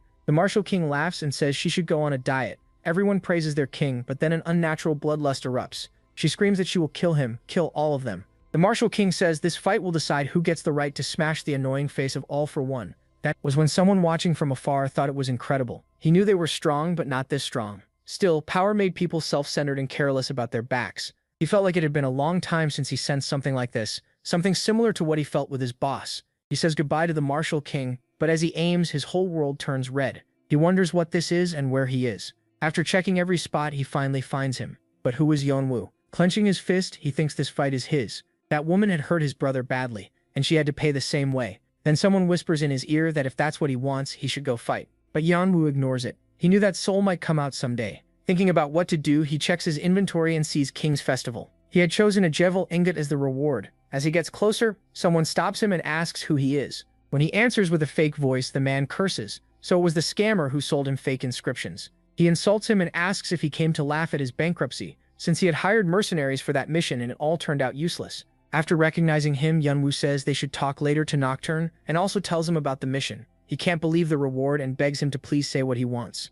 He'll do any mission. Yeonwoo says he wants to buy his entire stock, including the dragon-slaying spears. He also buys the assassins and the rest of the items. Later, Yeonwoo is with his captains, and as he looks at them, Shannon reminds him that from now on he is the master, and he must never forget it. He apologizes and says no, he will not think like that again. Jungwoo understands, so they make their declaration. With the domain spirit arts, reinforcement demon arts and monster power all prepared, it was time to melt the souls into his own magic. The mages also realized the time to begin had come. He starts strengthening his muscles with magic, aura, and his skills. The pain tears through his body, and it seems unlikely he can endure all of it. The system warns that his whole body is starting to collapse, suffering irreversible damage, but his regeneration skill is now complete. Jungwoo decides he is ready. He coats his spear with the Demon King's venomous demonic magic, thinking he should clear out the pests first. The Horn tribe calls for a retreat. That creature is about to launch a killing blow. Then a light begins to shine in the sky.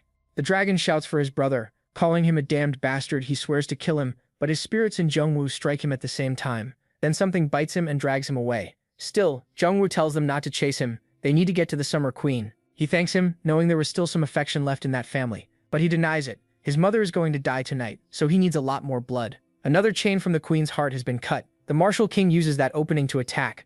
Still, he is annoyed. He expected more, but the only one worthy of him should be All for One. He is truly ashamed of his disciples and tells her to dodge the attack no matter what. She has to run. Then she remembers Jangwoo's words, telling her she would fight alone for the rest of her life and in the end would only close her eyes. But she snaps back, screaming at the top of her lungs to bring it on. Damn it, Wings of Heaven. The Martial King is ready to kill her, but Jangwoo apologizes and says he will stand in his way. With her last breath, the Queen thinks it is Wings of Heaven, and so the last dragon of the tower falls. No one can believe that someone so strong and powerful has died. Not even the Horn tribe can believe it. The princess also cannot accept that her beloved mother has died. Cursing the Martial King and showing her horn, she vows to kill him. He does not understand why that girl has a horn. Then up in the sky, hundreds of portals appear. He gets angry. What were those damn things doing here? It was the Bloodland clan. He asks why they are here, while they call him a pig. Then he is greeted. Wasn't this his dear friend, the Martial King? It was the commander of Bloodland, the gluttonous emperor. In the past, when the gluttonous emperor tried to eat the flesh of the Horn tribe,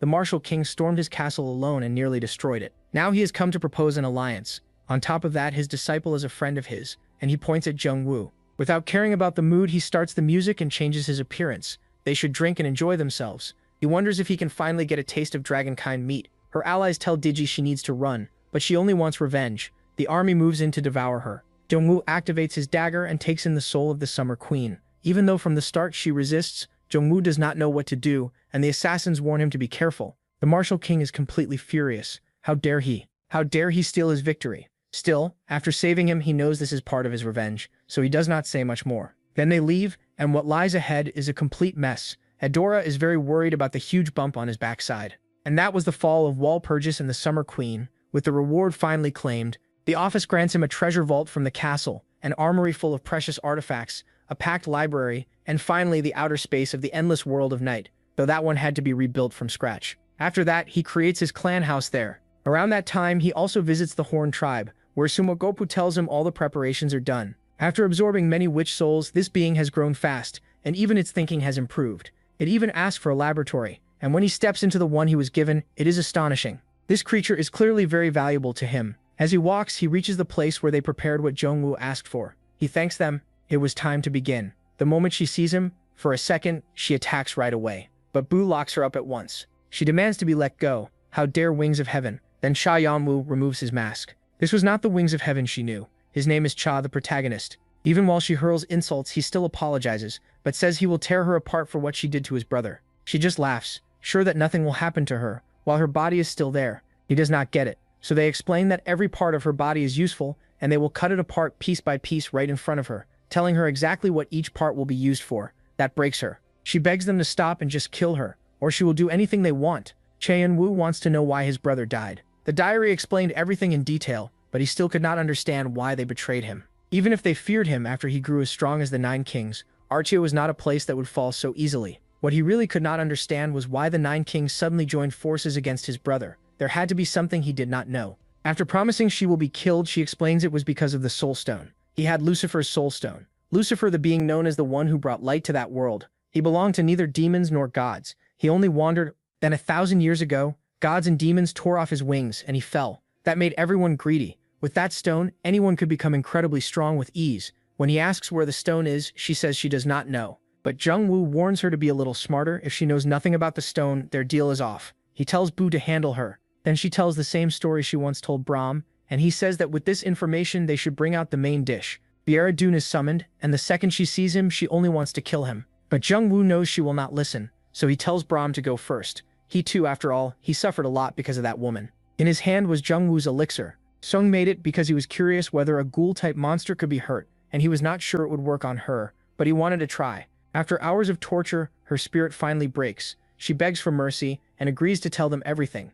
Jung-woo brings up the idea of Mother. He knows they wanted to revive the so-called Mother Earth. She was one of the few great gods that existed at the beginning of the universe. Viera-dun had a link to her, but those ties were suddenly severed, which is why they wanted to call her back. She screams that she already told them everything, so they should kill her. He tries to speak calmly, just like he did with his brother, while she keeps trying to excuse what she did. Jung-woo tells her his brother longed for her until the final moment of his life. He never let her go, even after all of that, but now he knows for sure how foolish that kid was. She denies it. He was just as insane as the rest of them. He always wanted more and more. He always tried to take everything. He was always hungry for power, and everyone got sick of him. She laughs and says his brother was just as much of a bastard as they were. As she casts a spell that lets her be taken over, the darker her mind becomes. Jung-woo asks if she is done. He calls her stupid for not even realizing what his skills can do. He stabs her again and again, staring into her eyes, and tells her to show him her real self. She curses him, and then it becomes clear they had been siblings. Jung-woo is stunned. Was that Mother Earth?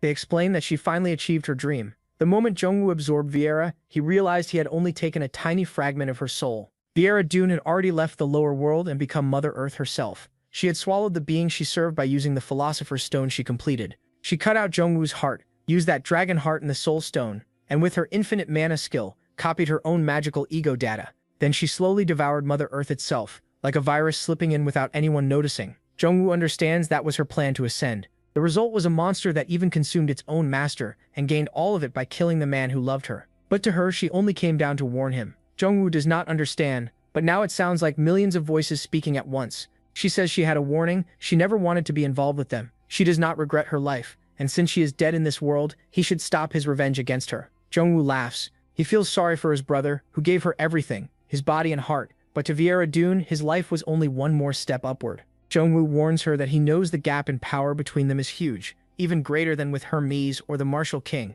but she should wait there and keep her neck clean, because it will not take him long to come for her head. All the gods are stirred up. Some praise his courage, while others think a mere human has no right to speak that way to a god. She accepts it and says she does not believe a mere mortal can ever reach her, but if he does, she will be waiting. Brahm cannot believe it. The being that took and stole his daughter is now a god. Looking at Jung-woo, he asks him to keep his promise. He will help however he can. Jung-woo accepts the burden. Brahm says that in that moment he believed in that simple human. Even with only a faint faith left, and though his holiness was gone completely, there might still be a small prophecy where everyone could smile. Second life ranker. End of season. And so after the Summer Queen's death, the Red Dragon grew weak, and its 9 children started a civil war for the throne. 3 factions rose in that war. The White Dragon, led by the Spring Queen, Waltz, the Black Dragon under the Autumn Lord Tom, and the Green Dragon, commanded by Hyol, Lisso, and Baharton. That is how Floor 72 was thrown into a fierce war, with each side trying to devour the others. And in the middle of that chaos, others jumped at the chance to grab that power,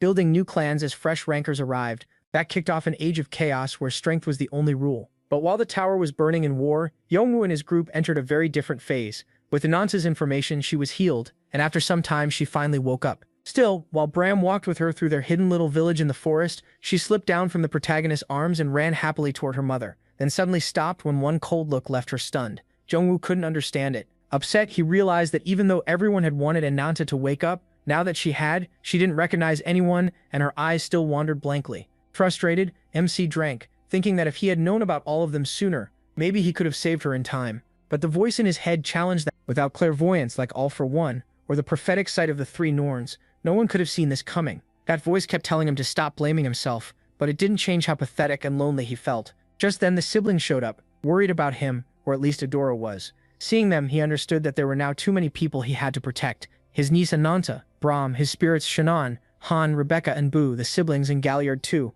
Carrying all that, and determined to become the shield over them all, he decided it was time to tell them the truth. Vante, excited, just hoped he would finally take off the mask. Then they froze when they recognized him as Heavenwing. Sometime later, Yanwu finished telling them his tragic story. He spoke with an eerie calm that clashed with Fante's reaction. Furious, and seeing him as a brother of the tribe, Fante believed they all had to help him. So right away, he decided to go talk to his father. But Adora stopped him with a sharp shout. She made it clear that if their father already knew Yanwu's secret and still did nothing, it was because he wanted him to spread his wings on his own. Even so, the protagonist wished that they could be his wings, because what he was about to do was reckless. It would likely put everyone around him in danger, including their tribe. Fante, still sure of himself, said they would be there for him, his absurdly strong sister, and himself too, since he knew the successor's seat would be his, or he'd beat whoever took it. Adora did not enjoy that jab, and the two started to fight while Yanwu smiled and thanked them both. Still, Adora had one question. What exactly was his next step? He said he wanted to build a clan, so trying to become like a sword, to the point that his body and the blade would become one. He opened his gap of sensing, his extrasensory perception, focusing on the overwhelming image of the martial king's power.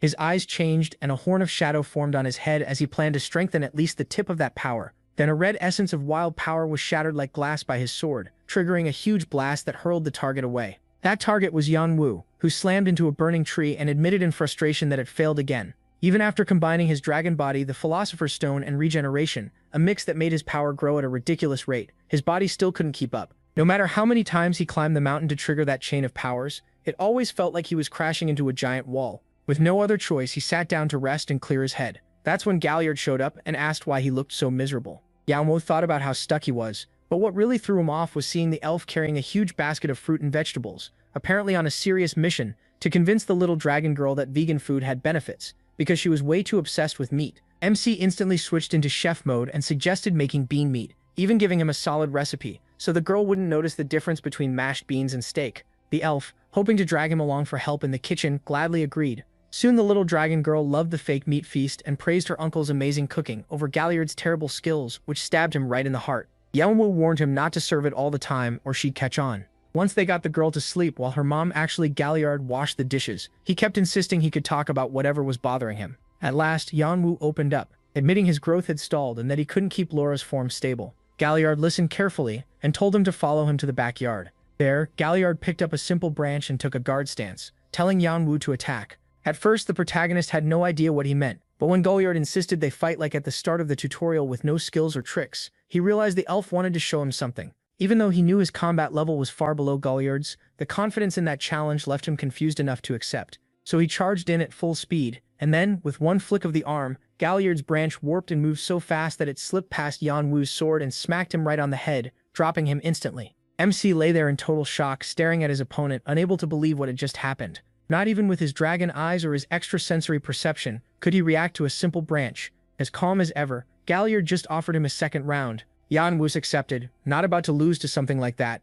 He watched the branch with total focus, trying to read every tiny vibration, every possible path, moving in while calculating the odds, dodging the strike, or so he thought. In the next instant, he felt something behind him, and it was another hit that sent him flying. While he spun through the air, he tried to figure out how he had failed again. Seeing him get ready to try again, Galliard warned that nothing would change. But Yanwu, sure this time he could do it, unleashed his power only to end up on the ground again, pushed down like it was nothing, by a simple branch. He was completely stunned, unable to understand how, even using all his abilities, he kept losing to someone who wasn't even using magic. That's when Galliard told him what he lacked: awareness. Yanwu still didn't fully get it, so his friend explained that pushing his body to the limit in training could work, but the real problem came after that. His abilities weren't failing. His imagination was. That was what his body had been trying to tell him. When he finally understood, It was the ability to turn what happened inside him into something he could project outward. That awareness could be used in two ways: extrasensory perception, to feel the area around him, and aura, to harden and strengthen the sword. But right in front of him, Galliard was using a plain branch to make wind slashes and even lightning bursts. Also, Yanwu would understand. Seeing it with his own eyes, the protagonist punched the ground in frustration because he finally got it. All this time, he had focused only on raising his destructive power and ignored awareness. Galliard offered him a hand to pull him up and reminded him that without it, he would never control what he had. Yanwu then remembered how his brother always saw him as his first teacher, even if he never liked that title. A soft wave of nostalgia hit him as he thought of Chaoran-si, the one he had also trained, mostly by smacking him with branches. So since Yanwu had called him master, Galliard decided to give him a few lessons, just like he had done with his brother. Meanwhile, in a city, guards chased a figure hiding in the shadows, someone who seemed to remember Yanwu's eyes, calm but able to set everything ablaze. It was the look of their captain. They remembered those days of war, when their sister died in their arms. Now that the captain was in the tower, they planned to use the chance to finish what they had started back in the war. Meanwhile, Yanwu kept training, listening as Galliard explained how to control mind and body, starting with footwork,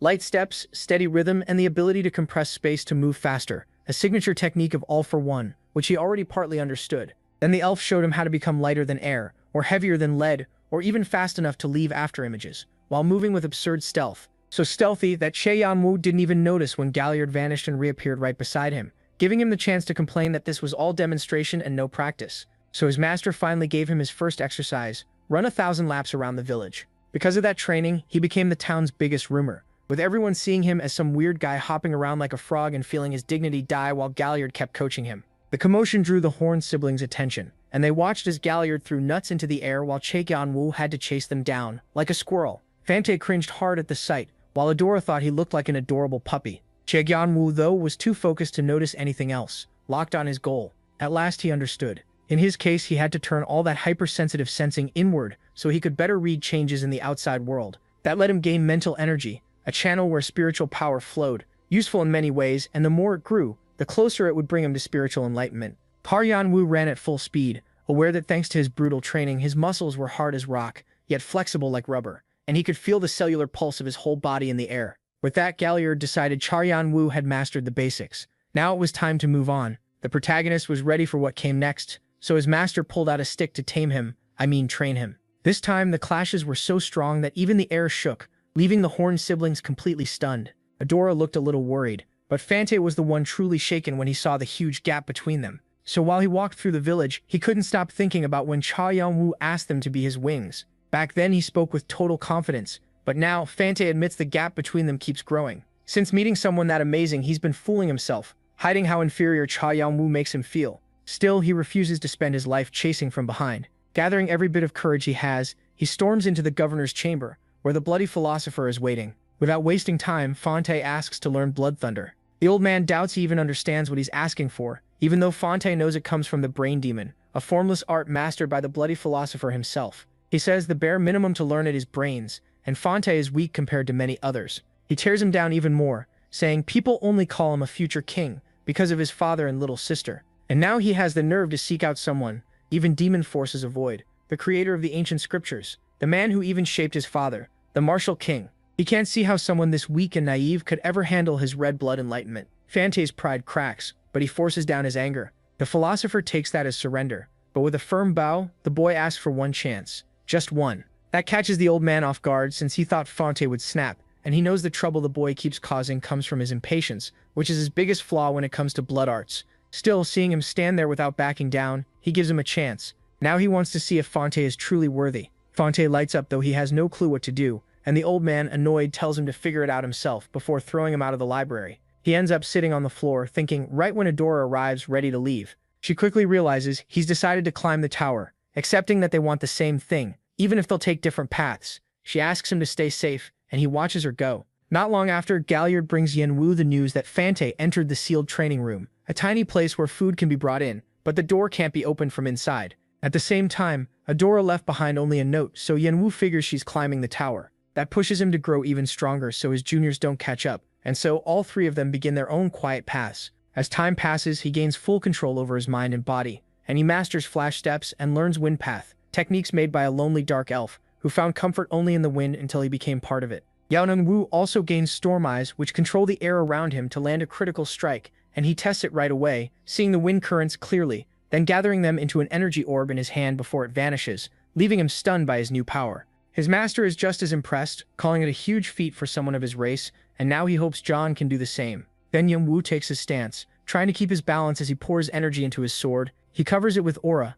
but in the end, the energy breaks apart again. Frustrated by another failure, Wu remembers that months ago, he went to the Martial King to ask for advice about his plateau, but the only answer he got was that this wasn't his path. That only confused him then, but now the protagonist realizes the 8 trigrams in martial extremes were never meant for him. With complete control of his body, he accepts that his sword talent has reached its limit. Galliard tries to cheer him up, telling him not to rush and saying it's better for now to greet the guest who just arrived in the village, assuming Wu already knows who it is. Meanwhile, the tribe looks over the merchant's goods as he speaks nervously, because he remembers every one of them. One for beheading a monster with way too much excitement, another for crushing and eating a dragon. But among these killers, one person scares him most, a calm-looking woman who once piled up a mountain of corpses at her feet, starting the Horn Tribe's contest of who can build the biggest tower. The merchant is terrified, and it only gets worse when the Martial King appears. Just feeling that huge hand on his shoulder makes him think he's done for, even though the giant is only trying to be nice. But when he mentions Frisia, he annoys him enough to forget his fear, though in the end nothing happens,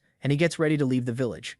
Wu stops him, reminding him about contacting the top brass, but the merchant explains he couldn't arrange a meeting, only a contact, and he pulls out an orb, one that can take MC straight to the most important people in the business world. In a flash, Wu appears in a beautiful place, almost like a polished version of Brahms' world of imagination. He's amazed by the power inside the crystal, and starts to grasp just how far the organization called the Table really reaches. Then a hooded woman appears, riding a huge white wolf. The merchant immediately steps aside when he recognizes her, Lady Frieza. He trembles, never expecting her to come in person.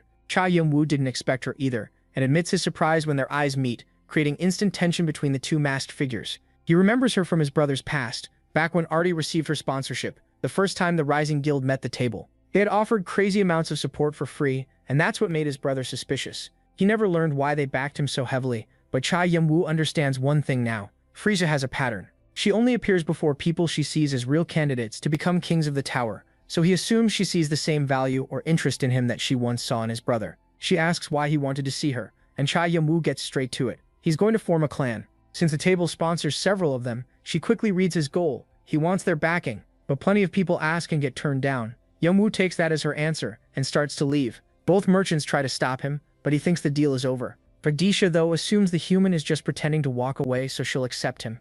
Still, she thinks that trick is too simple for someone as sharp as the man she investigated, so she asks for a short talk. He agrees, and Frieza begins with one question. Why does he need sponsorship if he has all of the Summer Queen's wealth? Wu tells her that money is gone. She's confused, since the report said the fortune was in his hands, and it was, but by then he had already spent all of it. The protagonist recalls the massive sum he got from the Summer Queen, enough to fund any guild for years, yet he still burned through it all building dungeons, restoring the outer universe, renewing major labs, and setting up workshops until every last coin was gone. Frieza can't believe he spent a great clan's yearly budget that fast. He even sold off everything except the bare essentials through the merchant, who is still shocked because none of it was easy to sell. Even so, Frieza just smiles as she realizes the hoarder is also a big spender. As she waits to hear how much he wants to borrow, Wu hopes it's a large amount, because he knows it'll disappear fast. Amused, she waits for Atron to explain the rest. Before that, though, she makes one thing clear. She never takes part in losing deals, and if she ever thinks they can't pay, one cold look is enough to make the threat clear. To Wu, she seems like a classic ruthless loan shark, and now she says goodbye until next time. Atran bows to her, and now that the protagonist has enough money again, he plans to climb the tower once more. But first, he has to deal with the Summer Queen. All of this is being watched by a snake, which turns out to be the eyes of a very interested Hermes. He's with Athena, who seems deeply worried about the boy, something unusual for her, since she rarely lets emotions take over, especially after her incompetent uncle chose to interfere. Hermes, however, isn't worried at all. He remembers how the boy humiliated Ares and figures Poseidon will end up the same, so he just wants to enjoy the show. Athena doesn't like that carefree attitude, but Hermes reminds her they can't do much from where they are, annoyed by a system that clearly seems to favor Apollo. Even so, what surprises him most is seeing his sister care about an ordinary boy who isn't even an apostle, figuring plenty of other gods and demons already have their eyes on him. Meanwhile, Dion keeps walking for a long stretch until he reaches Boo's dungeon, where he's greeted respectfully by a huge army of spirits lining the halls. Passing through them, he finally arrives to find Boo riding a demonic horse with a large guard of spirits. Dion thinks the whole display is way too much. Golems, zombies, demons, and even specters, all acting more loyal than ever. So he tells Boo to get rid of them and asks for the report on the bone dragon. Boo takes him to a sculpture made from the dragon's remains, carefully pieced back together. And right beside it stands the Summer Queen, wearing a lifeless look. She only raises her eyes toward Dion, who smiles and asks if she enjoyed watching her corpse get torn apart and rebuilt. She smiles too, realizing her time has finally come. The protagonist says this is the moment a smaller dragon devours one of the great ones. She truly is ready, remembering how she spent her life trying to become the strongest among dragons, and now she can finally rest. Now she understands what it means to stop being a shadow, what Xia Yongwu always wanted for her. She regrets only understanding it on the day of her death, instead of when that boy first asked her, remembering that smile one last time. Now she sees the same face again, but with a cold expression saying goodbye, and she can only laugh at the irony. And so Xia Yongwu, he takes in Summer's flame essence. A surge of power starts moving inside him, like it's searching for something. Then a huge light flares up in front of him. It starts going wild, and he thinks it might explode, but at the very last second, it stops, and Xia Yongwu wakes up. Boo's voice greets him, congratulating him on taking in the Dragon Queen's soul. That earns him the title Master of Souls and boosts his spiritual power. Still, he doesn't feel much different, so he checks what changed. He heads into the realm of consciousness, that dreamlike space where the wall still stands before him, even after his body and soul have gone deeper than ever. Because of that, the eyes that used to watch him in secret no longer even try to hide. Some stare at him with warmth, while others burn with pure anger. Either way, he wants those gazes gone. Then it's time to leave. Brahm stays behind to manage the lab, wishing him a safe trip,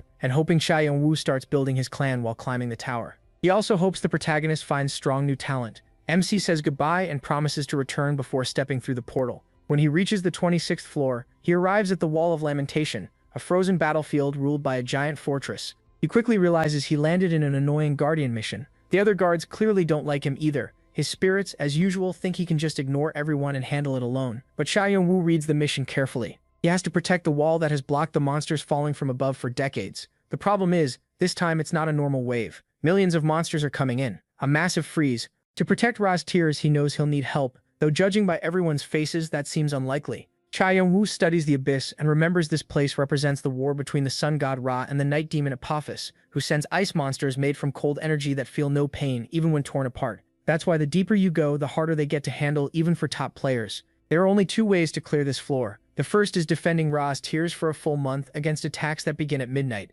But that plan is slow and hard, especially with such limited supplies, which often leads players to fight each other. So he knows he needs allies, but his spirits make it clear no one here is willing. Once he accepts teamwork is hopeless, and since he doesn't want to deal with both monsters and players, he goes with Plan B. As the others move in to confront him over his reputation for taking everything, he only tells them to protect the fortress and the tears while he goes after supplies. Then with one of his stones in hand, he jumps from the top of the wall, dropping fast as he recalls the other way to clear the floor. Steal Apophis's fang from the heart of the monster swarm. He spreads his wings of fire and glides through the storm, fully aware this route is far harder than the first one.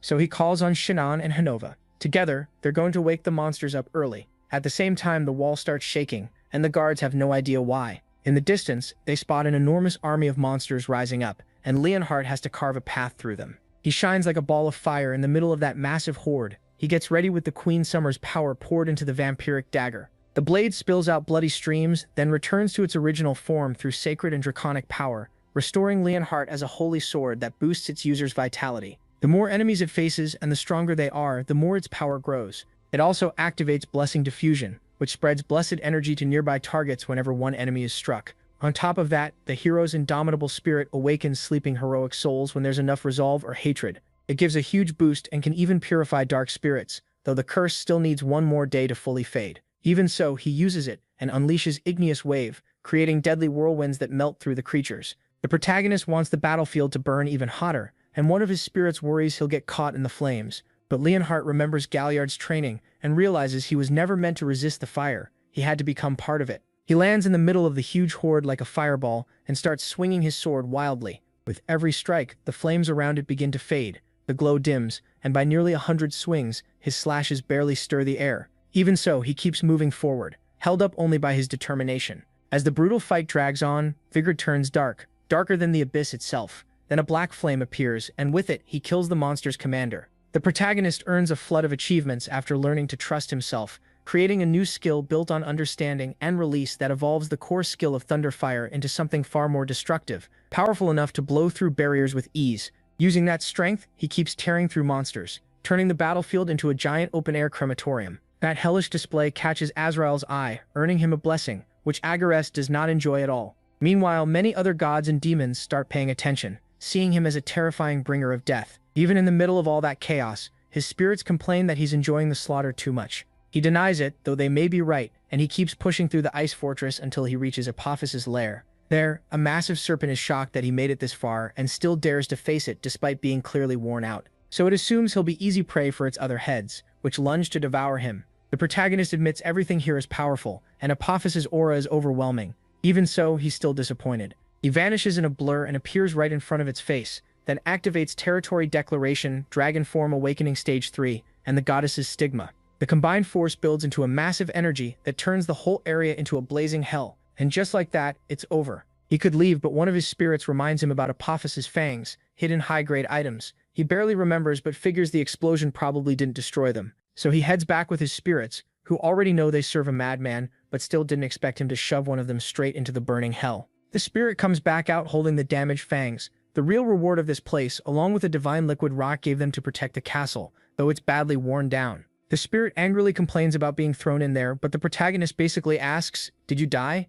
Then ignores him and swaps Ra's liquid with Apophyse's poison to create the Spring of Gods and Demons. Now he has to choose between divine power and demonic power. It's the same choice his brother faced. After thinking it over, Jongwoo gave the divine power to Aether, who betrayed him after taking it. Tired of his brother's soft-hearted choices, Jongwoo already knows what he'll do. Take the power of both gods and demons. That energy awakens the divine essence Brahm had gained, though it's still very weak. Then he's transported to the waiting room of the 27th floor, the Pavilion of the River of the Dead. This is one of the rare times the rest area comes at the start instead of the end of the test, because in this section, instead of one trial in one world, there are several connected trials across different floors. Basically, he has to complete a perfect route from floors 27 to 29 to reach the final test on floor 30. He thinks it feels a lot like the tutorial, where he only had to find the first place, so he decides to enter. Inside, he finds a group of people standing in front of several sunken barges. Then the protagonist checks the mission: become another soul. He must travel across the River of the Dead to the afterlife and cross it within 48 days.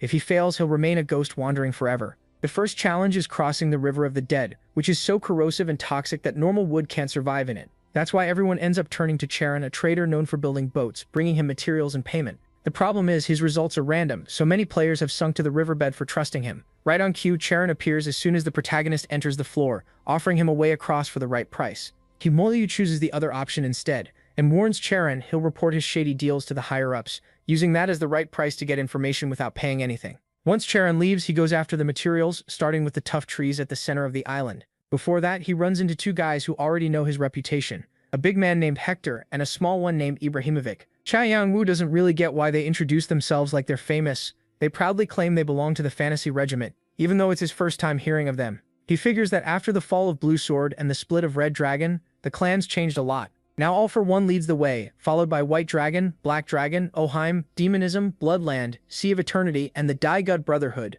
which also opened the door for new powers to rise. One of them is the Fantasy Regiment, a coalition made up of many clans that swept through the lower floors. Still, in the end, he sees them as one big group of weaklings. They suggest he join them because getting the materials takes too long alone. Cha Yang-woo quickly notices a bunch of players behind them doing all the hard work in that so-called partnership. He figures his own guild isn't all that different, but rejects them anyway without hesitation. That irritates the big guy who tries to stop him by force. Che Yeon-woo answers the same way, moving in a flash and stabbing his side as his partner watches in horror. The other guy goes speechless as the protagonist asks if he wants to try anything else. Fear locks him in place, and the scene shifts. In the forest, Che Yeon-woo checks the tree he came for. It is the only wood that can survive the River of the Dead. This ghost wood suddenly growls, trying to scare him, but MC just cuts it down in one strike. That finishes the job. Meanwhile, someone is watching from between the trees. That same man later runs to Ibra and reports that the hoarder is gathering rare materials, certain that Che Yeon-woo is always hunting hidden items. Ibra says they need to hurry. They must finish the boat before they miss something important. The scout still does not get why Ibra plans to trap the protagonist out in the river, where he would struggle to protect himself and the ship without a crew. That is when they plan to place the Devil's Pact seal on him, their forced recruitment method for growing the clan. So Ibra sends the boy to bring Charon more materials and speed things up. Back in the forest, the spirits still do not understand why their master is collecting materials that clearly are not on Charon's list. But he never needed that scammer, only a skilled craftsman. It seems he arrived at the right time, because a tribe suddenly surrounds him. They are cannibal monsters, though their tribe is oddly organized. Even so, they live up to their name. They like eating players, and the spirits start questioning their master's judgment. But with the first attack, he proves those monsters never had a chance. He blocks, counters, and kills them with their own weapons, then demands to know where their village is. Even as they drop one after another, none of them wants to talk to a player. So the slaughter goes on while he waits for someone to break, but nobody does. His spirits remind him that he should have left at least one alive for questioning. The advice comes too late because all of their souls rise into the sky and are sensed by the village's high priest, who prays for the dead as he begins his counterattack. Just like that, the whole floor becomes harder with the arrival of the cannibal mains. Soon a group enters the forest, armed but already scared of the monsters. That fear gets even worse when they find a huge massacre ahead of them, including the teams they sent earlier. Shaken, one of them asks the elf Heidi what she thinks. She studies the scene, trying to understand why the cannibals, who usually hunt players like prey, now act like crazed beasts. It is all because of the high priest, who, broken by grief, raises the floor's danger. As the cannibal abomination appears, monsters begin to surround them, and the group panics when they see them rushing through the trees, all strengthened by their bloodline skill, which lets the survivors inherit the power of the dead. So the fewer remain, the stronger they get. At that level, the group cannot fight them. They hide before they are noticed and barely avoid the horde, but trackers appear behind it, leading a massive creature. Heidi freezes, wondering if anyone alive could beat something like that. Luckily, the monster ignores them and keeps moving. Not everyone is so lucky. Nearby, another group is slaughtered without mercy. The giant creature devours the players with terrifying ease. Hidden among the rocks is Ibra, unable to make sense of what is happening. He remembers a strange creature warning him that the cannibal's rage was probably the protagonist's doing. Realizing he has no better choice, he runs to the boat he hid from his own men, disappearing into the trees. He is thrilled to find the boat still there, sure that he is finally safe, until huge footsteps come crashing down on the vessel. He looks up at a giant creature that seems pleased to have found such a cowardly rat, and that is the last thing Ibra remembers. When he wakes, the boat is shattered, and he cannot understand how it ended up like this. Then he recalls the creature tossing him around like a toy. Hurt so badly he thinks this is the end, until Jian drops from the sky with fiery wings, and the monster panics like a terrified child. The sight leaves Ibra barely alive and completely confused. He cannot imagine what kind of being could cause that much fear, but his eyes can no longer focus. The cannibal abomination is killed, and the tribe becomes even more enraged. They send wave after wave, making the floor harder, but Jian calmly waits for the next rush, and in moments he wipes them all out, almost looking bored. Still, his plan goes on, and the high priest, sensing him and consumed by fear, sacrifices the lower priests to speed up the birth of the cannibal king, hoping that form will finally be strong enough. Without wasting time, Jian takes off toward the fortress of the cannibals, heading into a cave where he finds the huge king, shocked to finally see the one who has been hurting his children. He notices the sword of flames of the cataclysm, an infernal power fit for the king of the dead. Blessed by cataclysmic waters he plans to use to drown the place and put out the fire. The protagonist remembers that his brother barely managed to fight this thing, even with help from his friends, but he needs no help now. In a flash, he appears beside it and cuts through its entire body with one massive slash, killing it in front of its people. Jahello admits he is disappointed to face another weak boss, but the boss was never the real goal. What mattered were the rest of the tribe, who were not only warriors but also craftsmen and boatmen, who knew how to cross the river. Their boats could do more than sail. They could reveal hidden routes, the same ones his brother used to meet his second teacher Lana, whom he hoped to meet around this time. So before what was left of the tribe, he tells them that if they want to keep their lives and dignity, they have one choice: submit. More than anything, he needs the cannibal king's token, which should force the tribe to obey him, just as they once obeyed his brother.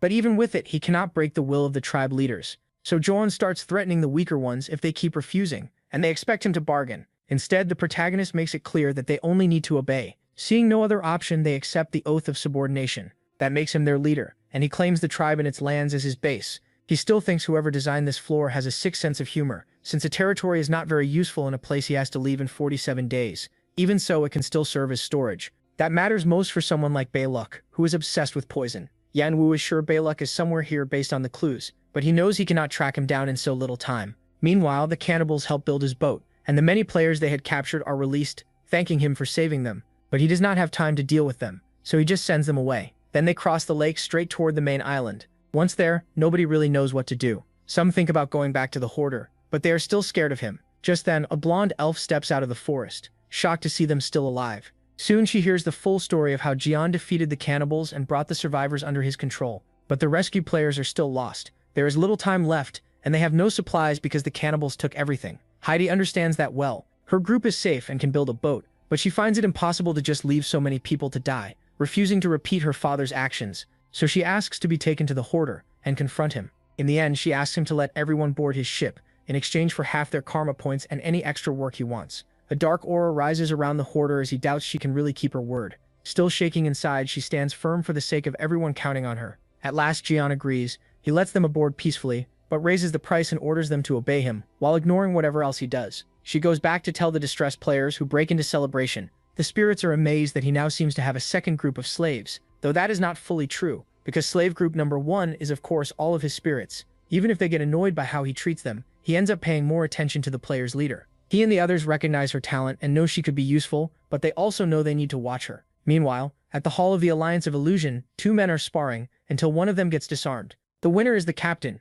who stays humble, and says his soldier almost had him as he helps him up with a wide smile. That captain is Croydit of the Alliance of Illusion, and he seems very happy, until a soldier arrives with an urgent message. The moment he reads it, his mood completely changes. He crushes the message in his hand, knowing his leader will be even more furious when he finds out. Days later, the crew has already spent a long time traveling along the River of the Dead, and Hades recalls rules 2 and 3 from the protagonist, finally starting to see why they matter. Then one reason shows up. Ferocious hunting monsters slam into them from every direction without pause. Hades tries to organize the team however she can, wondering why out of all the safe routes they could have taken, they ended up on the most dangerous one. In the end, the monsters fall easily to the protagonist's blazing flames. After turning them into monster sushi, he stays perfectly calm while everyone else is worn out. They leave the area ruled by the Sea King Fish, only to run into pirates. Chao Yanwu seems to have expected, which leaves Hades even more confused.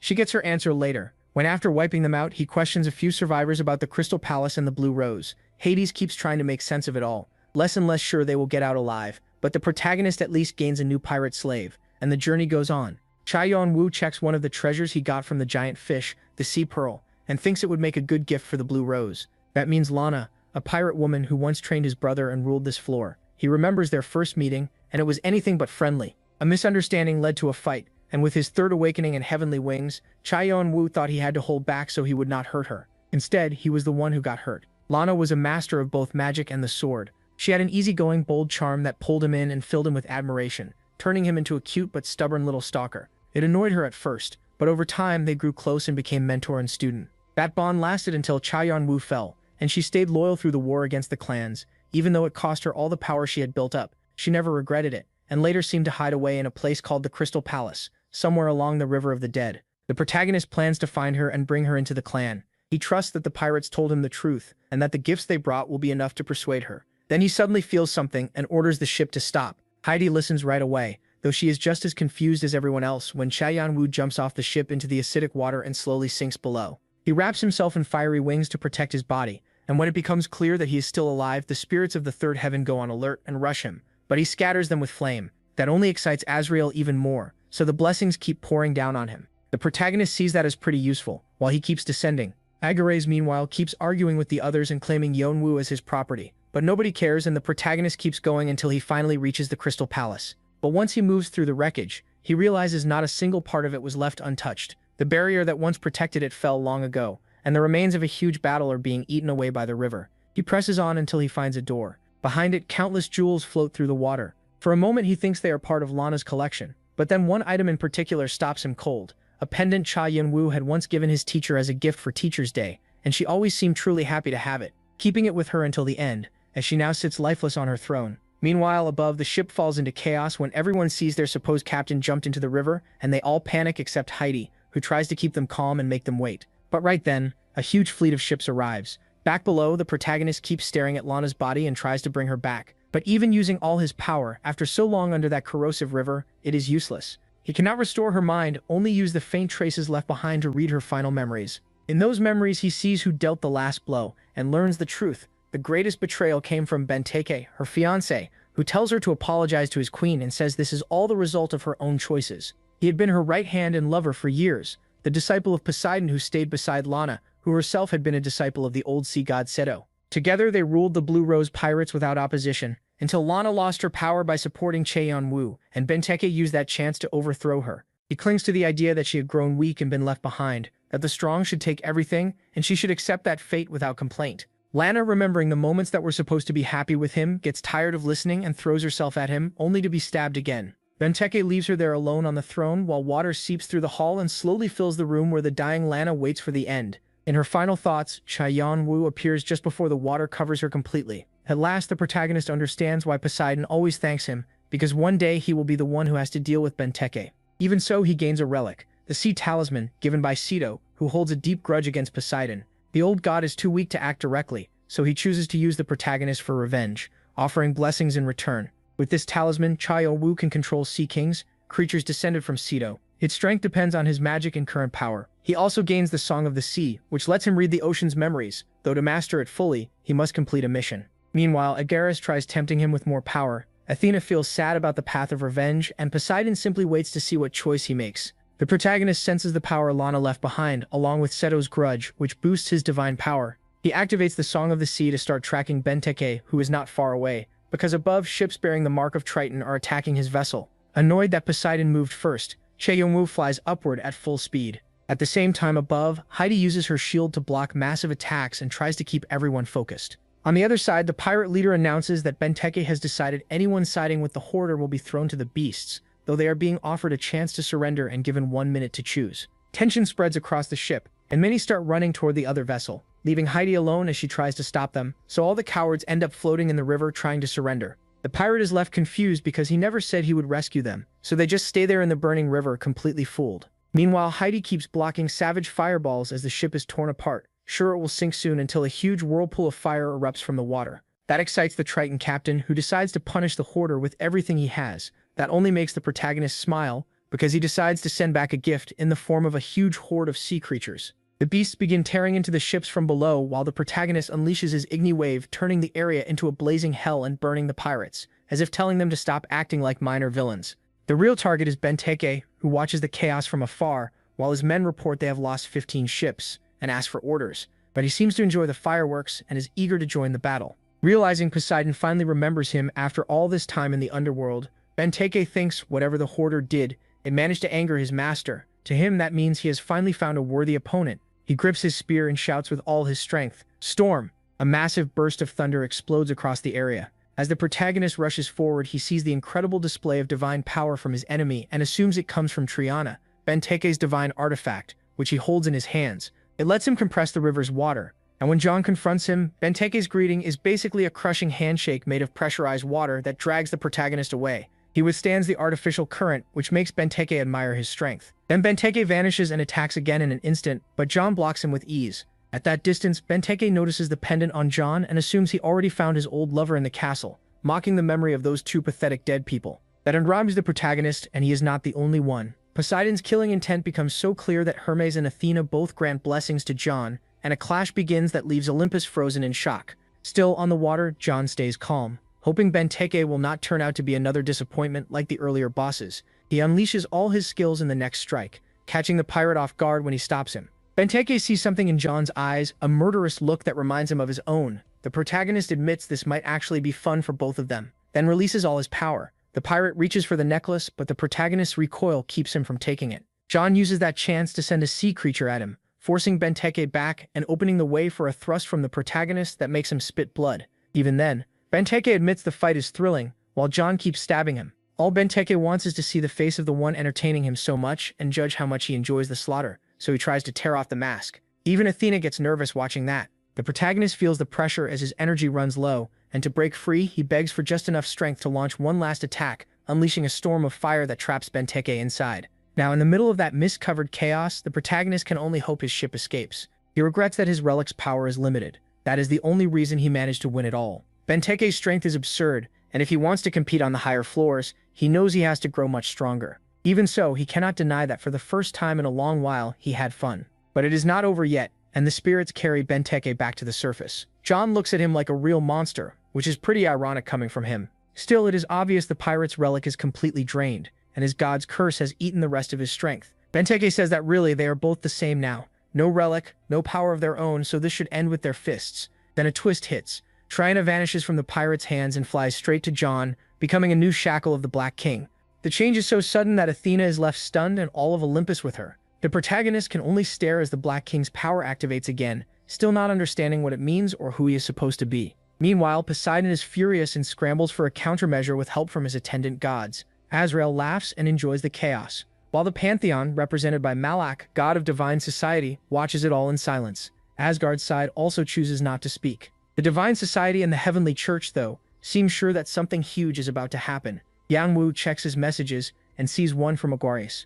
Agorius keeps begging him to accept, while Hermes and Azrael seem to know something he still doesn't. But he's not the only one getting fed up with the gods. Benteke is getting chewed out too. He basically tells his own god to go to hell, then he slips right back into his usual classy attitude. Even though he admits the scolding ruined his mood, he still wants to keep fighting no matter what the gods think or how drained he is. He only cares about finding out who's stronger, so he rushes Yanwu, sure they're no longer on equal footing. MC blocks the strike, stunned by what he realizes about his opponent. He fights with careful planning, while Benteke relies on pure instinct. One can heal, and the other doesn't care about getting hurt, so they clash like true equals, driving blades into each other's hearts at the same time. It should all come down to who has the stronger will to hold on to that thin thread of life. At least that's how it should have gone. But everything changes. By using foresight, Yanwu had steered every event to reach this moment, making Benteke the only one who was truly stabbed. Benteke is confused, but even with a fatal wound, he keeps laughing like a conqueror. He refuses to look weak. Unlike his fallen allies, he grabs the sword stuck in his heart and refuses to die like them,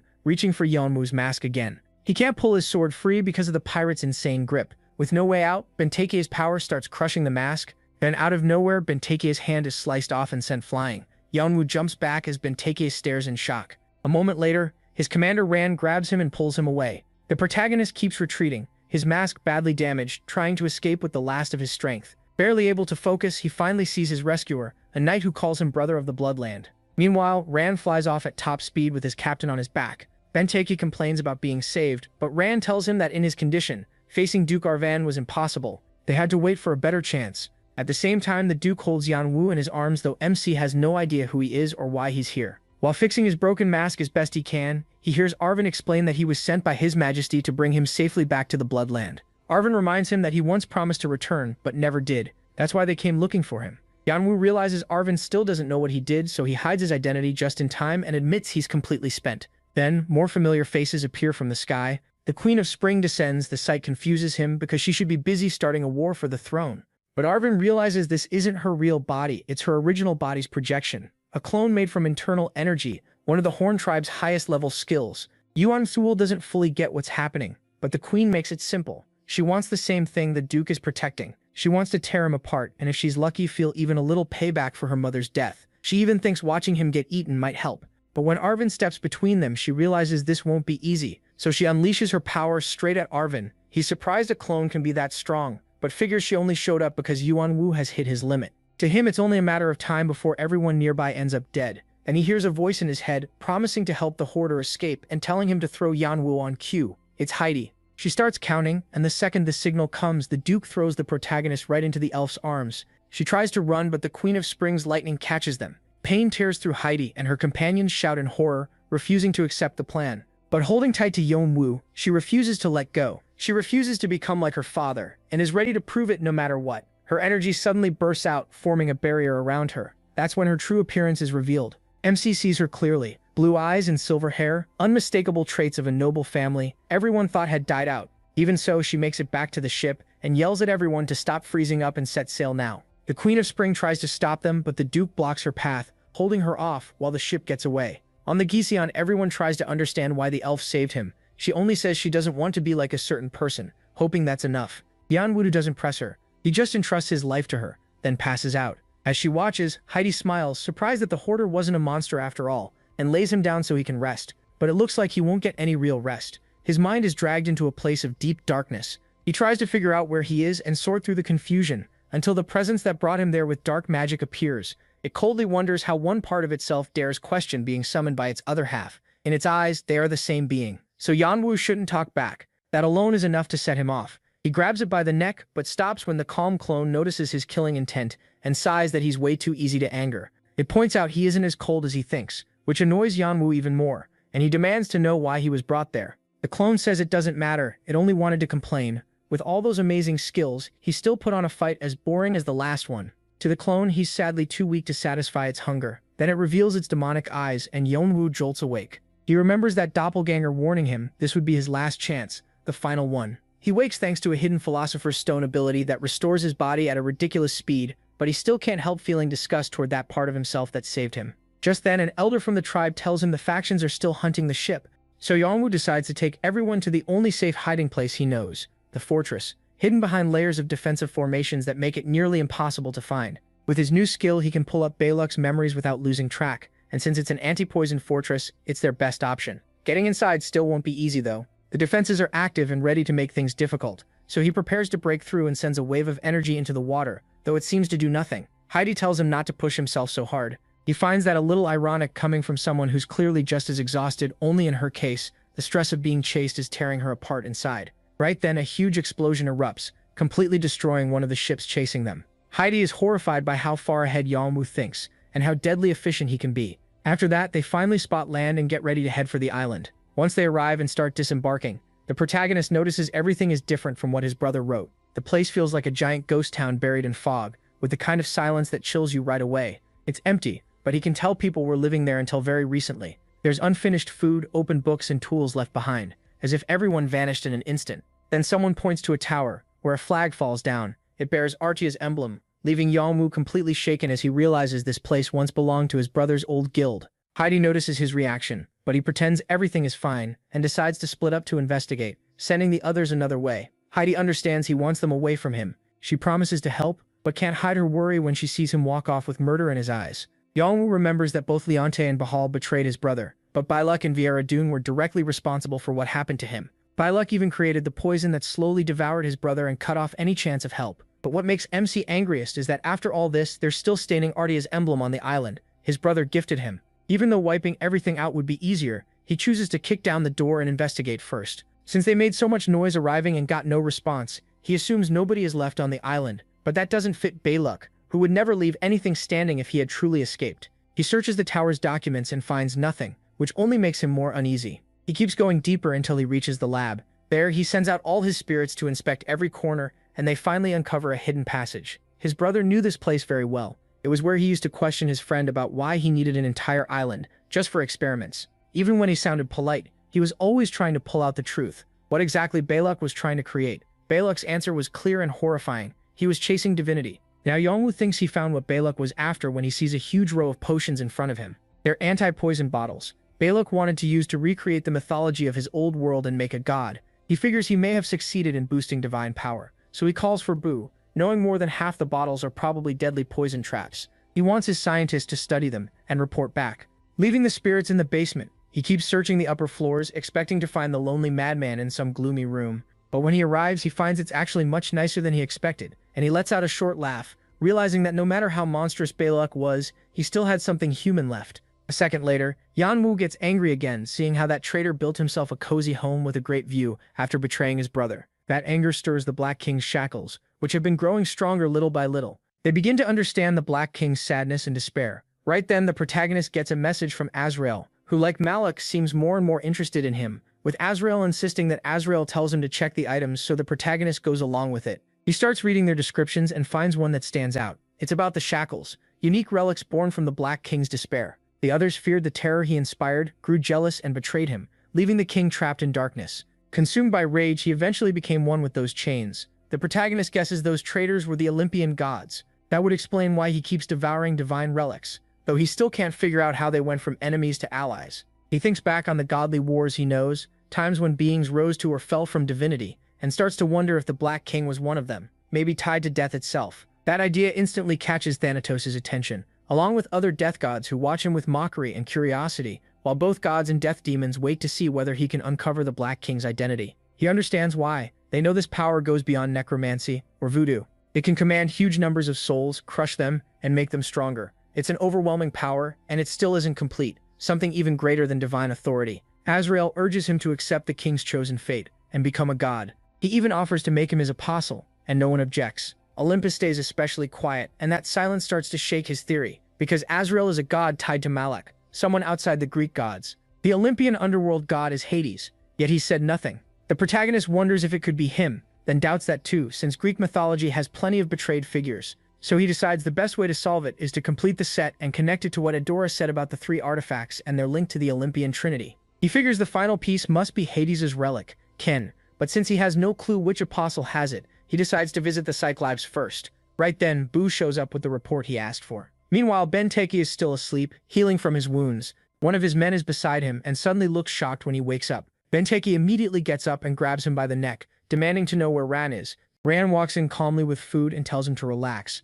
but Benteke throws the poor guy aside and complains to his commander for pulling him out of the fight. Still, when he sees Rand's steady gaze, he has no choice but to calm down. He doesn't want to repeat the mistakes of his former lover, so he accepts his subordinate's choices. Even so, he makes it clear he's focused on one thing: why his arm still won't regenerate despite Poseidon's blessing. Once he thinks it through, he finally smiles. Now he gets it. Jian has his severed arm, and since it's part of a god's vessel, it's basically pure nourishment. The voice in his head urges him to devour it. Poseidon answers with fury, but Jian starts absorbing it anyway. Benteke can feel that sensation from afar, and he actually enjoys the tingling, hoping Jian grows even stronger so they can have another wild fight. That boosts Jian's divine essence by a huge amount. It spreads through his whole body, mixing with dragon and demon essence, and changing every cell in his body. He also gains more knowledge from Poseidon, including water skills, and thinks that if he gains the water attribute, he'll grow much stronger later on. He earns even more hatred from Poseidon, but he doesn't care. Now that old weakness, only using fire and darkness will be much easier to deal with. The arm leaves him a little full, but wanting to absorb the rest of Benteke's power in their next fight.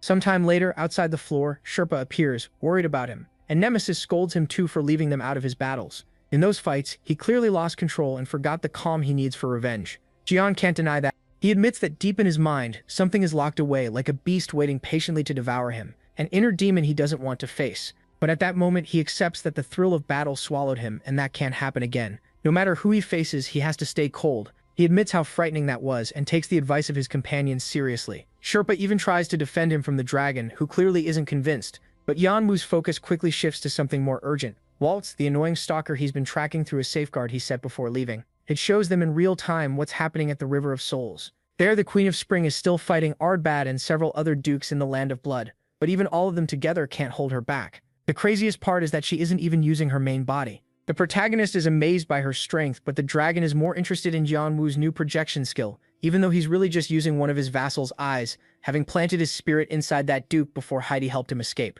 The dragon says that's enough to distract Waltz for now, and she'll keep searching for him. But the protagonist knows all he has to do is keep running. Even so, he wants to see how far the fight goes. The queen hurls Ardbad into the air, and that's the exact moment Yanwu uses to order Hanyang to finish it. He appears in front of the duke in an instant and cuts him down with one slash, leaving everyone frozen as his head hits the ground. Even Waltz is stunned, but the other dukes assume she did it and launch a furious counterattack, pushing the battle to a whole new level. At the same time, Hanyang reports that with his mission done, he'll now move to recover the target. As the protagonist watches the spark he just lit with a duke's death, when his endless hunger for the gluttonous emperor's dragon flesh is enough to turn into an army, he realizes a war has begun and he plans to use it while they still think he's on their side. Still, his two companions don't like any of this. To them, that backstab was too dirty. He brushes it off and says the victim only has himself to blame for being fooled. Meanwhile, Hanryang absorbs the fallen duke's soul, breaking past his own limits. The protagonist recognizes how much power the duke had, and when he's absorbed, the one watching is left in disbelief after learning everything that led to this point, though there's nothing she can do. And John feels no guilt. Both the duke and the gluttonous emperor betrayed his brother. Even so, he admits this time it was mostly luck. Luck that the duke was distracted, and that Hanryang found the perfect opening. Otherwise, it all could have gone wrong. That makes him realize that if he doesn't want to rely on dirty tricks again, he and all his men need to get stronger, just like Hanryang, who has now become a death noble while staying completely loyal to his orders. The scene shifts to Jahan on the ship. After his last move, they leave the island because mission time is running out. Even if he couldn't do much more, he did manage to burn Baluk's house and the whole island to the ground, and enjoys watching it burn. Next on his path is Triton, the organization backed by Poseidon and led by Benteke, his direct disciple. Its top officers are apostles of Orion, Antares, and Charybdis. According to Seto's mission, Jehon should kill them, though that's too difficult for now.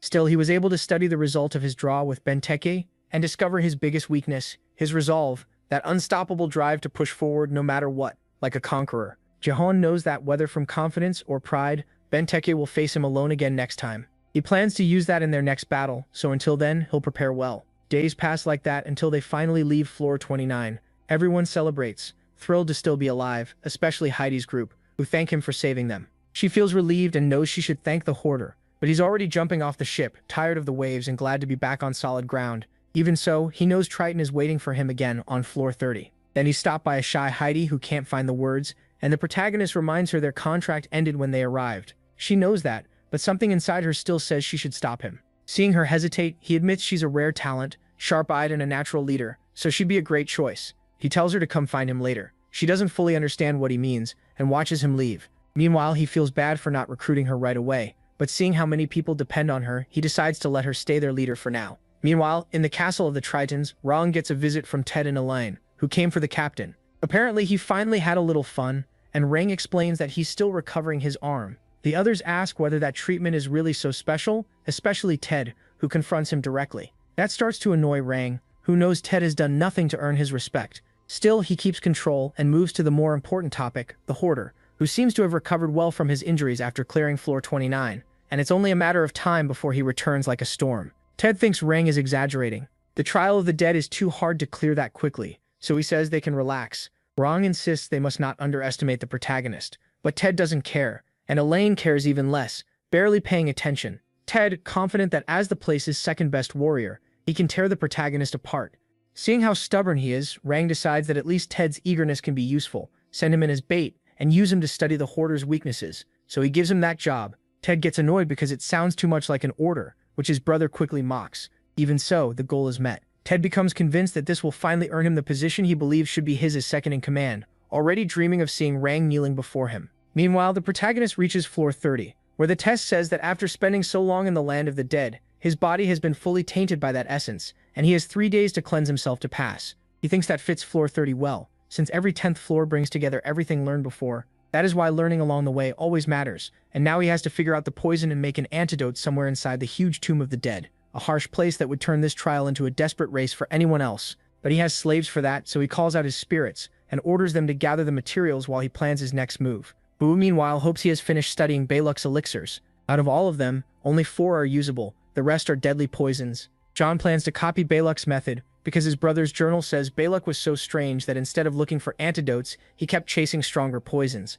He drank everything he found to build up an absurd level of resistance, which makes it pretty clear he was not right in the head. Even though Boo understands the idea, he still thinks it is a terrible plan to swallow. Not just herbs, but extreme poisons too. John admits it is far from smart, but he still wants to obtain poisonous blood, the signature skill of that poison-crazed man, which lets him create deadly toxins through his blood, and if used right, wipe out all life around him. The madman who made it took a long time to succeed, but John wants results fast, so he has to push hard. Still, it is not a reckless gamble. He plans to rely on his calm mind and his regeneration if things go wrong. Then he drinks the first elixir. The system says the poison has entered his body. At first, John feels like it does nothing, but a second later his whole body goes wild. Something twists inside him, and he starts using his abilities in desperation. Even so, he keeps drinking poison after poison, until he finally gains his new skill. It is not quite what he expected because thanks to the Demon King's poison, he develops a leftover ability that makes him immune to many poisons and creates a new organ that secretes a toxic corrosive substance. It can even hurt him too, and it also lets him produce a poisonous mist. Even without fully understanding how it works, he starts testing it right away, heading to a port of Triton, God, where he plans to begin by releasing his slaves and using his own blood to coat them so they can spread it. He admits he does not really need to, since he has Igni Wave to cover a wide area. Still, using it to boost his beasts means he can send fewer of them in much stronger groups. So during the landing, the boards at the gate start shaking as a stampede of monsters arrives and begins tearing the entire port apart. No one can stop those powerful undead carrying a lethal poison that inflicts a huge debuff on the enemy's abilities, along with confusion and bleeding. One by one, people start falling brutally. Meanwhile, the protagonist watches the destruction from above, pleased that it worked even better than expected, and now his monsters need far less support. Until now, they were mostly a surprise weapon. But after seeing the power they truly have, he decides to use them as his front line, hoping all this will draw out his target. Right then, something approaches. He assumes it is Benteke, but the aura is different. Ted drops in like a meteor and slams into the ground, shouting for this chaos to stop, while his men cheer because he can destroy the spirits. The protagonist is not worried, though. He is disappointed it is only an executive, not the leader. Ted, on the other hand, realizes the Hoarder really is here. He is surprised, since the undead were not in the report, and assumes they are some trump card, meaning he should not have to dirty his hands. From that, he guesses the protagonist still has not recovered from the last fight, and decides to capture him alive before charging in. But Shanann stops him, and Han quickly creates a large ring of darkness. Ted, who was already confused by those creatures, suddenly feels the poison hit him. Completely shaken, he cannot understand how it is affecting him, then realizes he needs to force it out with his divine power. That distraction is all the two spirits need to pierce his body, leaving him mortally wounded before Cha Yon-woo, who has not even lifted a finger. The spirits declare that no one leaves the protagonist's domain without permission. Drained and broken, Ted finally starts to accept death, but his pride keeps him fighting. He still wants to be the one who surpasses Benteke. He remembers the fight that decided the ranks inside Triton, where he lost to Benteke and was pushed into second place. He refuses to admit it was because he was weaker. In his mind, he only made one small mistake. And now that his rival lacks Triton and one arm, Ted believes he alone should hold the rank of captain. That is, ironically, his last thought as he is about to die. Agreed, the protagonist mocks, seeing it as something Ted never had the power to back up while his energy is being devoured. To him, Ted is just a pitiful egotist who never had a real chance against Benteke. As the executive's divine essence merges into his body, it angers Poseidon more and more, which makes Chayomu laugh, since that god never does much beyond complain. Still, one thing surprises him: Ted barely matches the power stored in a single arm of Benteke. He is not shocked that nobody cares about Ted's death, but he cannot understand why no one else has shown up despite all this destruction. He is annoyed that even a massacre like this is not enough to force the captain to come out. Leaving what remains of Ted to his spirits, he starts thinking of another way to drag Benteke out, even if he has to force him. Meanwhile, on the upper floors, word spreads fast that an entire port in General Ted fell in a savage attack. Rumor says the one behind it is the famous hoarder from the lower floors, who is still destroying Triton's strongholds even now. A lot of people start to worry about how far the hoarder might go, and at that very moment he is standing in a desert, frustrated because he could have left this floor already. He has destroyed so many strongholds, yet Benteke still will not show himself. He cannot even find him with his expanded senses, so he assumes Benteke may still be badly hurt after all this time. Still, after everything that has happened, he thinks Benteke should have gotten back up by now, because he is no coward. Just then, Han uses an overly sweet tone to politely ask for Ted's soul, while Shannon protests, saying that is unfair and insisting it should go to him instead. The two start arguing, but the protagonist ignores them because his thoughts are on Rebecca, who refuses to use her human form and barely answers his questions. He cannot understand why someone who supposedly wanted to live again is acting like that, but that can wait. Right now, he senses a presence, a small troop near an oasis. It is not who he is looking for, but their emblem says they belong to the Fantasy Regiment. He remembers killing their leader near the start of the river, after being provoked. Normally he would not care, but the sickening aura around this group, as if they were waiting for him, gives him a bad feeling. So he heads straight there, completely ignoring his spirit's argument, and reaches the regiment's camp, where they seem far too calm, letting him walk in like an honored guest. Even so, the protagonist stays cautious when he is greeted by Craves, the regiment's commander, who says he only wants to talk. In short, the blonde man, acting as the regiment's second-in-command, ordered the clan to bring him in. But they took the order in the most literal way possible by force. That led to the earlier mess, something he still deeply regrets. The protagonist can tell he is sincere, but something still feels off. Even so, he accepts the apology, though he still does not fully understand why he was summoned. Kreutz thanks him for taking it so well, and explains that the clan leader wanted to meet him, calling him an old friend. That leaves the protagonist stunned, because only a few people could say that. Maybe the Horn brothers, or perhaps Khan and Doyle, if they are still alive. He thinks Khan is the most likely, since his natural leadership would fit. Even then, he doubts Khan could have cleared the floor that quickly without inside information like his own. Still suspicious because Kreutz clearly has no intention of naming the leader. The man apologizes and says revealing it now would be risky. He asks the protagonist to meet with the leader once training is over, and also requests permission for his people to act as guards for a while. The protagonist finds the leader amusing, thinking he has already spent quite a while being followed by people from all kinds of factions. Though the blonde man denies any tie to those groups, he warns that they could be hostile, especially now that two of the so-called divine beings are in conflict. Yanwu has never heard that title before, but apparently it was given to the super rookies who reach the upper floors. Among them are Faceless, Dr. Dom, Ranu, Benteke, the regiment leader, Adora, and the last one, Yanwu himself. All of them are seen as candidates to overthrow the kings. Most are already building clans that threaten the current balance of power. He is not surprised by his fame, but he is surprised Adora has made it this far. He figures she cleared floor 42 and became even more driven after his request. He also finds the name of her faction funny, the Castle of Demonic Beauty, and imagines her brother would hate it.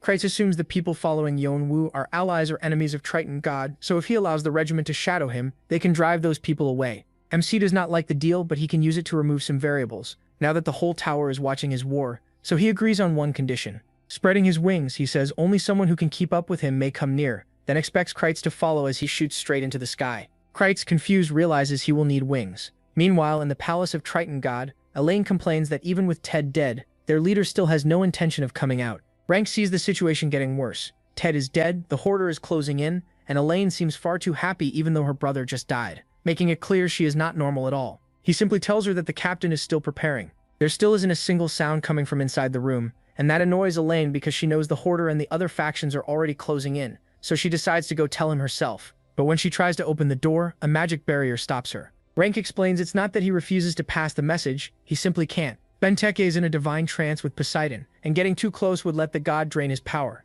Instead of worrying, the woman gets excited and wants to know more, but Rank has no time for her, because unwanted guests are about to arrive. And then the protagonist finally shows up, annoyed that he had to travel so far just to find Benteke. He's surprised the castle is giving off such strong divine energy, so strong he thinks Poseidon may have descended in person. Still, he can tell something about what Benteke is doing. Feels different. As he looks over the area, the protagonist tries to decide his next move. He knows the people tailing him are split into two groups. One is ready to attack the second. He makes a move which would throw everything into chaos, a mess that could actually help him. There's also the other group, Krates' side, which won't interfere unless the protagonist gives the order, acting like a hidden trump card. So he starts sizing up his enemies, but it takes almost no time because there isn't a single troop guarding the castle. He walks in easily, moves through the place and reaches the spot where a calm Rank is waiting, the same man who pulled Benteke out of the last battle. He seems completely relaxed and offers a peaceful deal. The protagonist reminds him they were the ones who started this, and Rank apologizes and even offers compensation, leaving Yeonwoo genuinely surprised by how quickly he's backing down. Then he notices he's being watched and realizes Rank just wants to avoid a war they can't win with their patchwork forces. But the protagonist only wants one thing, Benteke's head. Rank warns him about Poseidon's wrath, but MC is already used to making him mad, so the talk ends there. Rank regrets it and gets ready, releasing his power hard enough to crack the floor beneath his feet as huge serpents burst out, along with a swarm of troops. The protagonist quickly wipes out the pirates, burning them alive, then uses them as momentum to charge the hungry snakes. He doesn't get how an apostle of Orion can control them and tries to go straight for Rank, but he can't even move. Something stops him as his body starts breaking apart, and out of nowhere he's sent straight into a creature's mouth. Dragged across the battlefield, he defends himself with his sword and fights from being swallowed, guessing he's up against an apostle tied to Poseidon's daughter Charybdis, the queen of monsters. Rank takes the chance and unleashes a tsunami attack, creating a massive raging current that crashes in like a deadly tide. But before it can hit, Yeonwoo shoots into the sky, letting the full force of the attack slam into the giant serpent instead. With both enemies exposed, he drops a blazing hell on them, setting the ravenous creature on fire. Rank escapes, but the heat tears through his body and leaves him stunned by how much Yeonwoo has grown since last time, not giving him a single opening. Then he calls Boo, summoning a giant eye in the sky that shocks Rank and nearly stops his heart under that crushing stare, dropping down on him. But Elaine has it even worse. She lets out a terrified scream, crawls across the floor, and begs for mercy. The protagonist is surprised she came out of hiding so easily, all because of fear, and decides she's an annoyance he should finish first. But at that moment, someone appears behind him, a figure wrapped in bandages who grabs her at once. The bandages rip away the rest of Elaine's body piece by piece, and she drops heavily to the ground. Rank stares in shock.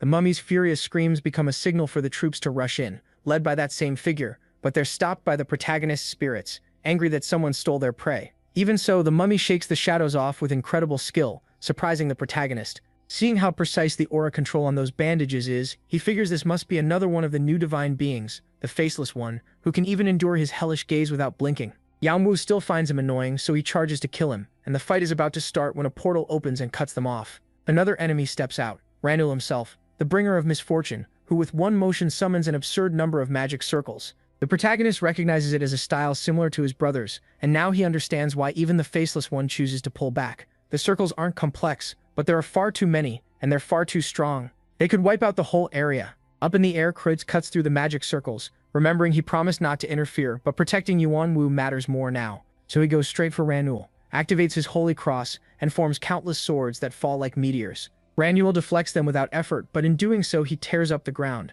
From the rubble, someone starts walking forward, fed up with seeing chaos in his territory, looking over his fallen allies and swearing to kill everyone, daring to challenge him. It's Rank. Standing tall, he calls on all of Orion's power with a burning stare, and Orion answers, starting a divine descent. That power floods through his whole body, giving him a celestial form that leaves everyone stunned as Orion revels in being there, free. He moves his massive limbs packed with power, unleashing such an overwhelming force that it creates a small ocean of its own, a violent tide that makes him the fourth major force on the battlefield. Even then, Ranul and Yeonwoo keep fighting without pause. Krates tries to hold Ranul back with his swords, but soon notices the enormous tsunami rising over the land. Fear hits him as he thinks about the protagonist's safety, while the protagonist, instead of panicking, simply waits for the wave and activates his time distortion. He gains just enough extra seconds to study the situation, knowing how chaotic things get when the super rookies enter the field. The thrill of it all makes him think Benteke definitely won't be able to stay away, especially when a vice commander starts releasing all his power in desperation.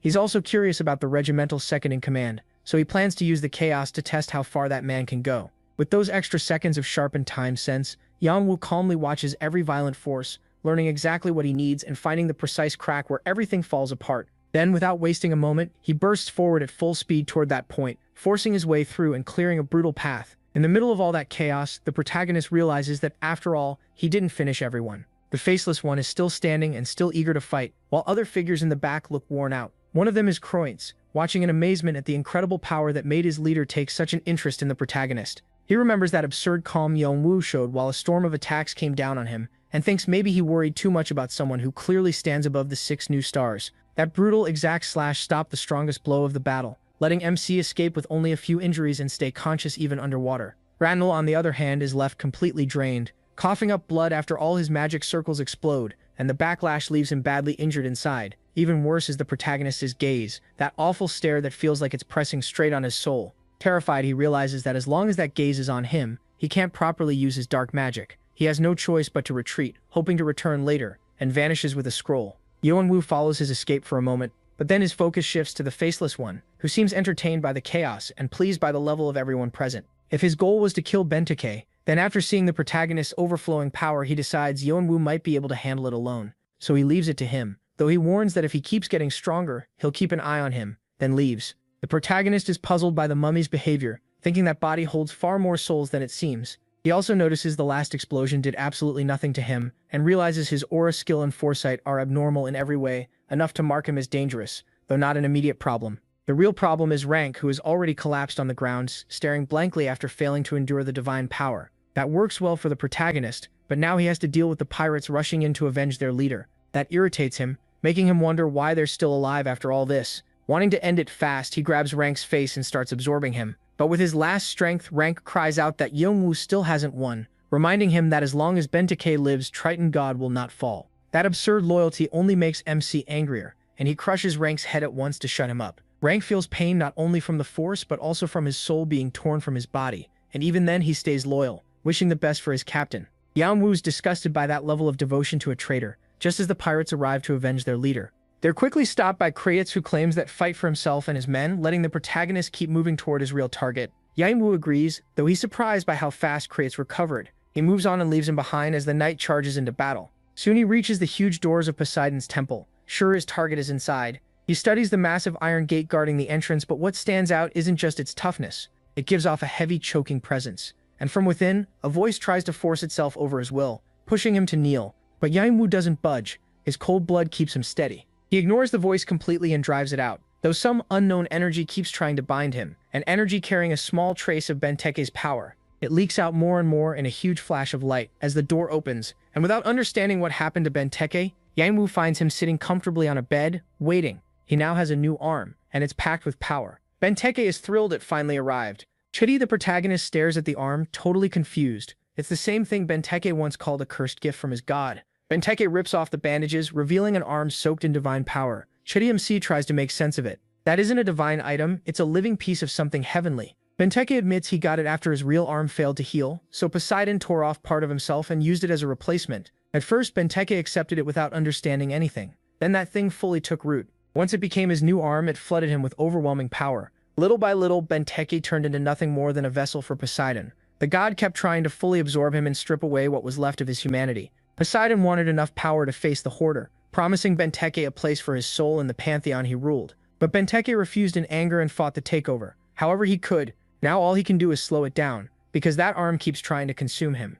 While he watched the fight outside against Yeonwoo, he lost everything. His men, his land, his whole life. Trapped in that ridiculous sanctuary, he feels like a guard dog at the gate and hates his god's cowardice. Poseidon went this far over one mortal he clearly despises. He finally puts it together. Everything involving him, Lana, and Bentake is part of something bigger. Poseidon doesn't feel hatred. He's terrified. And from the start, what he feared was the power of death. Then the fight begins with a massive attack from Bentake. It smashes the ground down on the protagonist. Yeonwoo dodges and strikes back with his flames, but the divine arm swallows them at once. The arm rises skyward, not even bothering to block the protagonist's stab. He barely has time to react before a spear shoots from Bentake's arm and forces him back. Their clashes keep growing stronger until they end in a huge explosion. From it, drops of blood scatter, though both seem to have taken most of the impact without falling. Bentake feels blood run down his cheek, and it excites him. To him, nothing beats a fight like this. Battling a madman while trying not to be eaten by Poseidon. That mix drives him even crazier, and he wants to meet his end like a true conqueror. So he unleashes a brutal strike that sends the protagonist flying.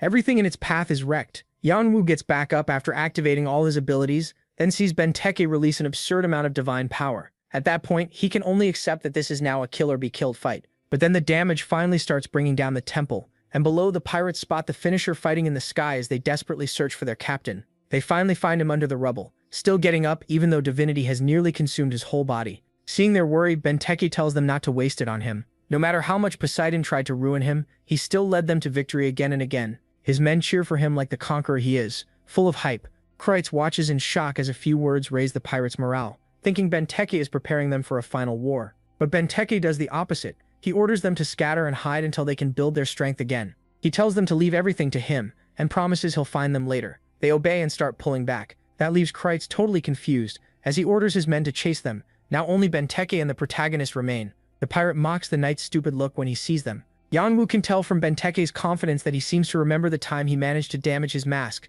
so he adjusts it just in case, assuming Benteke only wants to save his followers. But Benteke laughs at the misunderstanding. That's not why he did it. He wants to protect the value of Triton, God, where a leader can never show weakness. Unlike Lana, he won't let his men see him as anything but an absolute conqueror. Hearing Lana's name, Yanwu thinks maybe his cover is blown, but it no longer matters. He grabs his weapon at the same time Benteke does, and they charge at each other with one clear goal: settle once and for all who the real winner is. Then the fortress fully sinks beneath the water, while their savage battle keeps going through giant flashes with no sign of an end. Yanwu is already exhausted from landing so many critical hits. He pushes through the constant waves of his enemy's power. Benteke, now almost fully consumed by divinity, says this fight has already brought him back at least 20 times, and he even dodged the poison. But despite his casual attitude, Yanwu can see his body is at its limit, so he attacks once more, shattering what remains of Benteke's guard and landing another direct critical hit to the chest. Sure, the fight is finally over. But Benteke stays on his feet, smiling even with the sword buried in his chest.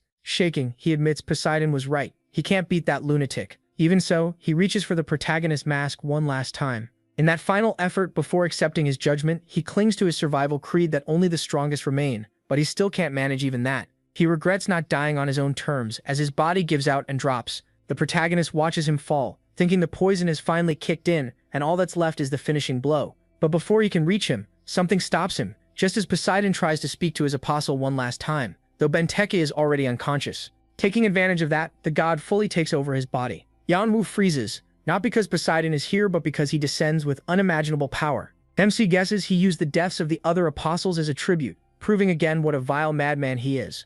Now he finally stands face to face with him, mocking the fact that the god thinks he's important enough for an entrance like that. Poseidon doesn't fully get the remark, but it doesn't matter. Yanwu's at once. He drives Vigrid straight at Poseidon's heart and activates its bloodthirst, absorbing a huge amount of divine energy and sending his stats soaring. The protagonist knows perfectly well that Poseidon is a monster, but he also knows the god would never harm his apostles unless he truly feared the power of the Black King. And right now, more than ever, that power is something Yanwu does not want with all his strength. Completely unhinged, Poseidon grabs him by the neck and crushes down. He instantly sees the plan. The god wants to finish his descent before he can absorb more energy for his awakening. That leaves him only one choice: hold on and endure. Even when his own divine power starts to awaken, it comes out as a huge unstable glow because he has no followers and no experience. But then something unexpected happens. The other divine beings form a direct link with him, boosting their blessings. Athena, Hermes, Azrael, and Chios pour so much energy into him that for a second Yanwu understands what a real divine descent feels like. Their presences feel so close it's like they're breathing down his neck. And one of them really is Hermes, who shows up stunned that the boy is still creating miracles even in this situation. Poseidon rages at the interruption, while Hermes is outraged to see his protege being strangled. The sea god insists Yanwu is getting close to a terrifying power and tries to justify stopping him. Then another presence appears, touching the protagonist's cheek with unexpected warmth. Athena arrives and agrees that her uncle's intentions are obvious. She also says they'll act by their own rules. Fed up with his brother's children, Poseidon accepts the challenge and the struggle continues, creating a massive storm that churns the water into a giant whirlpool around them. Exhausted, Yanwu tries not to collapse as he watches the percentage of his ascension keep rising. Hermes, though present only in spirit, apologizes and says MC is like Heracles, someone who overcomes the impossible. Athena supports him too, sending calm into his mind, while the percentage rises further with the arrival of Azrael and Chaos, followed by all the gods and demons tied to death. Yanwu ends up completely surrounded by a divine cloak that speeds the process up even more. It's like a huge legion of gods and demons is holding him up from every side. His nephews tell the Sea King to surrender before it's too late, but Poseidon curses them all and keeps resisting. Meanwhile, as if stuck in a corner no one noticed, Agares pouts in jealousy because nobody called him. The protagonist is honestly relieved that little weirdo didn't show up, but once he realizes he's surrounded by gods and demons, he admits he needs all the help he can get, and finally agrees to let him come. Agarez obeys instantly, appearing to claim what he thinks is his and attacking Poseidon. The sea god seems to freeze up while Qianwu keeps clinging to him. Agarez gladly pays him back for all the time he spent choking him, warning everyone else not to touch what belongs to him in such a crazed voice that even Poseidon sees him as completely insane, right before Agarez rips off his head and sends it flying downward. The protagonist absorbs it, gaining a huge amount of divinity. He ends up just one step from awakening, and at least it feels like this is finally over. He hopes everyone will just leave now, and then Agarez starts laughing like a maniac. At least he admits it, he's crazy about the protagonist, declaring in a weirdly aggressive romantic tone that Yeonwoo must not die because if he does, Agarez will follow his soul into the afterlife and devour it.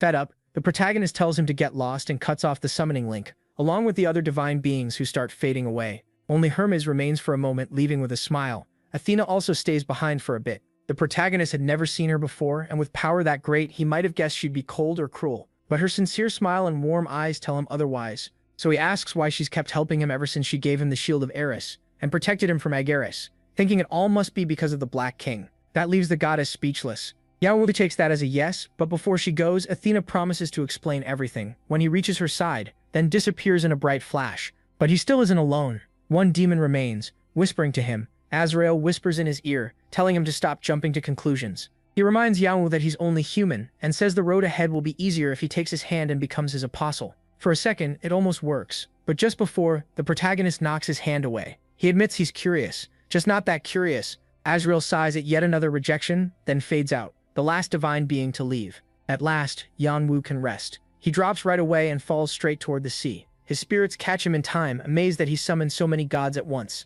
Once again, they realize their master is incredible, but he also clearly needs serious sleep. So they find a cave where he can rest, and all of them guard it together. Even so, an enraged Azrael barges in, furious that the mortal rejected him again. He can't stand that the chosen one of the being he serves prefers that insignificant human. Still, he decides to guide Yeonwoo by force, knowing the Black King doesn't care about chance, order, or the other gods. Power is all that matters to him, so Azrael tries to force his energy into MC, and that angers every divine presence around them. Before anyone can step in, his body moves on its own and grabs Azrael with such force that he freezes. Looking into those eyes, he doesn't see Yeonwoo. He sees something else inside him, something furious that its fun was interrupted. Terrified, Azrael tries to apologize, but the Black King won't hear it. The grip tightens, then slams him down. As they struggle, golden threads appear, stretching out to distant platforms. Azrael instantly realizes they connect to his real body. Yeonwoo's body, now bearing black crow wings, studies those threads while ignoring Azrael's desperate cries. Then it seizes his lifelines and tears away his divinity. The Black King does it without mercy, ignoring every plea until Azrael is left in a huge pool of blood like a stain on the floor. After that, the possessed Yeonwoo steps back, strangely hollow at how easily a being can die. Then his shackle starts to glow with a purple light, the sign that the King's Seal of Sorrow has activated. Even if Azrael was a fool, in the end he still proved useful, and letting the Black King out at least gives him some time to enjoy being free.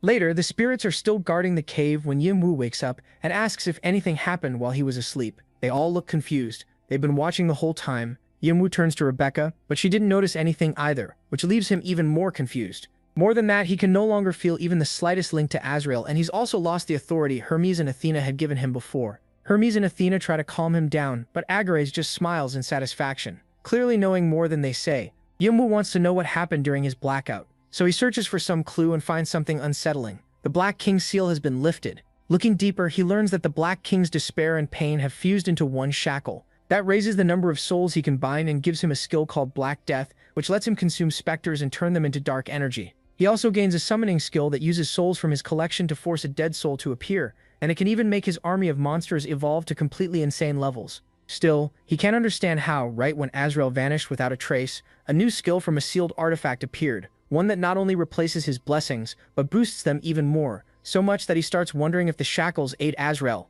Then he laughs at himself, because the idea that something strong enough to devour a god is wandering around the tower would be way too big of a problem. Even so, the doubt stays, and he keeps asking himself what really happened. Meanwhile, in the sea god sanctuary on Olympus, on the 98th floor, Poseidon fumes over how they stopped him. He can't believe they were that foolish. That kind of stupidity is what he expects from his nephew, not from every god and demon tied to death joining a mortal who could become a huge threat to the tower. So he decides to stop Yeonwoo, and since his brothers aren't around, he turns to his sisters Hera, Demeter, and Hestia. Back with the protagonist, he gets tired of overthinking it and sticks to what matters. Azrael is gone, he's stronger now, and one annoying stalker is finally out of his life. So he focuses on his new skill, which lets him forcibly summon a soul from the underworld. As long as it's someone familiar or tied to an object, the soul keeps its free will, and unlike the souls he collected as followers, now he can bring back anyone in the afterlife. Thinking of all the deals and advice he could get from the dead, he tests it right away, spending a huge number of souls to try talking to Benteke again. The energy gathers and starts taking shape, swelling until it bursts apart. His first try fails completely, just like Yahello expected. The pirate's soul had been completely devoured by Poseidon during the descent, so he rules out any souls that never reach the afterlife and needs to pick someone else. Then he sees his pendant, and the answer is obvious: Lana. The energy condenses until it forms the spirit of the former pirate, who appears with an empty stare and asks who summoned her. Yahello takes off his mask, and with one motion he leaves her stunned by showing that familiar face. Lana breaks down right away, crying as she believes MC is alive. Sure, that's why she never found him in the underworld. She throws herself into his arms and hugs him tightly, grieving for how scared and alone he must have been all that time, unable to hold back her joy that her boy is still alive. Yahello stays quiet. Later, once she calms down and feels a little embarrassed, Lana apologizes for showing such a pathetic side.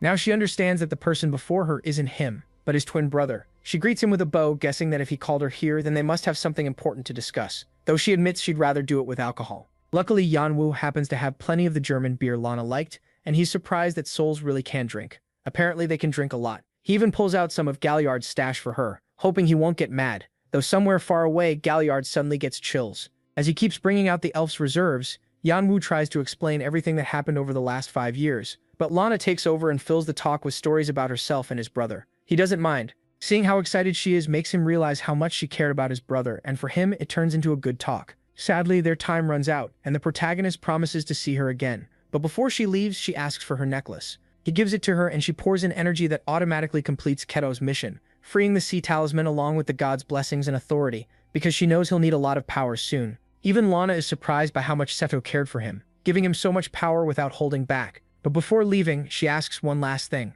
What happened to Benteke? Yahello clearly remembers the pirate's huge smile, and that detail makes her laugh, because she never had one like that. Then with a calm smile, the former pirate fades into the air. Yahello looks at his pocket watch, relieved and thankful that the tower isn't made up only of traitors, but also people who truly loved his brother. That alone is enough to keep going. So he activates the skill again, and this time tries to summon Yahello. But the energy scatters, it can't find him. MC refuses to accept it, and tries again and again, but every result is the same. His anger keeps building, almost beyond control. He demands that they bring him his brother, and in exhaustion he begs the gods to tell him what happened, even offering to become anyone's apostle if they give him answers. He gets only 2 messages, and after reading them his frustration gets even worse. Everyone, even those who supposedly care about him, stays completely silent. Yahello curses and closes the windows, forcing himself to think clearly. If the summoning failed, then the target must still be alive. That means finding his brother's body was not some cursed dream. The other option would be total soul destruction, but from his memories he never went through anything like what happened to Benteke.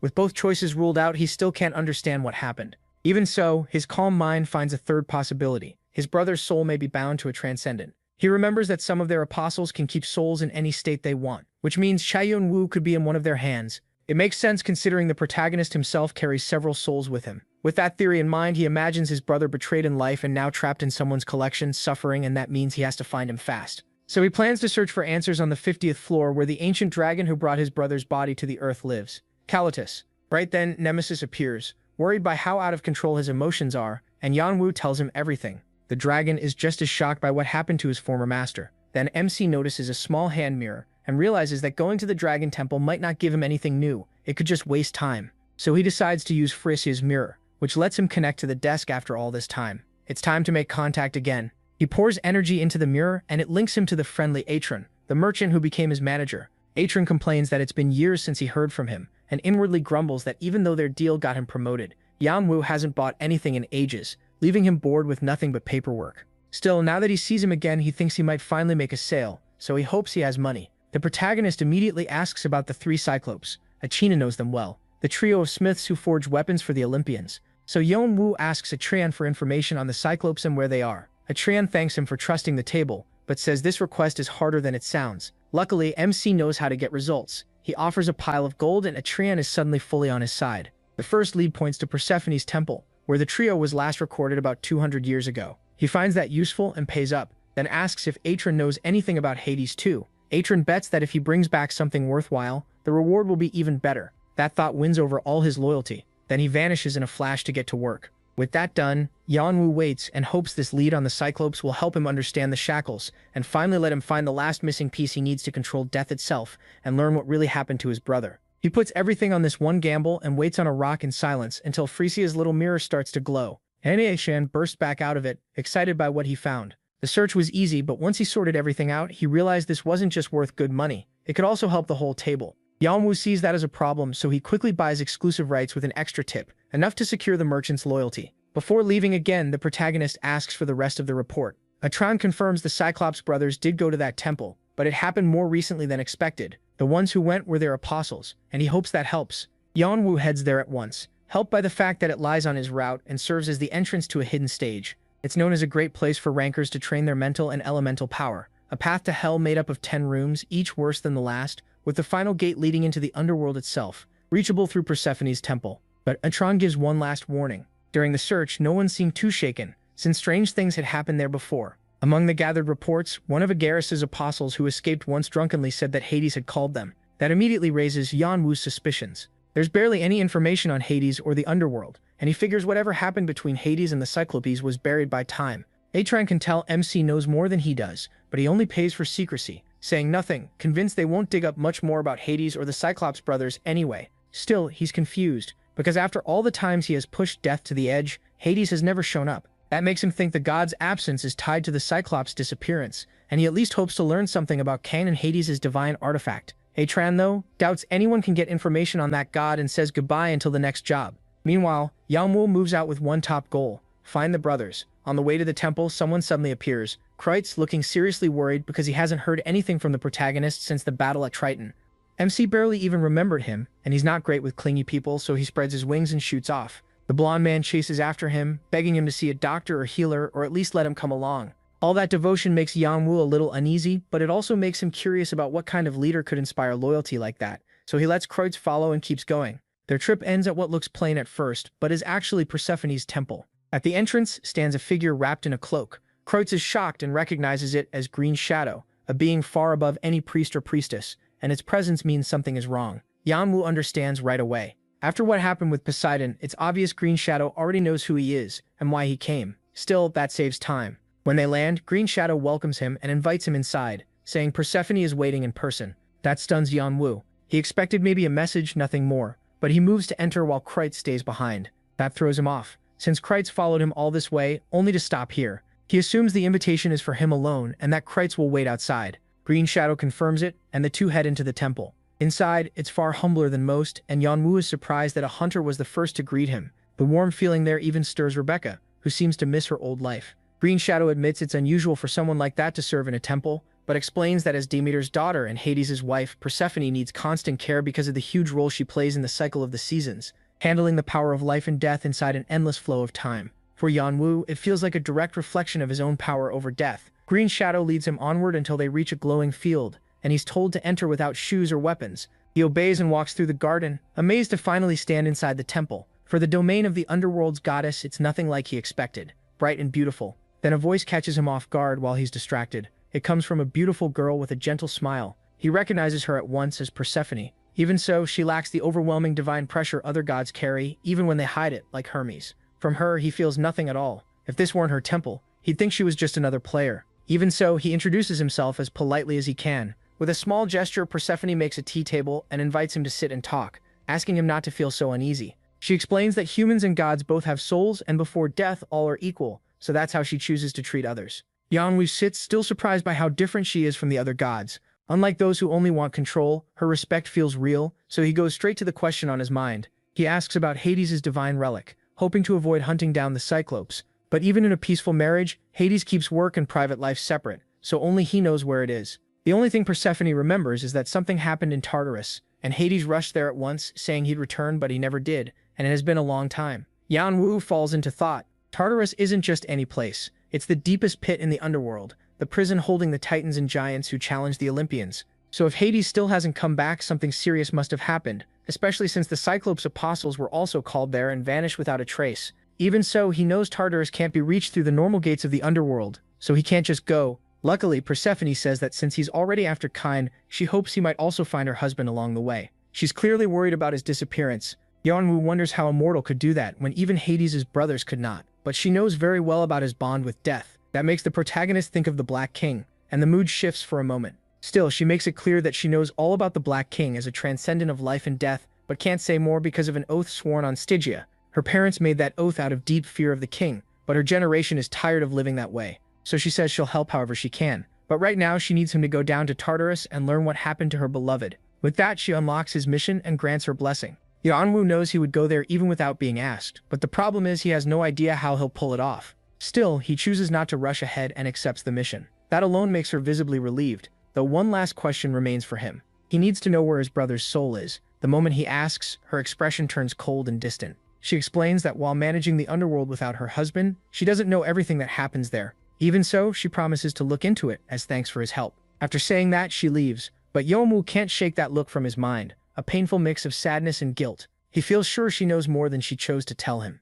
Right then, the pocket watch starts shining brightly, and a voice comes from inside, freezing him in place as he recognizes his brother's voice, without a doubt. Meanwhile, high above the Protectinoid tribe, a place inhabited by beings who were once gods but lost their transcendence after falling from divinity, their blood is still treated as sacred by the Elohim, making them a key faction in the clan. Among them lies a half-conscious man named Aether, an elder of the guild who became leader after the death of Paneth's father. Now Paneth stands over him, and after a long round of torture, she accuses him of betraying the clan by joining the Devil Army. She throws down proof of that betrayal, making it clear he even rose to a high rank. She also reminds him that even without sharing a drop of blood with Leon, the former leader was still his adoptive father. Paneleth makes it plain. She is disgusted by the man before her, a traitor who sold out his own clan and still wanted to be its leader. Aether snaps back, saying someone raised in privilege could never understand what it was like to grow up branded as a traitor's son. He admits he really did become one in the end, but insists his father never was. He was a hero of the tribe, condemned by that title over a single mistake. That constant hatred made Aether despise them all, and swear he would rise above everyone who rejected him, no matter who he had to join. Paneth acts like Aether's story is already over, and he's honestly shocked when he realizes they really plan to execute him for treason. With death right in front of him, he quickly changes his tone and pretends he was just a helpless puppet used by the demon army. He denies having anything to do with Lone's death and begs for mercy with everything he has left. Annoyed, Paneth takes that chance to put something around his neck. Aether instantly recognizes it as the Ring of Raimono, an item even transcendents fear, and her first order is simple: be her damned dog. Soon after, the tribe receives its first prophecy in ages, sent through the oracle by the Olympian gods. It says they must descend into the deepest darkness before they can rise again. The message shakes everyone. The chance to regain their divinity feels like hope they had already lost, so they quickly gather a huge expedition led by the young descendant with the strongest royal blood, sure she will lead them to success. In a formal ceremony, the elders place all their faith in the chosen woman, and she fully believes she will come back as a god. From afar, Aether watches it all, burning with frustration as he remembers that his father once trusted him that same way. He always wanted that trust for himself, but now he's nothing more than a resigned watchdog. Thinking back to the one time someone believed in him without question, the days he fought beside the Celestials in Cheonwoo, a piece of happiness that no longer exists. Still, he snaps back to reality and feels pathetic for missing Artia, knowing that like the Elohim and the demon army, they were all just tools for his own goals.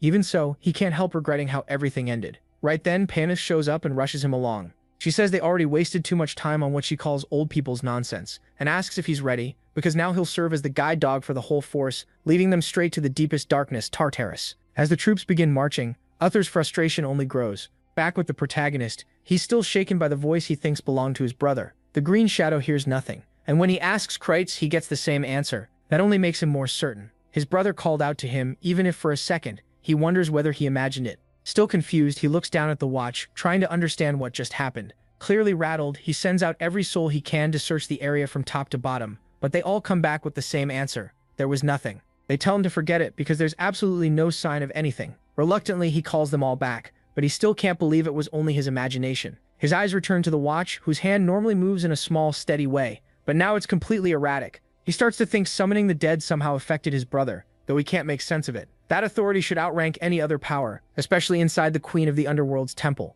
So if his brother really is in the underworld, he should have appeared somehow. He's sure his brother is the one who moved the watch's hand, and even if he has no proof, his dragon instinct and something even deeper in his heart, his twin instinct, screams, it's true. Later, after leaving Persephone's temple, he learns two things. First, the dessert he ate was nectar mixed with the elixir of immortality, a powerful sacred medicine even in diluted form. Second, his mission is to go after Hades in Tartarus, since his wife only knows that he summoned the Cyclopes and then vanished. Now, with the goddess's blessing and the authority of death on his shoulders, John gets ready to enter. The first step is clear: cross the hidden stage called the 10 Gates of the Underworld. So he starts down that hellish path at the first gate, which Krates has apparently crossed before. Krates complains about facing the heat and poison again, worried the protagonist might get hurt. But John barely listens. He and his pets seem to enjoy this hellish place, which deeply unsettles Krates, who has no idea John also enjoys being poisoned, since it boosts his abilities and even earned him the title of Fire King. He's almost disappointed by how easy this feels, though. After thinking it over, he remembers they're in the underworld, a place perfect for someone with fire affinity, darkness, and authority over death. Krates, on the other hand, uses sacred power, the exact opposite of this place. Realizing how useful that could be, John decides to keep him around. That matters even more after noticing Krates' holy sword. Sakafar has been complaining non-stop since the moment they entered, and Krates knows it because he can hear her. There's not much he can do to calm the blade, and John is surprised to hear that the blonde can talk with his sword. Krates is even more shocked that John acts like that's strange, because John understands that resonance without any trouble. It's a high-level skill used by elite warriors of the Horn tribe, so the fact that Krates uses it so naturally proves his talent is exceptional, especially since he doesn't even belong to the race most famous for that technique. The blonde admits this isn't the first time someone understood him so quickly. His captain did too from the start. That makes John assume the captain must be at least master level. Krates still feels uneasy about moving on while his sword suffers, but by now he has accepted that if someone doesn't have a personal bond with John, he won't hesitate to leave them behind if needed. So he asks not to be treated like dead weight and promises not to interfere with the mission, trusting that he can keep up without causing trouble. The protagonist agrees without caring much, sure that if things get bad, he'll just leave him behind. Then he orders his summons to keep moving, and the group advances together. Krates watches as Jahan moves ahead with the blonde. Knowing he can't fall behind, he decides to move too and tries to call his dragon, but the system returns an error again and again. Once he realizes summoning it is impossible, Krates gives up and has no choice but to keep going as best he can. That's how they reach the Mountain of Blades, the first of the 10 gates, each shaped by the tastes of one of the kings of hell, the judges of the dead. Because of that, Jahan knows he can't waste time if he wants to move fast. He heads for the cliff, though he can tell those steps are absurdly sharp. One mistake would be enough to end everything right there. So he activates his dragon eyes and maps out a safe route with his gale steps. He moves through the blades with ease, rushing ahead and leaving the other players behind as they struggle just to stay standing. When they see that speed, many assume it has to be the Hoarder, and start accepting that he's someone already close to divine. That lets him reach the second gate without trouble, the Lake of Boiling Fire. Jahan gets ready to cross, thinking fire is still better than many other things. The problem is finding a place to launch from. He considers using his fire wings but knows they won't carry him all the way, and swimming would be even worse. The moment he got tired, he'd sink and die. Just then, Sidu's collar starts to glow, showing that the authority once held by Lana has passed to him. It grants him the rank of apostle, and as king of the sea, control over his offspring. Along with that comes faster thinking, a clear boost in problem solving, and Tanen's fear, an overwhelming terror that crushes weaker beings, weakening them, and if he can break their will, it drains their life force and lets him control them. He also gains Water Guide, which lets him control small amounts of water. With those new skills active, the protagonist jumps into the lake and uses his control over water to form a layer of protection under his feet. Then he starts moving forward, walking over the boiling fire. But as he advances, alerts appear and lava serpents rush in to attack him. The second they surface, they feel that power and are hit with intense fear, making them back away with ease. The protagonist realizes crossing like this will be easy, just slower than if Boo had cast a flying spell on him. Still, he wants to save his achievement points for now, so he decides to test another ability instead, filling his body with an energy that spreads fear into the creatures living in the river of lava. Once they're terrified, he takes control of them and pulls them up to the surface. That leaves them all floating there like corpses, leaving the other players staring in confusion. Those makeshift platforms let the protagonist hop across them and move faster. He does wonder what will happen when they wake up, though he doubts they'll kill many people.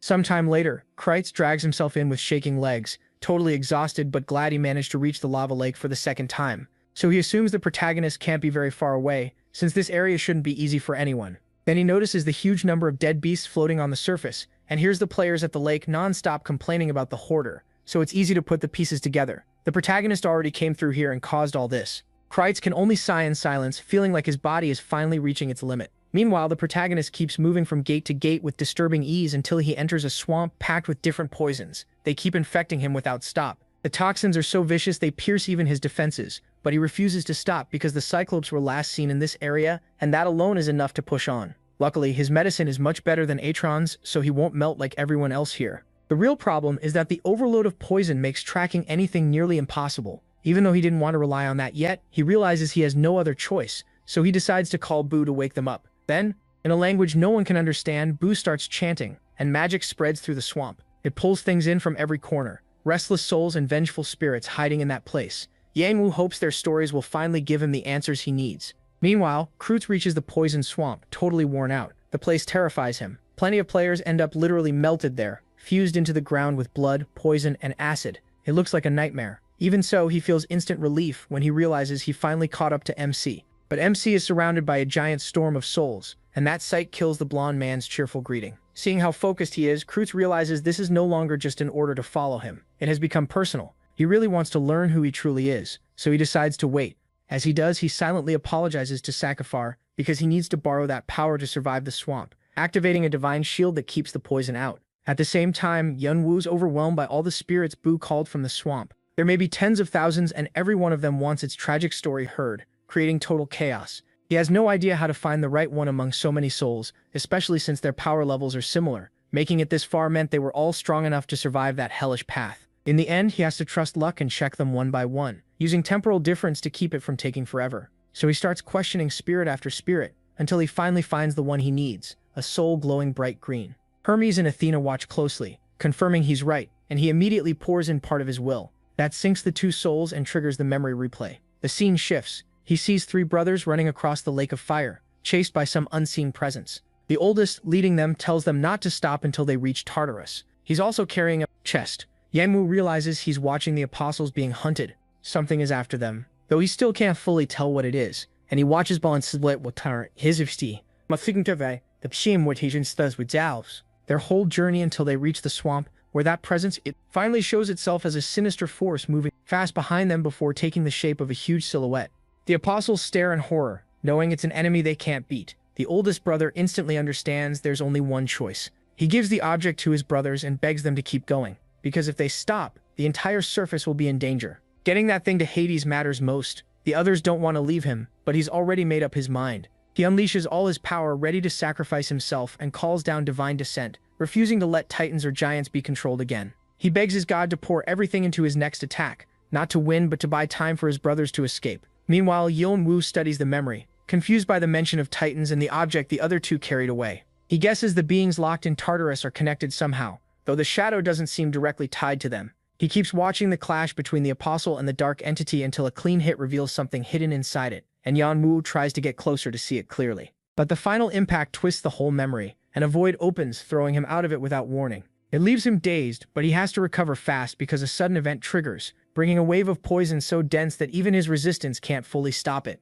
Only his cold focus lets him stay conscious. From outside, Kreutz watches in real fear, as something twisted rises from the ground, a poisonous spirit-like creature slowly lifting itself before them. It keeps crawling out of the earth, and Yunwu is stunned by what his senses tell him. This thing is ready to fight. The protagonist decides he can handle it, and takes to the air, stopping right in front of the titan made from suffering souls. They beg for the pain to stop and cry out for someone to save them, making it clear this is the same thing that chased the apostles. It's a shapeless mass forced together from spirits full of hatred and poison, and the toxic aura around it is so thick it almost burns his throat. It's strong enough to test his skills, but that's not even the worst part. More of them are rising. Yanwu figures these anomalies may be exactly what Hades is searching for, but he doesn't have time to think, because the giant creature, now fully formed, throws the first punch. He dodges at the last second and draws his weapon. The fight turns destructive right away. Soon, Yangwu ends up exhausted, inside a crater trying to stand after the last hit and admitting how tough this monster really is. He barely gets back up before he has to leap away from another attack.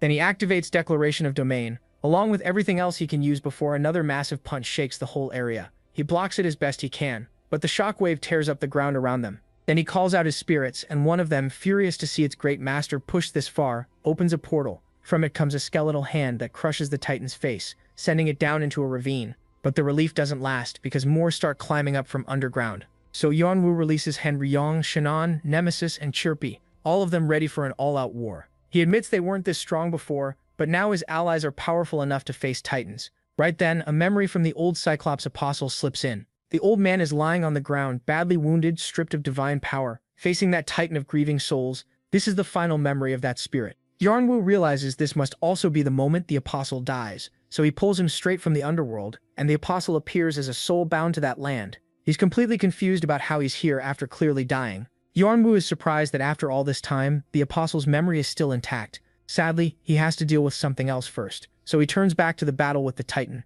Looking over the fight from above, he admits the Dark Titans aren't strong enough to stop him, but they are slowing him down. The longer this lasts, the more it becomes a battle of endurance, and if something stronger waits beyond the next gate, he's finished. So he decides to end it right now by finding a way to land one decisive blow. Just then, his shackles begin to tremble together, like they're reminding him of something he's forgotten. The problem is, he can't remember what. While thinking about what he can use in this gate full of death, Seto's necklace activates too, showing him a resonance with the depths. Then he realizes there was never any need to fight at all. He's about to try something that could leave him brain dead if it fails. But even so, he takes the risk and spreads his will like an aura over the whole place. The pressure reaches even the shadows and starts slowing them down, while the spirits think their master has another plan. They watch an essence begin choking the Titans, trying to weaken them enough for him to take control. Then he closes his eyes and enters their minds, but the backlash hits at once. The vengeful souls flood him, overwhelm him, crush him, and for a moment he loses control. He feels them close to erasing his mind, but keeping his cool, he steadies himself again,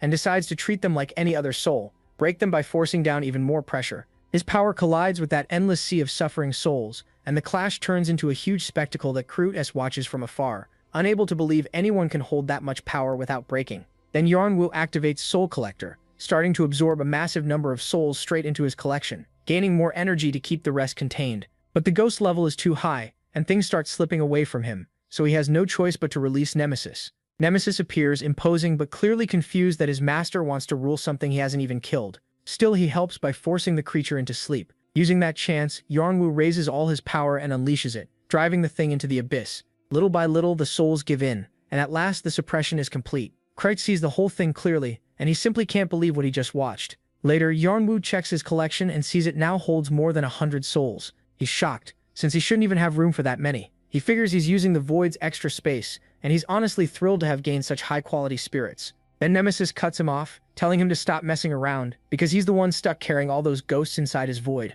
MC tells him that's how he charges rent for the Philosopher's Stone. The dragon complains too, since he's not the only one living there, but it's not like he can charge rent to a kid like Chirpy. That answer is enough to shut down the dragon's complaints, though Yarnwu knows he'll reward him later for being so good with Little Phoenix. Now that the chaos is over, he returns to the Apostle of Brontes, who is completely shaken after seeing a mortal use the power of death. Noticing that reaction, the protagonist worries the man is rambling and might disappear before giving answers. So he asks directly if he's still connected to the Cyclops and whether he knows where Hades went. The ghost gets agitated the moment he realizes Yarnwu knows that much. MC explains he's there on Persephone's mission. Understanding the spirit doesn't have time for long explanations. The Apostle, seeing his condition and realizing he's facing a messenger, decides to speak honestly. He says he and his god have waited for centuries, just as the prophecy said, one that apparently foretold Yarnwu's arrival. Even so, with so little time left, he'd rather send him straight to the Cyclops, and with that he starts to shine and forces a descent. The divine being opens a massive gate, burning the last of his soul.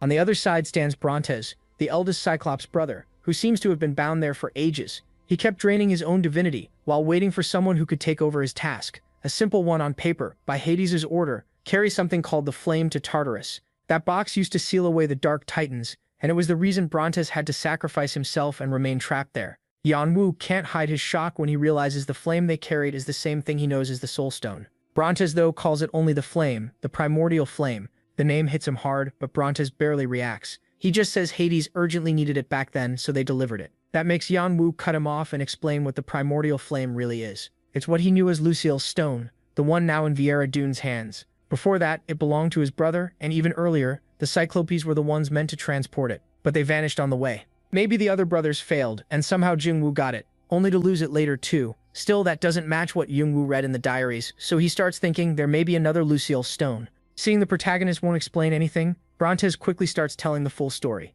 In the beginning, there was a flame guarded by Lucille in the lighthouse, but Lucille was tempted by something he should never have wanted, and in chasing it, he devoured the flame. That raised him to a godlike level and gave birth to the being called Lucifer. Gods and demons were enraged, and they soon captured him. As punishment, they tore off his wings because what he consumed was the source of every myth about immortality, something no one was ever meant to own. Even then, Lucifer never gave the flame back, so he was cast into the underworld. There, his soul was shattered into pieces. Those fragments became soul stones, pieces of what was once the primordial flame. That's why the flame the Cyclopes carried was purity, one of the 5 that had gone missing. And apparently there are 14 in all. They came from Lucifer's descendants who gave rise to both light and darkness, and from that, the 7 virtues and 7 sins. Now it finally clicks for Yarnwu. There isn't just one stone but many, and just one was enough for Viera Dune to devour Gaia and rise to the heavens.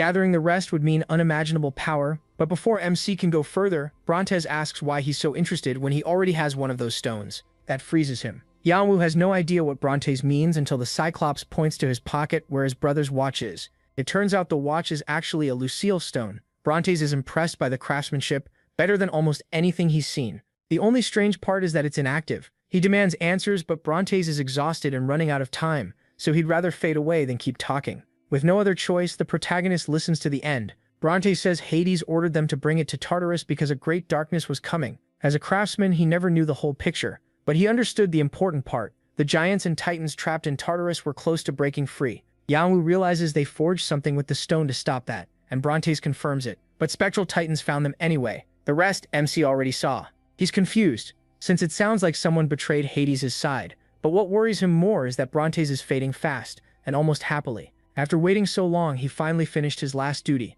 though he still regrets failing to protect his brothers as the eldest. Yanwu understands that feeling. That regret is strong enough to keep a soul bound, and he can't let Brontes go yet. There are still too many questions, so he offers him a chance to reunite with his brothers in Hades and seek revenge. Brontes might have cared, but there's so little of him left that it hardly seems worth it. Even so, the protagonist holds out a hand and offers a soul contract, knowing that just like Brahms said, once transcendent beings die, they can be controlled like any other soul. Brontes, nearly gone, stares at this so-called descendant in disbelief before accepting the deal with Yanwu. Just like that, Brontes the Cyclops becomes his subordinate. His form stabilizes again, but he's clearly upset that in a weak moment he let a mortal bind him. Still, seeing MC as a descendant of the one who cannot be named, he decides to accept him as master, and assumes Yanwu kept him for one reason, to ask more about the flame, so he asks how to fix the watch. Meanwhile, Kreutz is still stunned that the protagonist claimed a god's soul and is now using it, leaving him totally lost about who Yanwu really is. Brontes explains that the watch doesn't need repair.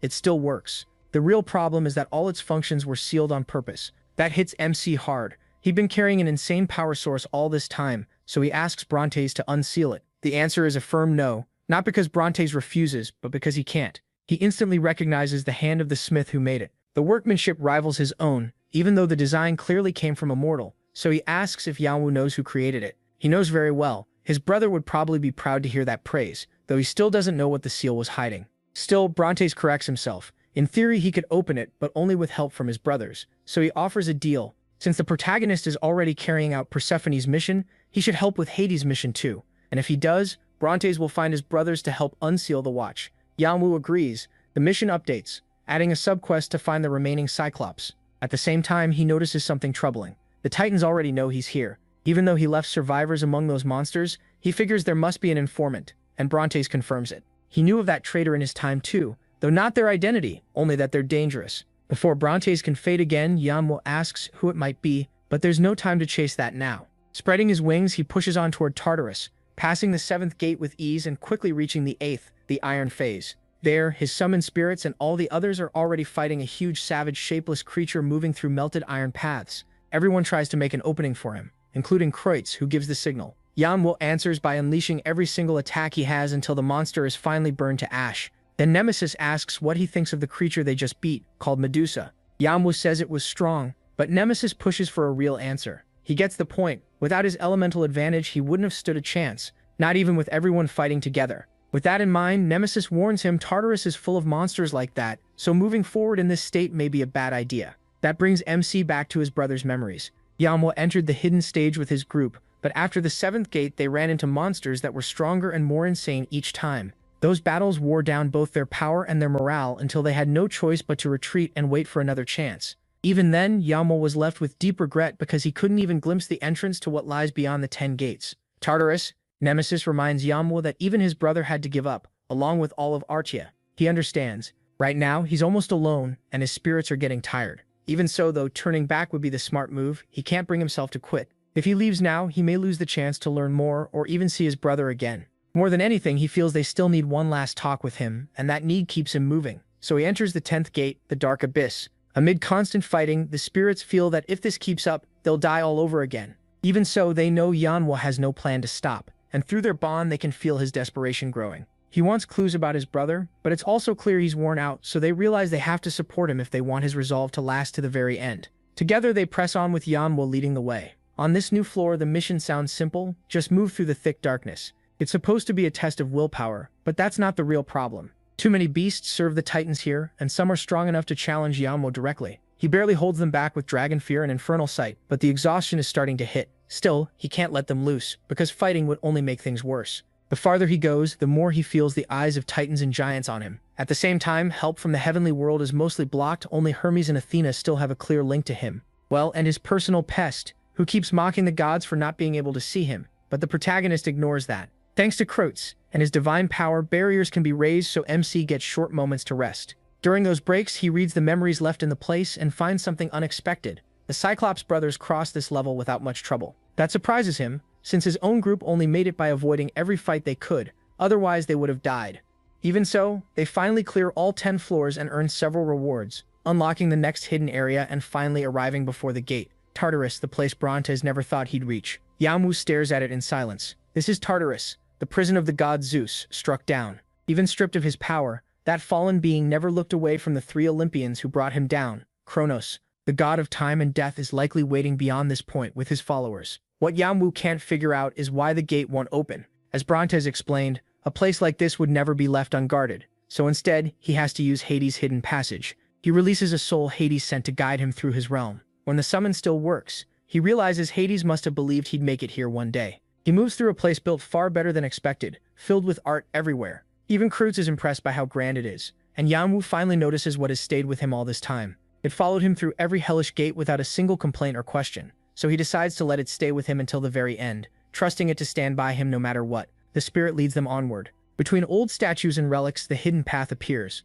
and at the end of it stands a strange portal before them. Yahello looks over his allies one last time and steps forward. Inside, there's nothing but total darkness. The system warns that the area is too dangerous for players and urges immediate evacuation. At the same time, hostile gazes and evil energies start closing in from every direction. Then the mission suddenly changes. Before moving on, though, he feels something else. A heavy stare fixed on the back of his neck, full of distrust. At first it makes no sense, until he realizes those eyes aren't on him. They're on the Black King's shackles. Whatever is watching them feels deep disgust, almost by instinct. That throws him off, but he doesn't get time to think. The ground suddenly gives way under him, and he realizes he isn't standing on stone at all, but on something soft, sticky, and horribly familiar. Then it hits him. He's standing on a Titan's eye. He jumps back at once, sure he's made a huge mistake. But when he looks down from above, the Titan's eye doesn't move at all. There's no life in it, making him think it's dead. He rises higher to get a better look, and finds that no matter how far he goes up, the body seems endless. Just as he's about to use his perception, another presence draws near. He knows moving now would give him away,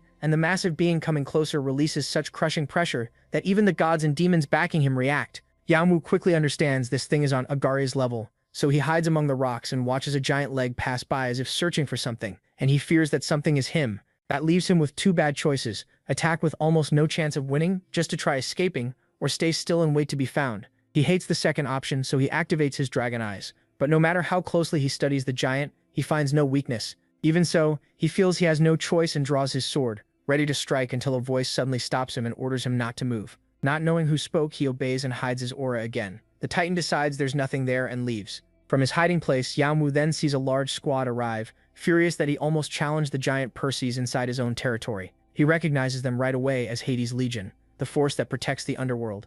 Pluto. Every member carries divine power, and they fight titans and giants in Tartarus without rest. Kreutz is with them too, clearly relieved to find him alive. The protagonist admits he's not exactly doing great, though he figures Kreutz already knows. He's right. The Legion saved Kreutz the same way. That makes one thing clear to Yahello. Even if his pride hates admitting it, if that really was Perseus, their clash would not have ended with a simple hit and run. That's why the Legion's leader treats him like a reckless fool. Still, MC first wants to know who he is. The man introduces himself as Rai, commander of the 19th Legion of Pluto. Rai asks if he used Bronte's guide to get here. Yahello confirms it. The commander is glad they managed to save someone their lord had asked them to watch for. He wants to meet whoever sent them, guessing it's Hades, since he has a message from his wife. That clearly surprises Rai, who tells them to follow him somewhere the giants can't crush them. As they move, the protagonist keeps studying Rai with interest. Even with everything he learned from his brother, he's never heard of this man. Still, Rai's level is clearly that of a transcendent, far above him. Yahello isn't sure whether Rai matches his master, but what confuses him more is this: even after reaching that level, Rai still hasn't become a god. So what's stopping him from crossing that line? Rai starts to feel uneasy under MC's stare, though he tries to ignore it. That only makes the commander more irritated, and he bluntly says he can't stand players. Yahello understands why, and Rai doesn't even try to hide it. To him, players barge into a holy war zone like it's some perfect farming spot, then leave after clearing one hidden stage. Rai sees this battlefield, one even the gods must respect, as far more than a place to grab a skill and run. So he assumes him will be just another one, making the 10 men sent to find him a waste of time and manpower. At least Rai says. The protagonist does have useful information about the Cyclops and Persephone. The protagonist takes that as a very clear warning, and from Rai's short temper, he figures the war is going badly. Even so, they keep moving, until Rai suddenly stops everyone when Persephone himself appears, almost excited to find them. Rai tells the others to run while he holds the giant back and buys time. The clash is about to begin, and Yong-woo does more than just watch. With every authority from the gods and demons blocked, all he has left is Dragon Awakening. He hopes that with Ignis Wave and his spirits he might be able to endure. But before the battle starts, huge bolts of lightning crash from above and strike the giant in the face, blinding him for a moment. Yeon-woo watches in confusion, guessing it has to be a god, and with lightning, Zeus would be the obvious answer. But the one who appears is Hades himself. The eldest of Zeus' brothers came down into these depths because of this war. The king of the underworld can unleash with one swing of his sword, a massive power that tears through the giant's arm and leaves him crying out in pain.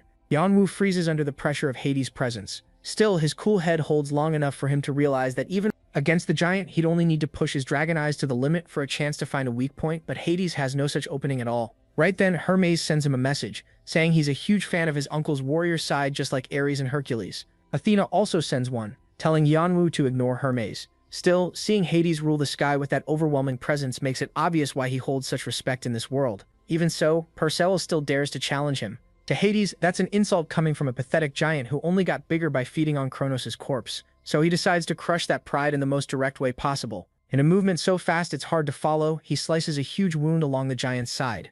From that cut, the strength Perseus stole from the Titan starts draining away. Then a dark energy appears that Yeon-woo can't understand. He suspects it's the same force that let Kronos tear through Tartarus. Even so, it feels strangely familiar, just like the cries twisted by the Black King's pain. Confused, Yeon-woo watches as Hades finishes the giant off with a single slash. But that dark essence rots away and escapes, drawing Hades' annoyance. He instantly turns his eyes to MC and in less than a second appears right in front of him. The pressure alone leaves him completely frozen, as if his soul were bound in place by Hades' presence, so intense that even his calm starts to melt before that god, and that only makes him angry. Furious that he's being overwhelmed without being able to answer back, he pushes time difference to its limit, driving it through his whole body and forcing every cell to its edge. At last, he manages to stand firm before Hades. That earns the approval of every divine being supporting him. Hades is surprised to see his nephews there and even the oddball Algaris. But what really catches his eye is that Yeon-woo carries the legacy of the one who must not be named, and as he draws closer, the shackles ring out with endless rage and burning pain.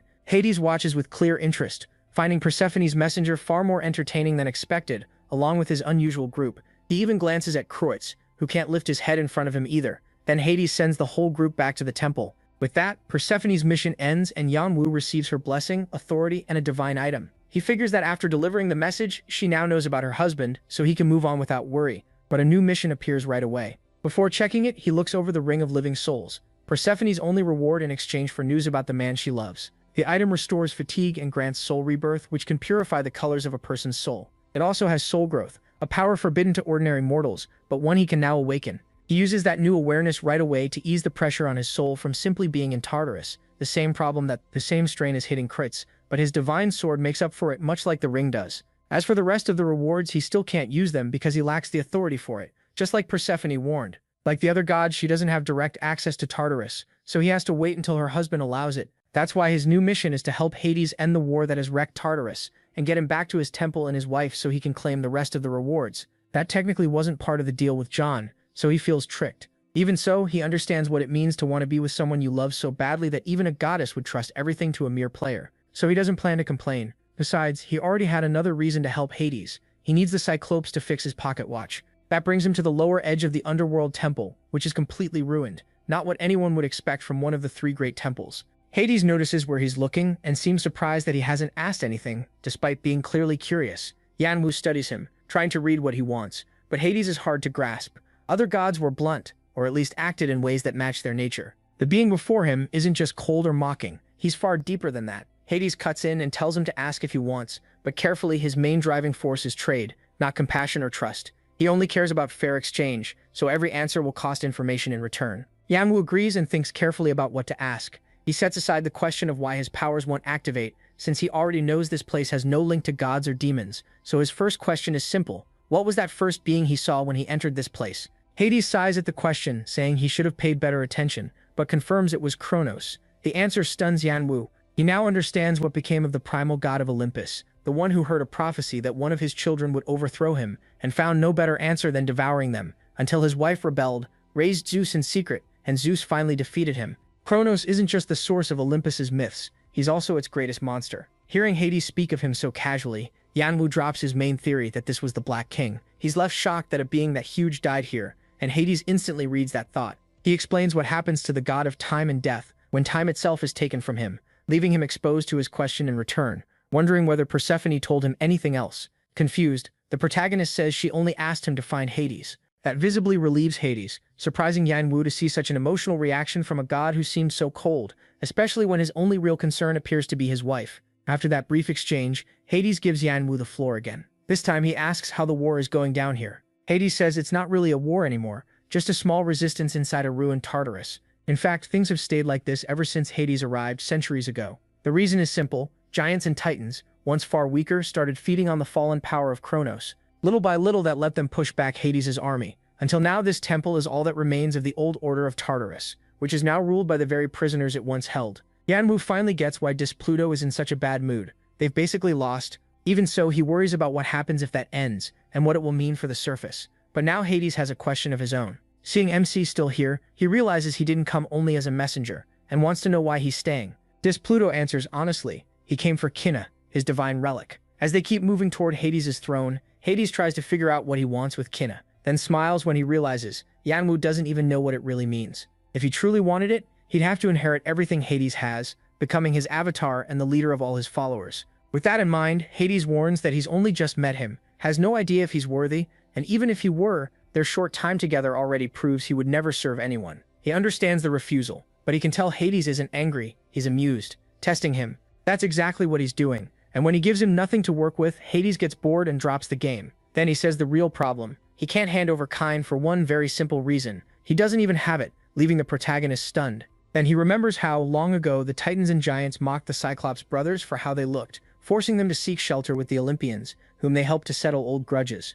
Back then, they brought 3 divine relics, each meant to raise its owner to the throne. Astrape, which called down lightning, came to represent Zeus, while Triana raised the tides and stood for Poseidon. Canine unleashed darkness and symbolized Hades. It was the very weapon he used in that ancient war, but during his battle with Typhon, the king of the giants, shattered it. Since then, Hades has used a sword that can barely handle his divine power. He admits he misses his old weapon, especially in this war, and not just because it's gone. He also lost the 3 Cyclopes who could have repaired it. Yanwu listens closely and asks what exactly Hades means. Calmly, Hades says that if all 3 Cyclopes were still alive, they could reforge Canine, but now only 1 remains. MC reacts at once when he hears that Steropes and Arges never made it. Hades is surprised he knows their names, but confirms it. As Bronte said, they died on the way. Steropes fell in a Titan ambush and only the youngest Arges survived. No matter how skilled he is, he can't finish something that was made by all 3. That makes Yanwu's chains tremble with Bronte's bitter grief for his dead brother. But he sees an opening in all this and asks for confirmation.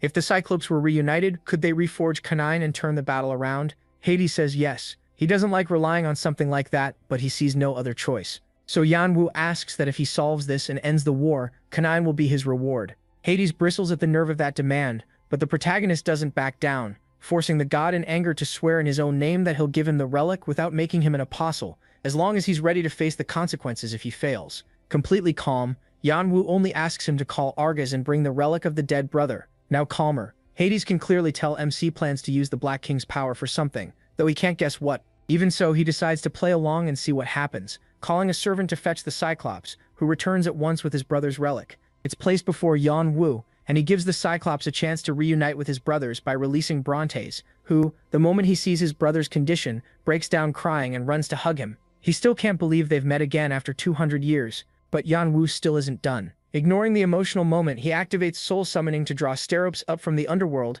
and the second Cyclops appears before them. Completely confused, he is embraced by both brothers, finally reunited in a scene full of longing and pain. Meanwhile, Hades is nearly beside himself, seeing a mortal with enough authority to control souls at will, flat out ignoring the laws of nature, something even he can't do. That huge reaction draws the attention of the gods who support Yanwu, though their uncle tells them to stay calm. He makes it clear he doesn't plan to hurt him, though he admits he's not sure whether what he did to the one who must not be named was right or wrong. His issues were always with that being, not with the one who inherited his power, so he hopes they won't lump him in with Poseidon's traumatized mess. That settles things down. Even so, Hades keeps staring at someone who can handle a primordial god's power so smoothly, surpassing other deities with what looks like ease.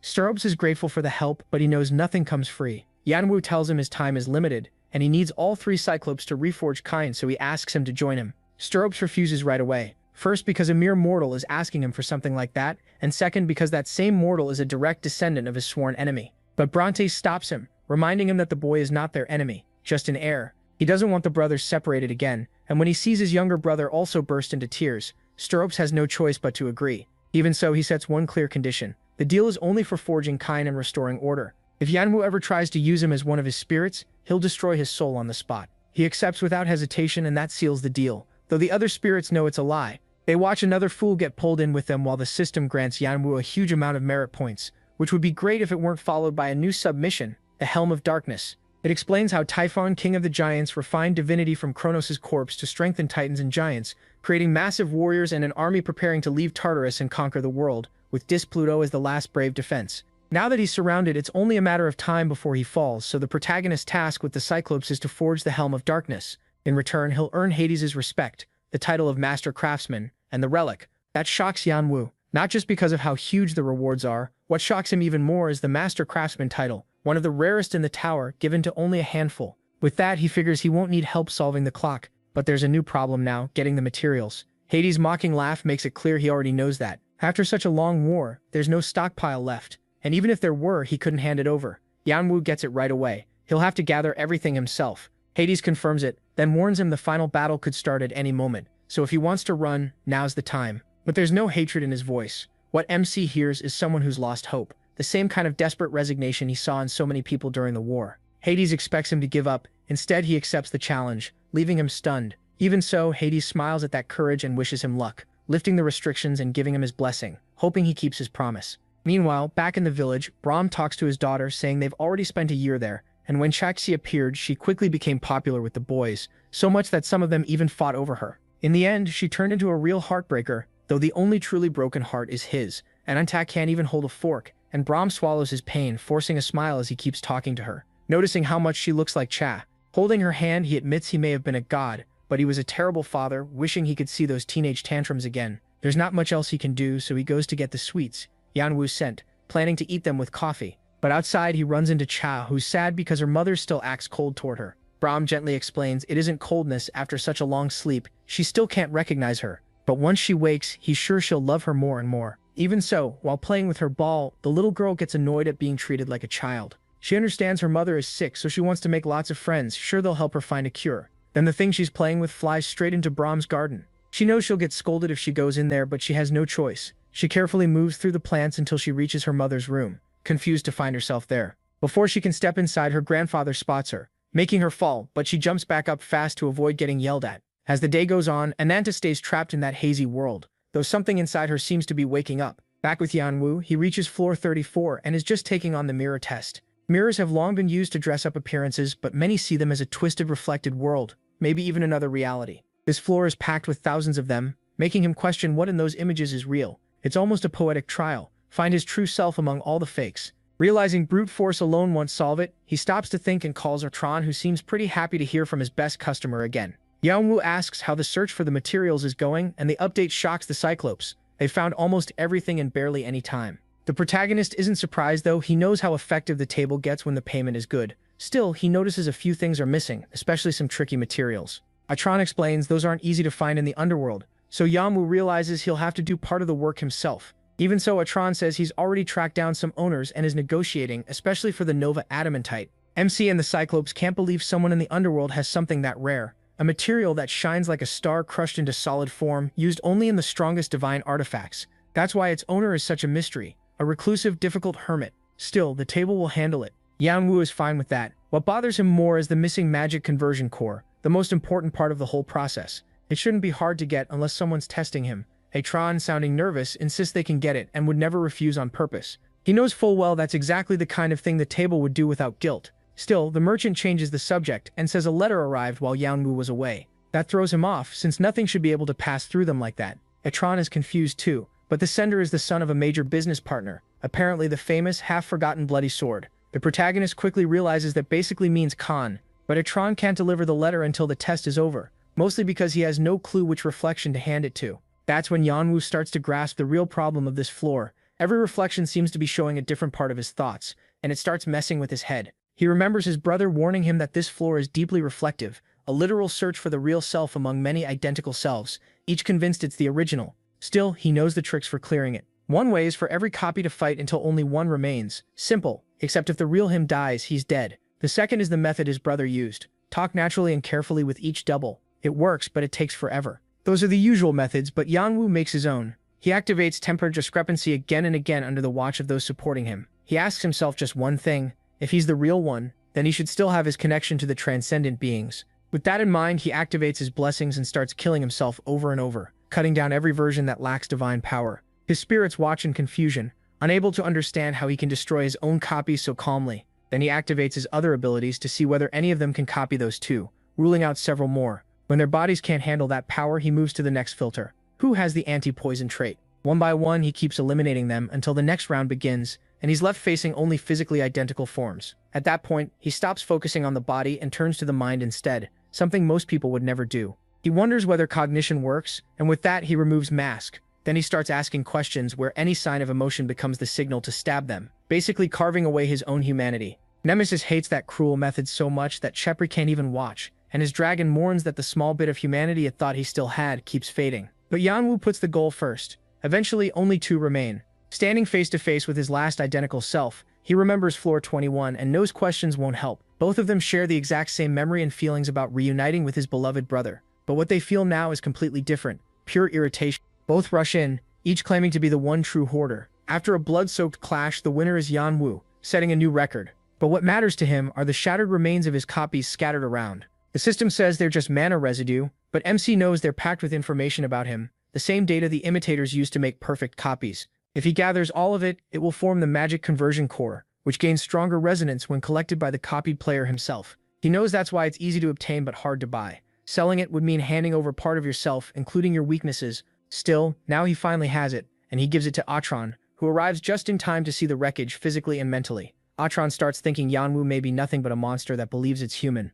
In the end, they get every material except the Nova Adamantite, and he waits in a town for the table to secure that last piece. Meanwhile, he goes after Hamashade's liquor. The legendary Emperor Hoarder aged it for over 1,000 years and sells it for absurd prices. The first problem is that the Emperor is on floor 70, which Yanwu could reach if he rushed, but that would mean giving up the hidden pieces. He refuses, looking for another way when Atron finally arrives with the letter that should have been delivered already. That delay gives the protagonist an idea, and he decides to visit the only one greedy enough to keep Hamashade's liquor, the gluttonous Emperor. So he decides to send a message to the Bloodland, finally accepting that invitation. Later, Kreitz watches him from above. While following him, he saw nothing special on floor 33, but floor 34 was another story. What he saw there was horrifying, and now he's starting to fear Yanwu and doubt whether he can really carry out his commander's mission.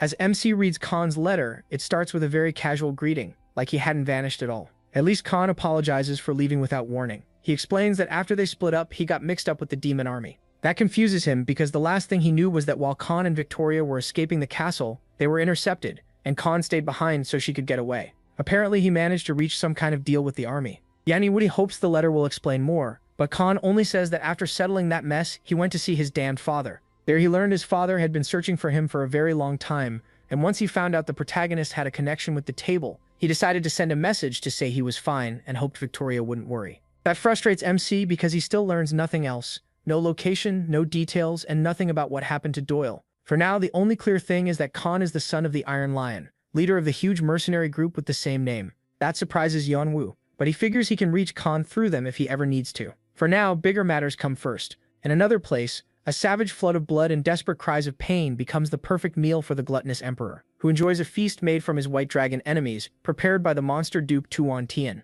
The Emperor thanks him for the feast and says he hopes a real dragon arrives soon. He even starts imagining new ways to enjoy it, like turning dragon blood into wine, while the bodies of his victims melt into mana and feed his strength. In his mind, he savors his greatest wish of all, eating the Queen of Spring. His assistant says that chance may come soon since the black and green dragon factions are moving against the white dragon and want his help in the war. The gluttonous emperor clearly plans to use that to avenge his duke and devour his target. His mouth is already watering when another piece of good news arrives. The hoarder has finally cleared his schedule to visit the Blood Nation. That makes the emperor leap with joy as he gets ready to welcome him as an honored guest with a grand banquet. Meanwhile, Yanwu returns to the village to ask Brahm for more dragon blood. Brahm says there is barely any left because they traded so much of it already. He needs every last drop, even the leftovers, and the former god can tell he has a goal. He just wants to hear it. The protagonist admits he plans to give it to the gluttonous emperor, which annoys Brahm, who still remembers how that monster attacked his granddaughter. But Yeonwoo explains he only wants it for a trade, and the emperor won't really gain anything. He plans to offer watered-down dragon blood in exchange for Hamachet's liquor. Brahm thinks that sounds foolish, since both items are worth about the same on the market. He also knows how risky it is to show up with a trick like that. Even so, MC says he has it all planned out, and Brahm thinks it over. He decides that if he cooks the meat well with the blood, the taste might be close enough to fool someone obsessed with dragons. Yeonwoo thanks him, but before leaving he asks if Ananta is still the same. Brahm doesn't have good news and assumes he wants to see her, so he goes to her and removes his mask, hoping she will recognize his face. But her eyes stay empty, and that brings a flashback of Ananta arguing with a carefree Yeonwoo, which seemed to make the dragon girl blush in irritation. Back in the present, the protagonist sees no reaction at all, even after showing her that face. Brahm still hopes these kinds of triggers will work, and Yeonwoo can only hope she improves next time. Before he can leave though, he gets stopped by the cute little dragon, who asks why he is here, if he is not going to play with her. He tries to explain that he is short on time, but she makes an adorable pout, and MC realizes she gets her way with the same charm as her brother. She wins him over while his spirits watch the loving uncle their master turns into, and the little one drags him away. That moment stays reflected in Ananta's lifeless eyes. Time passes, and then he reaches the Blood Nation, ruled by one of the 9 kings, the gluttonous emperor, the only voice with power there. By his command, everything is prepared with great fanfare to welcome the hoarder, who is still being followed by Krates, watching Yeonwoo's web of influence keep growing. Together they enter the Crimson Land of Sunset, where Krates guesses that if his commander is investing so much in him, then he must plan to give him a high rank in the fantasy regiment. Seeing all the connections Yeonwoo could gain, Krates thinks he should be pleased, if not for how moody the emperor is. Even the protagonist did not expect to be welcomed by the Crimson Guard, the escort used for clan leaders and marked by the red banner of highest status. It amuses him, because the more trust they show, the more it will hurt when he stabs them in the back. Still, the only thing he feels then is intense hunger in front of what the gluttonous emperor calls a light meal. Yeonwoo can't tell if the man is really that greedy or just pretending to be humble, but since he is invited, he digs in. The first bite shocks him. The taste in his mouth is soul shark. It was prepared by Duke Tuan, the emperor's trusted chef, and MC knows it is one of the hardest species to harvest. Yet it is served here as a simple soup appetizer. It is also packed with an absurd amount of elixirs, so many that Yeonwoo feels that one bowl cost a whole year's budget for a mid-sized clan. He starts wondering if every dish on the table is like this, so he activates his dragon eyes to inspect all the luxuries being passed off as food. Meanwhile, Krates enjoys the incredible feast too, grateful just to be there with him. He is stunned by how well the protagonist gets treated everywhere, and starts wondering what to even call someone like him, deciding he must be some kind of infiltrator. After the food gives them huge buffs, and before they even finish, the emperor keeps offering more. This time he brings out the finest liquor Yeonwoo has ever seen. The golden color catches his eye at once, and the emperor immediately notices because that bottle is exactly what MC came for. It is Hamachet's wine, made by the great tyrant of the upper floors, a figure who rivals even the vampire lords. He can hardly believe he found it so easily, and even thinks how easy it would be to kill the emperor before he finishes digesting. But even though his blood boils when he remembers what happened to Henova and the danger around him, he knows there are too many dukes here to make a move and get out alive. So he forces himself to stay calm, planning to kill him later. For now he drinks, or rather stores the liquor in his inventory, adding it to his growing pile of rare items. Then he plays his part, thanking them for the feast, and offering a bit of meat and blood from the Queen of Summer. That sends the gluttonous emperor into a frenzy, and he instantly calls for his chef. Yeonwoo is surprised that something so small could excite him this much, but his thoughts get cut off when his watch suddenly starts shaking, reacting to the energy around the emperor's neck. Then the Cyclops brothers recognize it as another soul stone, though they complain that this pig cannot even draw out a fifth of its power. Yeonwoo is shocked, remembering that even his brother once found that strange power hard to understand, but now he sees how the most useless man in the nation rose to the throne. It was all thanks to Luciel's stone. Now everything makes sense, including the emperor's obsession with dragon meat, which he devours with wild joy. He gets so thankful that he calls the protagonist his best friend, and says he will give him whatever he wants. So the protagonist takes the chance and asks for more Hamachet wine. The emperor agrees and wants to give him plenty, but Yeonwoo knows he only needs 2 more cups. Even so, he nervously asks for 2 full jars. Apparently it works, because the next thing we see is the gluttonous emperor trying to make MC stay a little longer. MC says he does not have that much free time, and the emperor understands, knowing the great deeds of the hoarder he admires. He says he will keep supporting him and sends him off warmly. Before he leaves, Tuan gives him one last gift, the Moon Reveler dagger, which raises his luck, something that could help in his search. Yanwu thanks him, then departs, while the emperor asks him to send his regards to his other friend, the Martial King. As they leave, his spirit tells him to explain his plan to his companion, but he stays quiet. Then, out in the forest, Kreutz waits for an explanation about what just happened there. Going back a bit, when Yuan-Wu asked for 2 jars of Hamachet, it was basically the same as asking for the whole stock, which left the emperor shaken. But after giving his word, he had no clean way to refuse. Luckily, Tuan leaned in and whispered something in his ear, and that completely changed his attitude. He became much more confident and told Yuan-Wu that the liquor was too valuable to hand over without the council's approval. The protagonist thought the deal had failed, but the emperor made it clear that there was still one way, as long as they struck a bargain. Then he explained that the Queen of Spring had caused them a great loss by killing Duke Arva, though Yuan-Wu remembers that he was really the one who caused it. In the end, that seems to have pushed the emperor into joining forces with the Blue Dragon and the Black Dragon to bring the queen down, so he asks MC to join them. MC understands the offer, but says that alone he would not be strong enough. The gluttonous emperor does not buy that fake humility. He reminds him that he took down Triton alone and also killed Benteke. He adds that he has some mysterious friends who always seem to appear when it matters. Then the protagonist realizes they already know about his vassals, even though he only showed them in one battle. It proves that nothing he does now goes unnoticed inside the tower, while the gluttonous emperor is clearly thrilled by the thought of another bloody slaughter. He is even more excited because the fantasy regiment seems to be on his side too, and he may even gain the Horn's forces, especially their master. With every word, his bloodlust rises so sharply that Kreutz recognizes it as the hunger of someone craving a massive war, one his faction will not be able to avoid. Worst of all, Yanwu shows no sign of turning the offer down. That is why, in the present, Kreutz begs him to think carefully about what he is about to do, because it could change everything. But MC's silence leaves him completely shaken. He feels like he said something he should not have, so he decides to step away for the moment, leaving Yanwu alone. He takes off his mask and sees that he now has almost everything he needs for Kennek, while also enjoying how the world seems to be falling right into his hands. He knows his master will do as he pleases while sworn enemies are about to fight to the death, and now that one whole faction trusts him, he lets himself enjoy it because by then he will have Kennek in control of the Soul Stones. He plans to use the war to seize the Soul Stones, and then go after Gluttonous's head. Still, he doesn't want to rush. His focus stays on Kine, especially after what Brahm told him in the village left him shaken. When Brahm brought up Hades, he couldn't understand why, after such a long war, he never asked the Olympians for help. That is why Yanwu gets it now. Something bigger is hiding behind all this, something huge and clearly the true core of the Underworld War. Even so, none of that really matters to him. His goal is simple: win the war, claim Kine, and complete the Black King's set. Then finally bring his brother back. Season finale: bring his brother back.